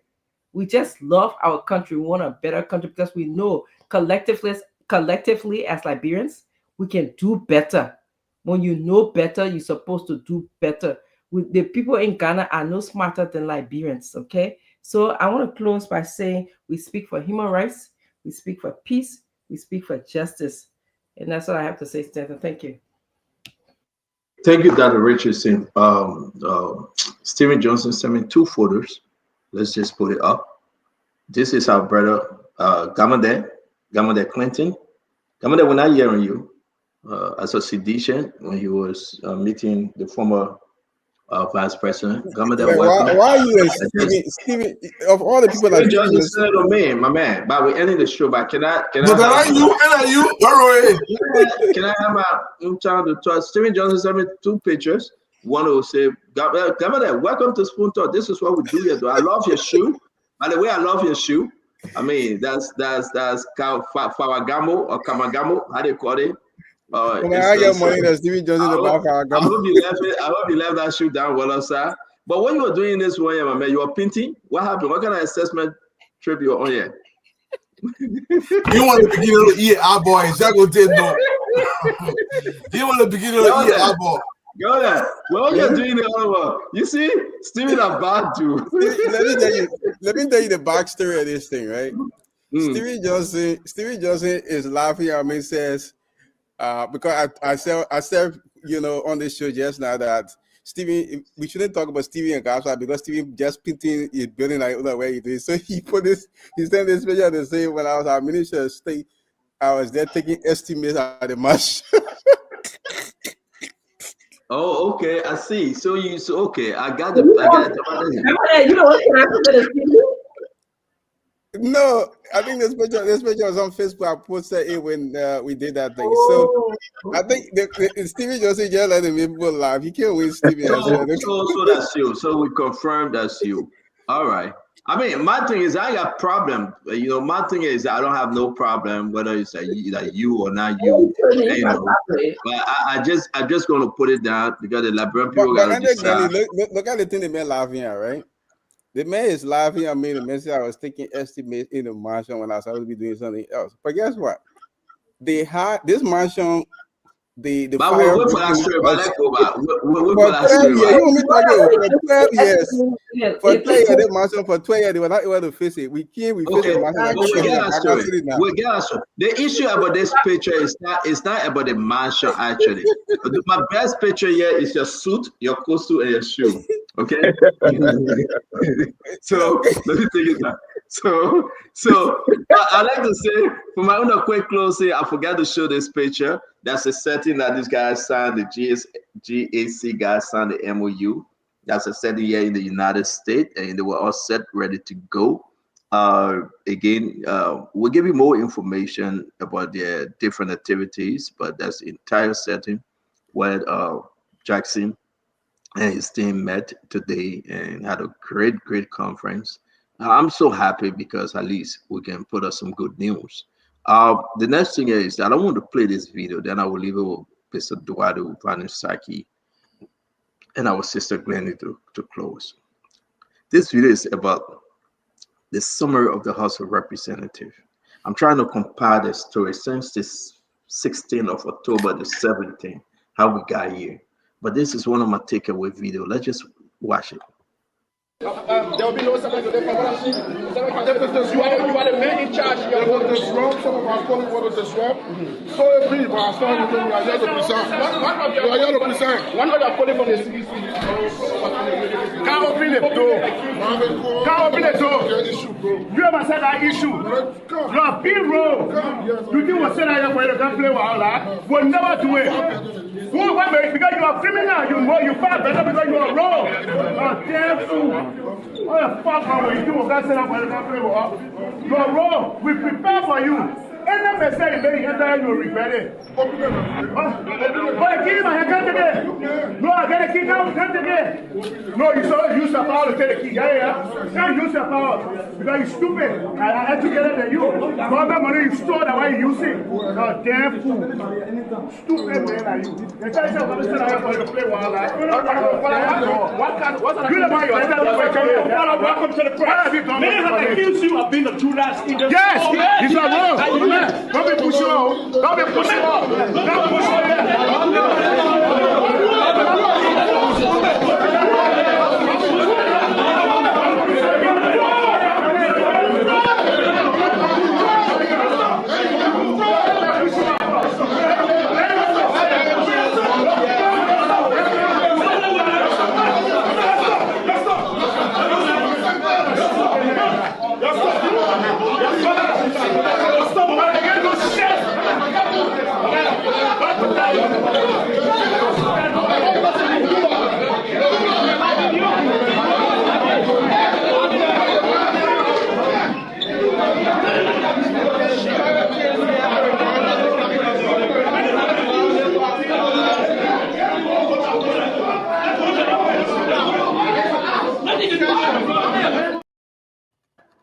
So we got more videos. Again, I want to say, listen, this is the end of the show. Thank you very much. I couldn't give you that person name that actually the first or Liberian, distinguished Liberian gentleman account here in America. When I receive all these different briefing, but while on the show, I was really going to give you the name, but seriously, Eduardo, it's a security concern. They said, no, not yet. But again, the froze his account. It's very, very embarrassing. And this person is part of this government, is part of this administration, and I will leave it like that. Mr. Eduardo, your take, and Vanisaki, then our sister Glennie will take us home. Talk to me, Eduardo. I would say this. I was going to speak about something else, but after I watch this video, I want to answer a question. Liberians will always say, Eduardo didn't want Liberia to develop overnight. President Bouaka just came to power. You can't expect the papier to solve all the problem in 11 months. This is true. But I want to leave you with a quote with Nelson Mandela. Mandela will say this: overcoming poverty is not a gesture of charity. It's an act of justice. The reason why we are pushing for urgent development of our country is not because we want skyscrapers. It's because we want justice, because when development comes, the least of us can have what the ordinary wouldn't have.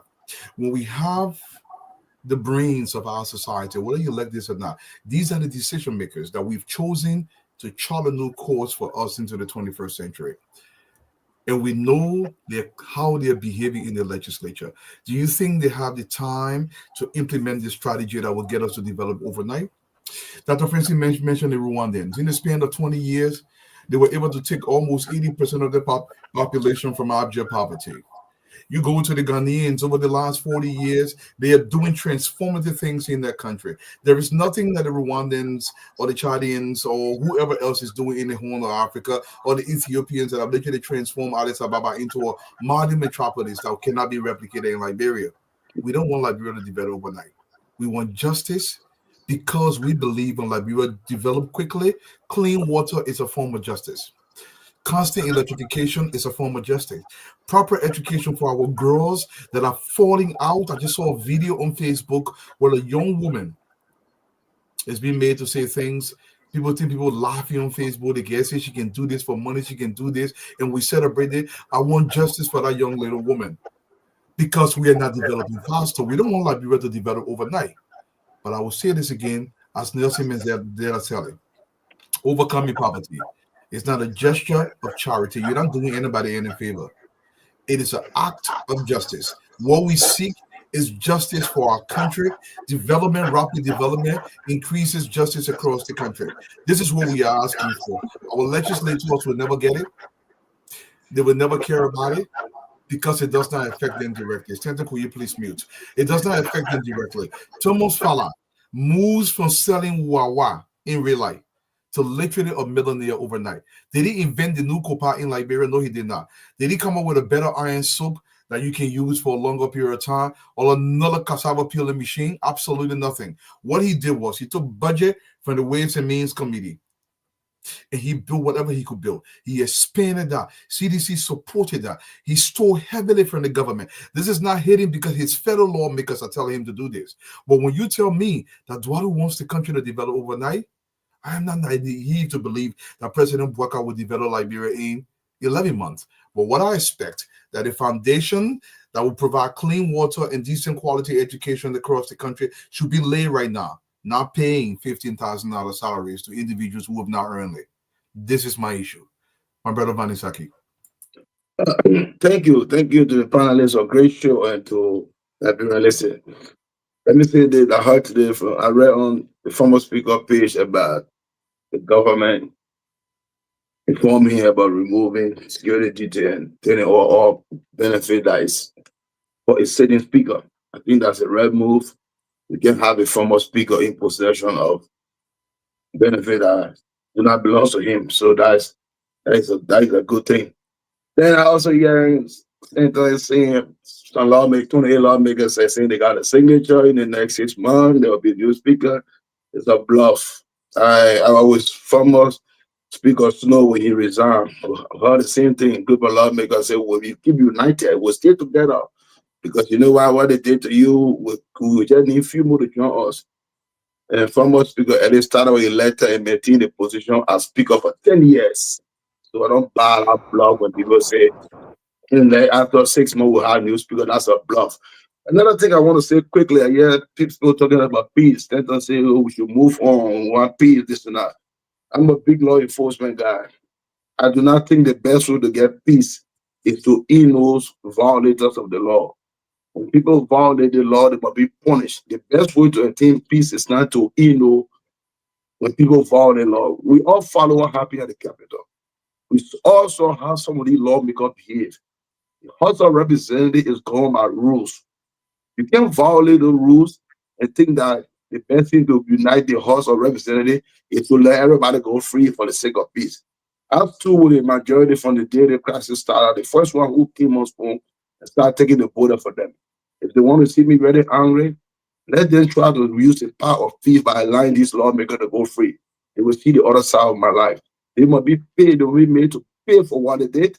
They will be punished because what they did was a violation to the House rule, and it does not send a good message for our children. Well, lawmakers will do all kind of things, involving violent behavior, violate the whole rule, and pass on the canopy of chair for peace. That's not going to happen. To conclude, I hear my friend Clayton talking about the former speaker finding pure information. Let me tell you now today that I put on a challenge up. I'll be in library in January. I'm going to pay for the venue at the Intellectual Center in Kerry Street. I'm challenging all the legal scholars in the country to an open debate. They come and read what is Supreme Court interpreted and tell me and show to the librarian pool what the definite decision that was made in that interpretation. I hear everybody talking about Supreme Court ruling. There was no ruling because the legal definition of Supreme Court ruling is a final judgment in a legal dispute. There was no judgment made by the Supreme Court. What the Supreme Court did was to interpret, and told the lawmakers, I can't do for you what you're supposed to do for yourself. Doing so will be a violation. All along with Ben, this former Solicitor General scored a big A on the first day, my dear brother Eduardo, when he came out and said, but we did not win. But later on, he walked back on our victory. If you read the 3-page that we all been running around with, all you see is Supreme Court interpretation of the Constitution with no final judgment. So if the former speaker going back to the Supreme Court to fight your information, for the Supreme Court to explain what interpretation again. So the Minister of Justice did not do anything wrong. All he did was concern the interpretation listed in the Supreme Court document release in favor of the majority black. All the things the Supreme Court said, the majority black made it. That's why they essentially march on this. I mean, the executive branch decided to do business. So again, to my fellow librarian, the challenge is open. Find the best legal scholar to engage me in January. At the Intellectual Center. No legal scholar can read that document and tell me there's a ruling. There's zero ruling. That's all interpretation of the law and leave it open. If anyone thinks they can engage me on the issue, let me on Kerry Street in January to an open debate because no legal scholar can defend it. There was no judgment made in the case or all interpretation. So I just want to say, I hope former Speaker Kofa, as a lawyer, start allowing politicians to play you around. Sit and think, read what was presented. I want you to give that announcement again. You say what happened in January? In January, I'll be going to Liberia. I'm putting on open challenge. Even my brother Clinton want to go to Liberia to receive that intellectual beating from me. He's welcome. Because if you read against Clinton, there's nothing. I repeat, the Supreme Court did not rule. The Supreme Court interpreted the Constitution and told the lawmaker, based on these circumstances, the court cannot do for you what you're supposed to do for yourself. We are being Clinton. We have this. We got to announce it real quick. It is important for us to announce that they have referred the Justice Minister to the committee, and they will deal with that later because it's so important. But again, your challenge is open. I hope you guys can carry life on spoon. I hope you can pay the $500 to carry life on spoon. You all do $6 anyway. The Cash App is up. We've been looking for number 50. I beg you, you the last to go jump with. The Cash App is up, Vanisaki. If you don't have the Cash App, my man, we giving right. Wait, you said we're the last to go. I ain't go here. Oh, sorry. But we got to write something that we got to talk about. We forgot today because I was so overly excited. Again, folks, please do not forget, contribute to the Cash App.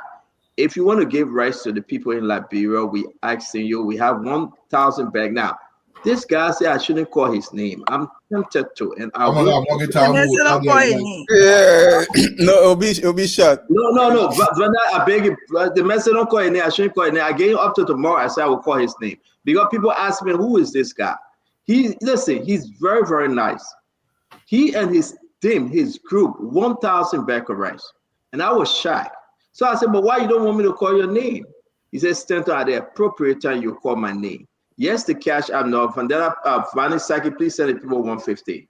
Yeah, I do that. Yeah. What's the cash app? Cash app number yet. Guys, I'm begging every one of you, every one of us here, please contribute. Glendy, please contribute. Don't do this to the people this year. Dr. Richardson, you always contribute $100. Can you make it 150? My brother Dwadu. Yeah, please, to my closing. No, I beg a part of the show. Dwadu, you collect the people 1,000 for that investment, something I know you get some money. Please contribute. Clinton, sorry for putting your picture up, my brother. I beg you. I know you contribute. I will not put your picture up again. Let me close. Let me close. If anybody want to see Clinton picture and you want to contribute $10, I will put it up small. No, the coastal picture. I'll get 2 becquerels for the coastal picture. Thank you. There you go. 2 becquerels for the coastal picture. But we want to let's welcome this lady. Let's welcome this lady. She took over today from the Ministry of Commerce, Magdalene Dakose. She took over today. We hope she's going to bring a vibrant transformation to the Ministry of Commerce, right? She took over today. This is Magdalene. They call her Magdalena Dakose, right? She took over. She's your new commerce minister. We're going to monitor her. We're going to talk business with her and understand her mindset because this too is Liberia. We just want to recognize her. That's a good news. Let's see what she's going to do for the people of Liberia through the industry. I also want to announce, Glendy, I know you're coming in. We do have a female. She's the senior manager for audit. Her name is Anita Sese Water-Weaver, right? She's the senior manager for audit. Now, when the U.S. government sent an invite, they called for the Auditor General and his 3 deputies.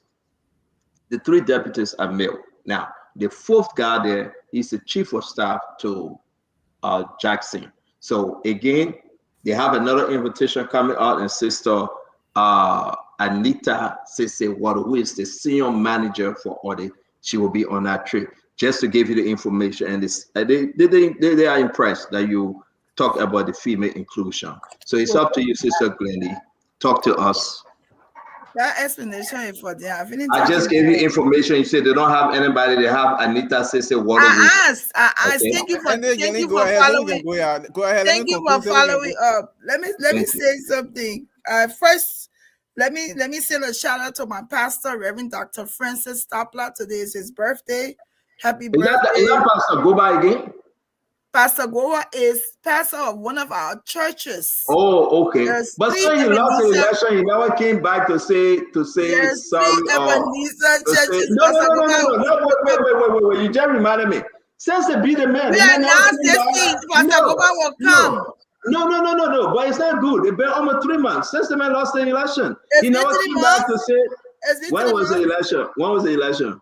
Just last month. November. So it's been almost 6 months. But want to send a special birthday. You just reminded me, our sister's birthday, she turned 66. She wanted me to announce it. Her birthday is Wella Tuma Blade. Her birthday is, Wella Tuma Blade is the 18th. It's coming up the 18th. And my mother-in-law birthday is tomorrow. I can't wait to celebrate with my mother-in-law. Her birthday is tomorrow. Kluba Gibson, Moba. We want to celebrate you, mommy. So happy birthday to Remy. Go ahead. Happy birthday to all of the celebrants. But I want to specifically send shout out to my pastor, the Reverend Dr. Francis O.S. Stabler of the Ebenezer Community Church in Minneapolis. Happy birthday to you. I also want to send shout out to Winifred Davis. Today is her birthday. Happy birthday, Winifred DeShield. Happy birthday. My godson was watching the show today, and they texted to say my godson Basil was watching. I want to send a shout out to my godson. Let me say something. Fanny Saki gone. Fanny Saki can't threaten any lawyer. That's what he talking that fly. He no lawyer going to meet him nowhere.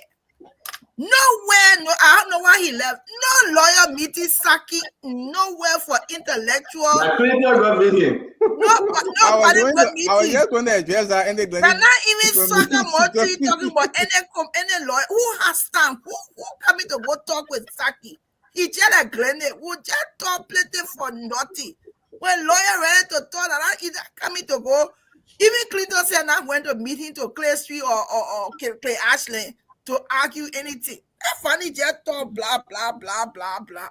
But anyway, let me say this, and I said in the beginning, I think to strip Fonati Kofa of all the security details, I think it's a wrong move. I think if the government is doing business and they're recognizing cool because of the tense situation with these two people, this group, the House of Representatives, they're not working cohesively. I think it still should have had some form of security detail oversight until this situation has been resolved. To remove everything, I don't think it is expedient, and I don't think it's the right thing that the government should have done. This is wrong, in my opinion. This case has not ended. Fonati Kofa is trying to exhaust all legal means possible. It is his right to do that. In the end, like Clinton has said, if the court deems it necessary and interpret it as meaning that Fonati Kofa, you have lost, the majority bar, they did it correctly. Certainly, he will have to move on, but there's nothing wrong with him exhausting all efforts to fight for this. President Barker is the president of the country. He must take charge.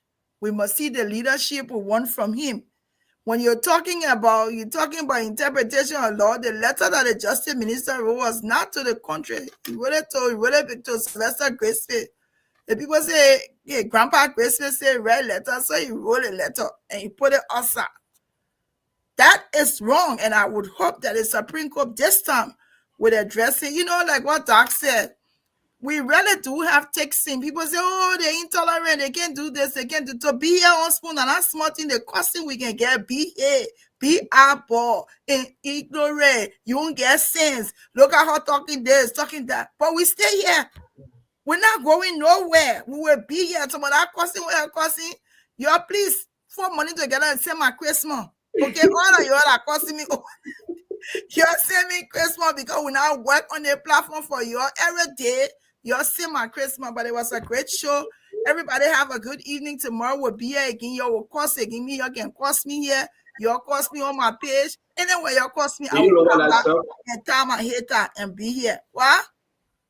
What is it? And those of you who have pangana all, when you send me some to the center, make sure you send me some, okay? That I'm going to send you can eat pangana all. Have a good day. Clinton, take it away. All right, now let Clinton wait 1 minute because I was able to convince our friend that contributed the 1,000 bag of rice, and he wanted to just say a brief thing. Listen, I'm ready to do a apart from all joke from nowhere. 1,000 bag of rice, not small thing, sir. You're all welcome. We all listen to you, and again, I really appreciate you. Hope you can come on the show. Go ahead. You are live on Spoon. Yeah. Hi, everybody. Hi. I'm Dr. Twe. I'm a regular listener to the Spoon Network, and I honestly appreciate what you all do for the Spoon Network, for the Liberian people, especially, I call it bringing live information. Some of us, that is where we get our information daily from. I really appreciate. So on this time that is Christmas, we all know Liberia, how even around this time, there are a lot of our family members back home who find it difficult to get something for the Christmas. So I'm partnering with Spoon, to do this donation to give back to the people. I think our Liberian people deserve more better things than what we see happening, but time will tell. We'll stay in our lane and contribute our little quota here and there. So thank you, CEO Spoon. Thank you so much to all the panelists. I listen to you guys every day. That is how I get my news. Thank you guys so You're much. quite welcome, Joe. When are we going to see you on? When will you appear? We can. You just can get 1,000 bag of rice from the bag. We really listen. I personally appreciate, and Dr. Richardson, Glennie, Mr. Duadu, Clinton, the rest of the team, Liberians saying thank you. Look on our feed to do 1,000 bag of rice. I didn't know where it was coming from. People are contributing. The food up people give $500, $1,000, which of course, if you do the math, that would be how much? That would be what, 50 bags, right? And another group gave $500. But we do appreciate you giving 1,000 bags. We want to know more about you and when can you appear on this show? We want to see the Dr. Tway. Spoon, I'm a very private and quiet person. One day we'll plan it. How do you call it? Let's keep communication. So one of the days, I always like to stay in the background, Thank you, sir. And we look forward to talking to you. Thank you for your contribution. Liberians appreciate you and the way you enjoy it. May God bless you and your family. Thanks. Thank you. Thank you so much. 1,000. No, your black right there. They may get 1,000 pair. Listen, let me say this before Clinton takes us away. It's very important to acknowledge this. I was shocked when he said it. I thought he meant 100. Then he said no. I heard you talking about 1,000. I will give the 1,000 back. Duadu, this is big. Say what you want to say. I do appreciate that the Liberian people will be receiving the rice, and we're so happy for it. Clinton, take it away. Big congratulations and thank you to the good doctor, the Liberian people around this festive season. We really need that. Vonnie left the show, but I'm sure Vonnie, I'm sure he's still watching the show. I just wanted to run Vonnie through what it takes to get a law degree. I'm really going to waste my time to kind of debate Vonnie on a legal issue. Look, first you got to get a full year degree. Then law school, you got to go through all it. When you finish with the law school, then you got to go sit down and take a bar exam. You pass all that. The people, they say, as you do all that thing and go, I go waste my time arguing about it. Vonnie doesn't even know the difference between a ruling. What a ruling is. A court receives a case. They pass on the case. And Vonnie said they're not ruling. And I'm supposed to go waste my time for 2 hours to go sit down and discuss. No, you're supposed to eat lobster. I told others to go discuss law, really. Look, Vonnie, I beg you. Look, but I mean, the developments from Liberia today, pretty troubling developments. I believe that the president was ill-advised, especially in the face of Fanati's filing of the Bill of Information before the Supreme Court. They needed to wait until the Supreme Court finally passed, because the Bill of Information is one step. It's the last step in the entire process here. They needed to wait until he exhausted that process before they stripping of his immunity as Speaker. As it read 9, I mean, there's still a lot of confusion over what the decision of the court really is. And so they needed to wait for that, especially in the face of Fanati's, saying that there's been threats on his life, and especially given some of the level of violence that has been meted against people at the Capitol building. On the issue of the GSC, they're doing a good job, and I sent a Gospel personal message to congratulate him. I actually told him that you're the star of Spoon TV tonight. Yeah, so they're doing a good job. We all have to be very, very proud of that. Look, this country, like they say, we're not born. We'll be here. We'll continue to talk about Liberia. Somebody just say, look at Clinton with B-nose. They will cause our B-nose. They'll talk about how many children we got. But, look, and the funny thing is, I actually just, Dwalu, how the accident by which I got on Spoon, right? I just got on Spoon by accident. No, now they call me that day. You call me that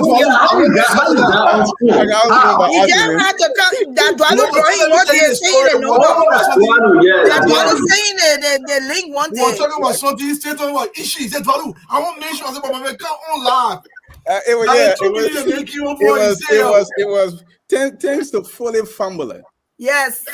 He was fully formula and he think he can talk that Mimi came on Spoon. Because I Tabata. was Spoon for a Don't long even time. say thing he can talk. For the formula is Tabata. Hey, We going Tabata, to he go can put talk. you in jail, Glenny. Because look at all the years Now, I it was was Spoon. our state though. Right? All the years I was Spoon, I've never been tempted to say I want to be part of Spoon TV. But for some reason, I think fully family was saying that they were just saying, I called Dwalu. I said, Dwalu, you got to ask the man this. You can't be talking this. You can't let it fly. And Dwalu said, my man, I'm not talking for you. I would tell you, don't give you the link yourself, count on the show. Since they, yes, that's He's now the cause you the first day he said, I'm not looking in the pew again. But you know, The cause the first day he said, what? You can go in he said to go in the fee. I'm not going there anymore. That's what person can be cool. You know, before not that I will bother me, but I will read it through it. I said, but when I so Yeah, I if can you read can't it. talk, I gotta I can cross temper. but that person can be cool. You're not nothing happening. That person can even go there. They don't go there. Me, I can go there. They keep crossing me. They I not keep crossing it. they not other than Rosa Io. You know what, chicken white Dwalu. Yeah.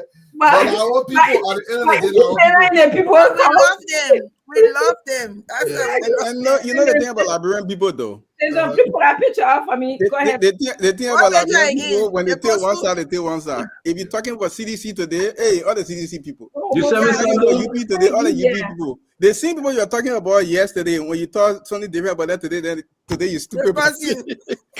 Our on the show, Center that are president who will say that person now 6 hours. Yes.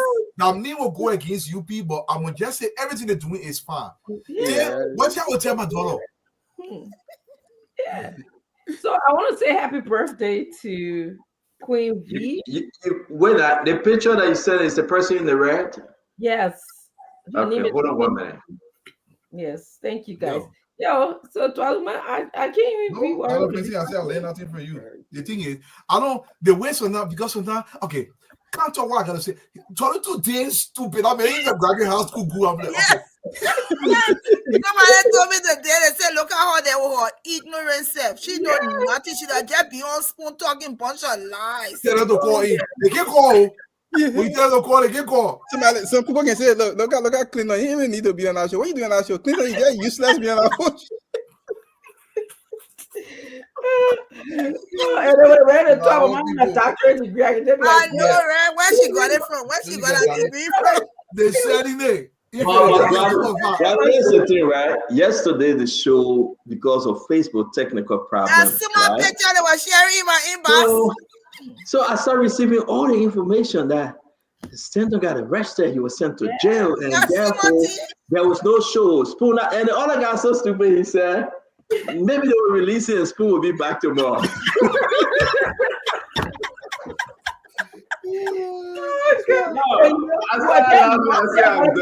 Why is so much fun in the chat room? Just talking, you are just being mysterious as usual. I say I'm done. These people are crazy, but it's all good. Here's your picture.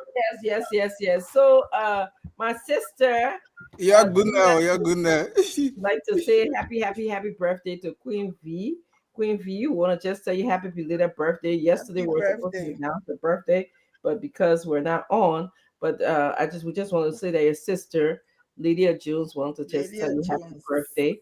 Yes, and we wish you many, many more great years to come and many, many, many unmerited favors. So happy birthday to you. Thank you. Thank you very much. Happy birthday to you. Happy birthday to my mother-in-law. Kluba, I'll put her picture up tomorrow. Mommy, we love you. I want to say happy birthday to Wellet, to my Blade, again, our auntie, our mom, our sister in Trenton, Ewing. We love you. Happy birthday to all of Glenny friends and pastors, the one that show up, the one that didn't show up. We say we love you all. Till we meet again, Dwalu, thank you. Glenny, thank you. Dr. Richardson, good evening to every one of you. We are back. We will give you nothing but the best. Nelson, can you come on? We will give you nothing but the best. As always, you know that we're here for you. We know that we will listen. They may not like us though, but we only gotta tell you the truth. We want to say thanks to Yekazi, and now Nelson have taken over. Nelson, thank you very much. Again, you guys know that Nelson and myself, we somehow related. He's my in-law, related to my grandmother-in-law, who always asks for him. Again, Nelson, I don't know, maybe that's why you want to be stubborn. But there will be no nepotism. Yeah, we will arrest Nelson and take him from Spoon Talk. Now he's my family man. we will take Nelson from Spoon Talk. I want to appreciate all of you, man. One thing I'm proud of tonight is Jackson and his team from GSC when they elevate good news about Joseph Yimabwaga government. We got to share our great men. Again, we want to say yes, we will celebrate this because it's good news, especially when the guys coming over for training. I also want to say we're going to recognize Magdalene Dako said she have taken over the Commerce Ministry. Great job. We want to say yes, we recognize you, Madam Dako said. We wish you well and we hope that you can work better for the people of Liberia. Again, some good news, some bad news, but through it all, we pray for Mama Liberia. Liberia is all we have, and we want to say, don't forget, Dr. Twe giving us 1,000 back arrest. Dr. Twe, 1,000. I don't know the amount for rights, but everybody going to celebrate Christmas. Spooner Dwegino, Dr. Twe, I want to bring him on the show. I want us to hear him. I want us to talk about him. He's contributing 1,000 back arrests. And don't forget, the Fuller community through Alpha Jaw, they give $1,000. It will be added. There will be 1,050 back arrests. And our friend from Seventh Leadership, they were still waiting for the 500 they sent. We had to send it back because it wasn't signed. But if they send that, that's another 25 back arrests. So that will be 1,075 back arrests. This is the Fuller Progressive Union. They having a big conference coming up. Again, they are contributing more. And want to say thanks to them. The team addressing discrimination, promoting awareness, education and advocacy, legal support, policy engagement. I want to say all the good things for you, my fellow Liberian. Listen, all I'm asking for, I will partner with the right people that you can have something to eat on Christmas Day. It may not be the entire Liberia though, but imagine 1,000 back arrests, 1,075 people are still giving. The cash app is up. Just send your cash app. We're asking you if that $10, that $5, $15, $20, $18. We're going to buy something for somebody. We want to increase the number. This is what we do.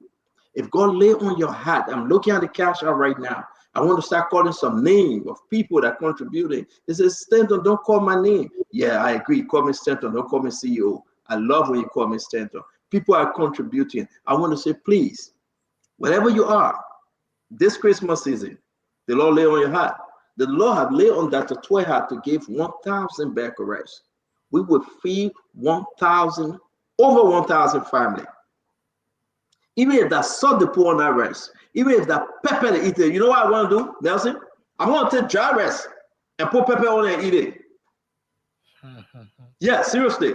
I'm going to get a dry rice and put pepper on it and eat it. I want to feed what Liberians are feeding. Somebody just get dry rice to eat. Somebody just going to eat it with mumwe. Hey, I want that mumwe. Somebody want to just eat it with something. But you know what, Nelson? A man by the name of Dr. Twe, he said, I will give 1,000 back arrests. You that follow Spoon every day, the cash app is up. Can you contribute? A man by the name of Dr. Twe say, I will give 1,000 back arrests. You know how much for 1,000 back arrests? How much for 25 kg right now? It's so at $18. So $18. Let's do the math. My fellow Liberians, those of you that are here waiting. The 18 will be like 18,000. My man, I want to do the rare electronic math. I believe your math. $18 times 1,000. 18,000. This man is spending 18,000. Can you imagine? Hey man, I want to share tears. 18,000 he's spending for 1,000 back arrests to feed over 1,000 family. Nelson, this is big. This is humanitarian. This is unique. It's not a government man. He's not working for government. It's somebody that the Lord laid on the heart to partner with the Spoon Foundation and give 1,000 back arrests. The Fuller people gave me $1,000. How much? If you say $18, you say 1,000. The Fuller people gave me divide by $18, right? So the food people giving 55 back arrest. So that 1,055 right there. So we will be calling. You will just call, get your phone number. We will go to different orphanage homes. We'll go to the group assembly 7. We have to give. You got to give. Somebody spending 18,000 United States dollars. What's the rate? What's the rate in Liberia now? The rate is 180, 186, some places 185. The 185. Yeah. You know how much is? You know how $1 million in Liberia money? Woo! To God be the glory. Wow. Yeah. May God bless that to 12, man. May God keep that to 12. Seriously, because this is, I have never seen it before. I used to do it all by myself. Somebody said, Stanton, I want to partner with the foundation that we can give back to our Liberian people. If you're in Soliway, you will get something to eat. If you're in Claritin, you will get something to eat. If you're in Noir Panton, Funde, Sagon, you will get something to eat. If you're in Chicken Soup Factory, District number 11, District number 12, District number 13, if you're in Magibi, if you're in Bon County, just call. As far as Nimba, as far as Bombing, just call. If you can pick up your bag already, if you can, and we can just put it in the truck and just drop it over, we'll do it. Because at least that's the way. Don't ask what your country can do for you. Hey, but what you can do for your country. So it's what we can do for our countrymen. It may not be a big thing. So you that follow Spoon every day, you say, we miss Spoon. Why Spoon not come back? Contribute. Thank you, Dr. Twain. I like when you say, open the phone line. Let people say thanks to Dr. Twain, man. Let's forget about politics. Let's take some calls, Nelson. I beg you, just open it. We'll take a few calls. Just listen, somebody got to contribute. People are saying thank you, Dr. Twain, for that 1,000 bag. They got some good people, man. Seriously, Nelson. Just open the phone line. Let somebody somewhere say, I will give 1 bag. I will give 2 bags. But the man is giving 1,000 bags. Open the phone line. Let's take a few calls. I want us to, maybe what we're going to do is starting money, right? People will start calling for the rest, right? Yeah. But let's take a few calls and let's just appreciate that to 12 and those that are contributing. Let's just appreciate them. If you want to contribute, the Cash App, the name, Spoon Talk. Just put $sign Spoon Talk. That's what you got to do. $sign Spoon Talk. And the Cash App number is 609-929-4938. You can, that's the same phone number. You can call on that number, and that's the Cash App number too. Nelson, did you open the line? You can call my number. You can call and call. And let's just appreciate all those that are contributing tonight. We just want to appreciate God for you. Did you open the line? Yeah, 055-101075. I see. Hello? Okay, the first person, Is go it ahead. Spoon? You're live. Let's hear you. Yeah. Okay, well, Spoon, thank you for the help. This is John J. Lavalley, Digon Lavalley. I'm calling from Dupont Road. Okay. Thank you. Let God bless Dr. Spoon. Yeah, it's Dr. Twe. Dr. Twe is Dr. Twe. I really want to get to know him. Yes, thank you. You're welcome, my friend. Thank you. Let's take a few more calls. People are saying thank you, and it's so good that we appreciate this tonight. Yes, you are live on the show. Let's hear you. Yeah, man. Yeah, the CEO say well, let's thank him twice. I'm one of the listeners of Spoon TV. I mean, Spoon Talk. Every goddamn night up to the end of the show. Dr. Twain doing well, but CEO doing well. CEO is doing it as if to say he gave all in Liberia.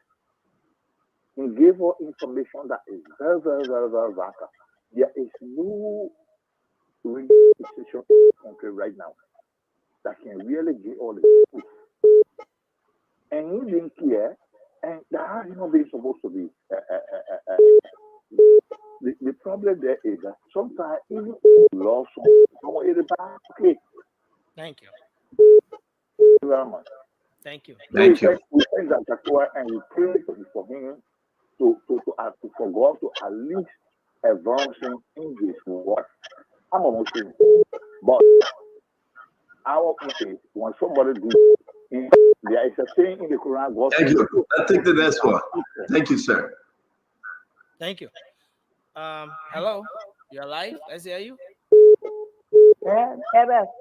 Yeah, go ahead, man. You live.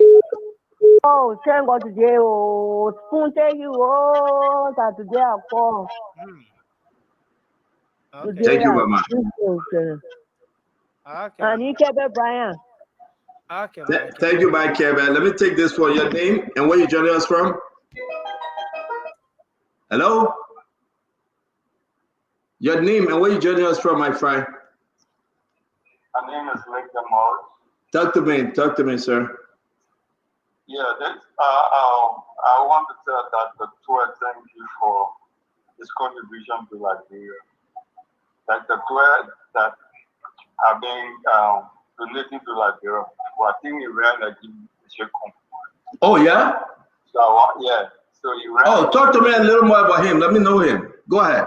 Yeah, he's from Sino. He ran against Sekun for when he was running for the I think representative. Oh, okay. Yeah, and and they said all allowed for him when he contributed. I think like to his community and Sekun went against him. Okay. So yeah. So he's a good guy. He does this all the time. Yeah, he's a good guy. Oh wow. I'm listening to you. I'm listening to you. Okay, but thank you very much. Thank you again. We say thanks to Dr. Toy. Thanks for calling. We appreciate it. Let me take this auto call. Your name and where you joining us from? I'm Nick Secrete. How you doing, sir? Good, all is well. So talk to us. Yes, sir. Yes, sir. I just want to appreciate the show, man. Appreciate what you do, man. And I will be contributing, but I would do it in a personal donation. In the private one. Thank you. And I just want to thank you for what you do, man. You know what I'm saying? Thank God for everything. And I appreciate that, brother. This is my first time calling. I really don't want to get involved into all that stuff, but thank you so much. Thank God. Thank God. We appreciate your call, sir. Yes, sir. Yes, sir. All right. So those of you that called in, we really want to appreciate you. Your name and where you're joining us from. The Cash App is open. We got Dr. Toy giving 1,000 bag of rice, and our Alpha Jaw giving 1,000 on behalf of the Fuda community. My friend, your name and where you're joining us from. My name is Roslyn. I'm calling from Minnesota. Talk to me, Mrs. Roslyn. Yes, my concern has to do with your Christmas gift and promise to give the Liberian people. Yes, we do appreciate you, but my concern is, my suggestion rather, is the breast you're planning to share with the Liberian people. Those are watching your show, those are listening to the radio link, will be the ones to benefit. Those are supposed to benefit, which is the less bottom, will not be able to benefit. So I was suggesting that you should be able to contact your radio lane, the boys, to be able to go to Clarita, to community. Yeah, that's what we're doing though. That's what we're doing, Sis Rose. That whenever we do that, we said like 50 bag here, 100 bag here to the disabled people, to the elderly folks from the elderly home, to the deaf and dumb. We would do that, and then we take extra 500 bag or so to get the people that caught it in. We got to give it to those disabled folks. You're right. Okay. Yeah. Okay. We hope you can contribute now. Try to say your contribution. I will say my contribution. All right, Mama. Thank you very much. Thank you. Thank you very much. Yes. That was Sister Rose. Again, we do appreciate it. Let's take two more from Liberia because we're out of time. Nelson got to do a show. Tomorrow we'll do a 4-pack show. Again, a lot of people, Nelson, they're appreciating that Toy. My phone is going off. And I didn't know. People say they know him. He's a good guy. He always contribute in his district in Ghannasville. Wow. We got to check. We got to go and check him out, Nelson. You know of him, Nelson? You know of him? No, he spoke of Gardnersville, so I'm saying like a Gardnersville brother. Yeah, you know, right there. So let me see if I can squeeze this person in. Hello? Hello? Yeah, hello? Yeah, please go ahead quickly. Let's hear you. Yeah, the thank God today I was able to call on Spoon. Mm, Yeah, I'm Pastor Sembe, Robert. okay. Yeah, I just want to appreciate Spoon Network and also Dr. Tue, who gave the 1,000 back. I just hope that I will benefit from that rest also. But I actually know Dr. Tue personally.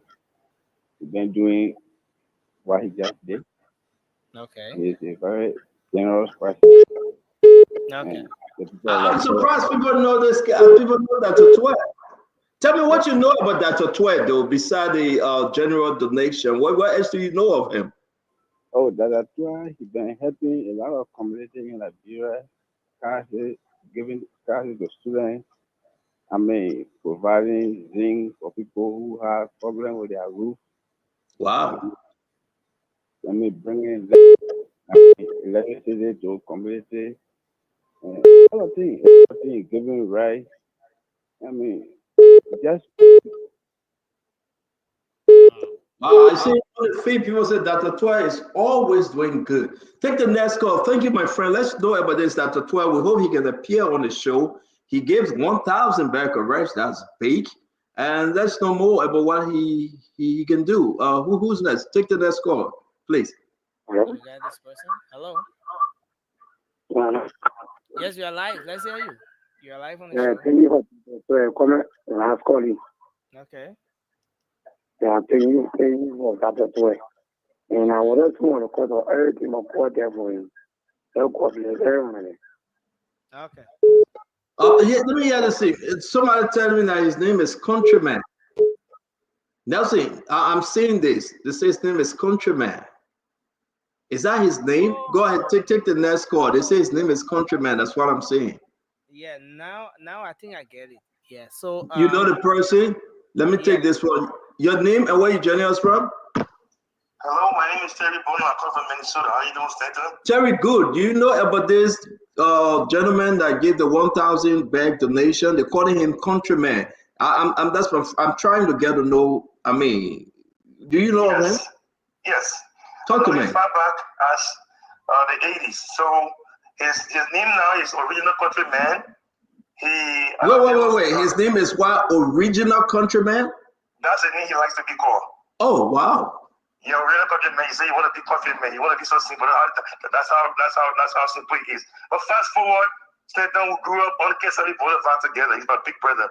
And you grew up for MTA, so we're in the same area. Yeah. His name is Nimble Twe. So if you call him Nimble, his full name is Nimble, Dr. Nimble Twe. Yes. Okay. So I know the family personally. We just share fence together in the same neighborhood. That's how close I know him. So he traveled from Liberia to Ghana during the war, and from Ghana he came to the United States. He's been doing well since then. Great guy. Wow. So Dr. Nimble Twe. He also had this one, and Stanton, they are very interesting thing is he had his own foundation, but for him to partner with you, that's just awesome. Yeah, that's what I think. I heard that he had a foundation called OCM or something. Yeah, exactly. So you know, could have been me and say, look, man, I would just do this to my own foundation and share the rest and make my own name. But for him to just partner with you, it just shows the kind of. No, he partner. He gave it the rest 1,000 bags. We ain't giving anything. He giving the 1,000 bags. That's why I say, I mean, that's how simple and you know who he is. But I mean, he could have. The point I'm trying to make it is that he could have said, I could put the rice in my foundation and do it. True. But for him to partner with you, that's just so the kind of character he is.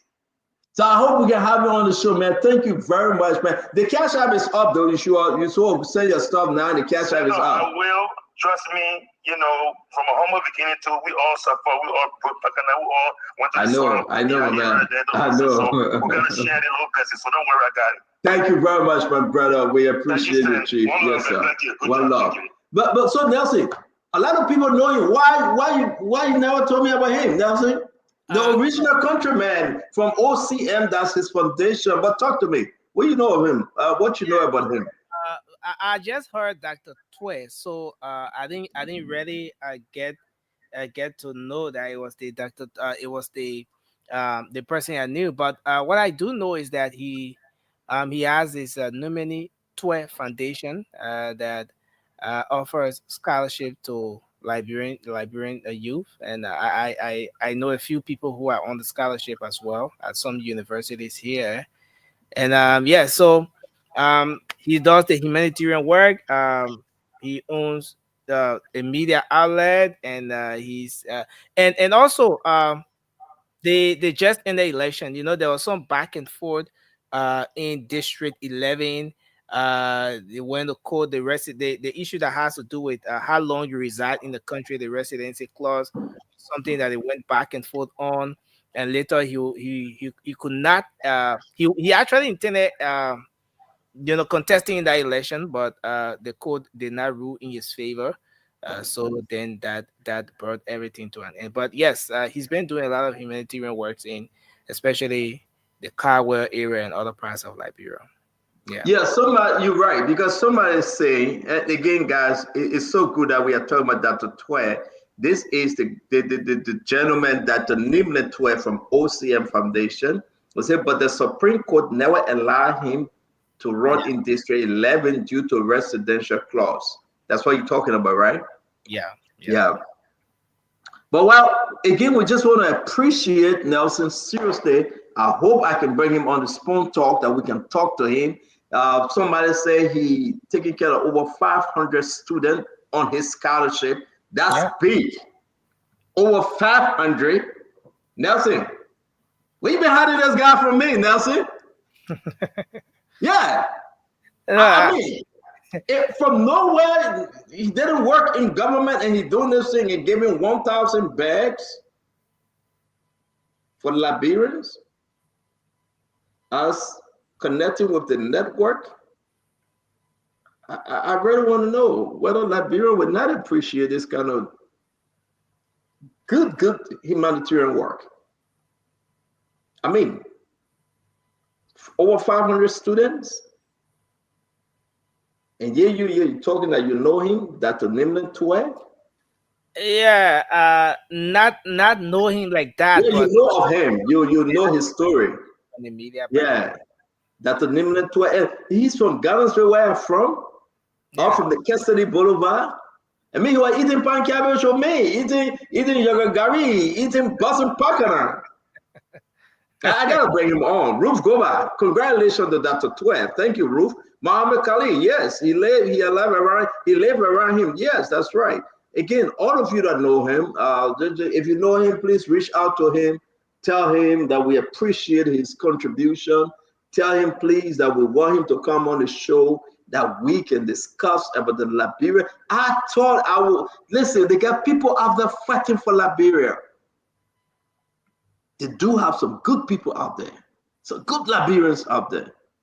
I don't want to get in government. I just don't want to even just take, but want to give. Nelson, man, I'm going home feeling good tonight. That the Liberian people with somebody will join me, that we can help restore hope and dignity and give back to the Liberian people. There's some good men, some good women out there will join me. With God above, that we can restore that which the locusts have eaten. That you will get up and say, from this district, how many community? 13, 15 community. Listen, guys, you can feed yourself. You can join us that we can give back to that community. That you're gonna have carpentry and different technical groups. People will be talking about building blocks, students going to school, after school program, mechanics, carpentry, electrician. You look at your district community, you say, why you don't have a district resource center that you give back to the people?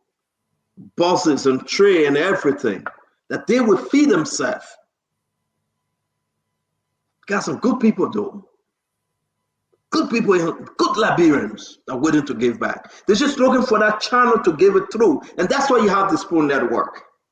When you're in America, you're in Europe, you want to give back. That's why you have the Spoon Network. Come on, partner with us. Let's give back to the community. Pharmacy, clinics, hospital, schools. Let's give back to the community. Partner with us. We ain't going anywhere. May God bless you, man. May God bless Dr. Tway. May God bless his family.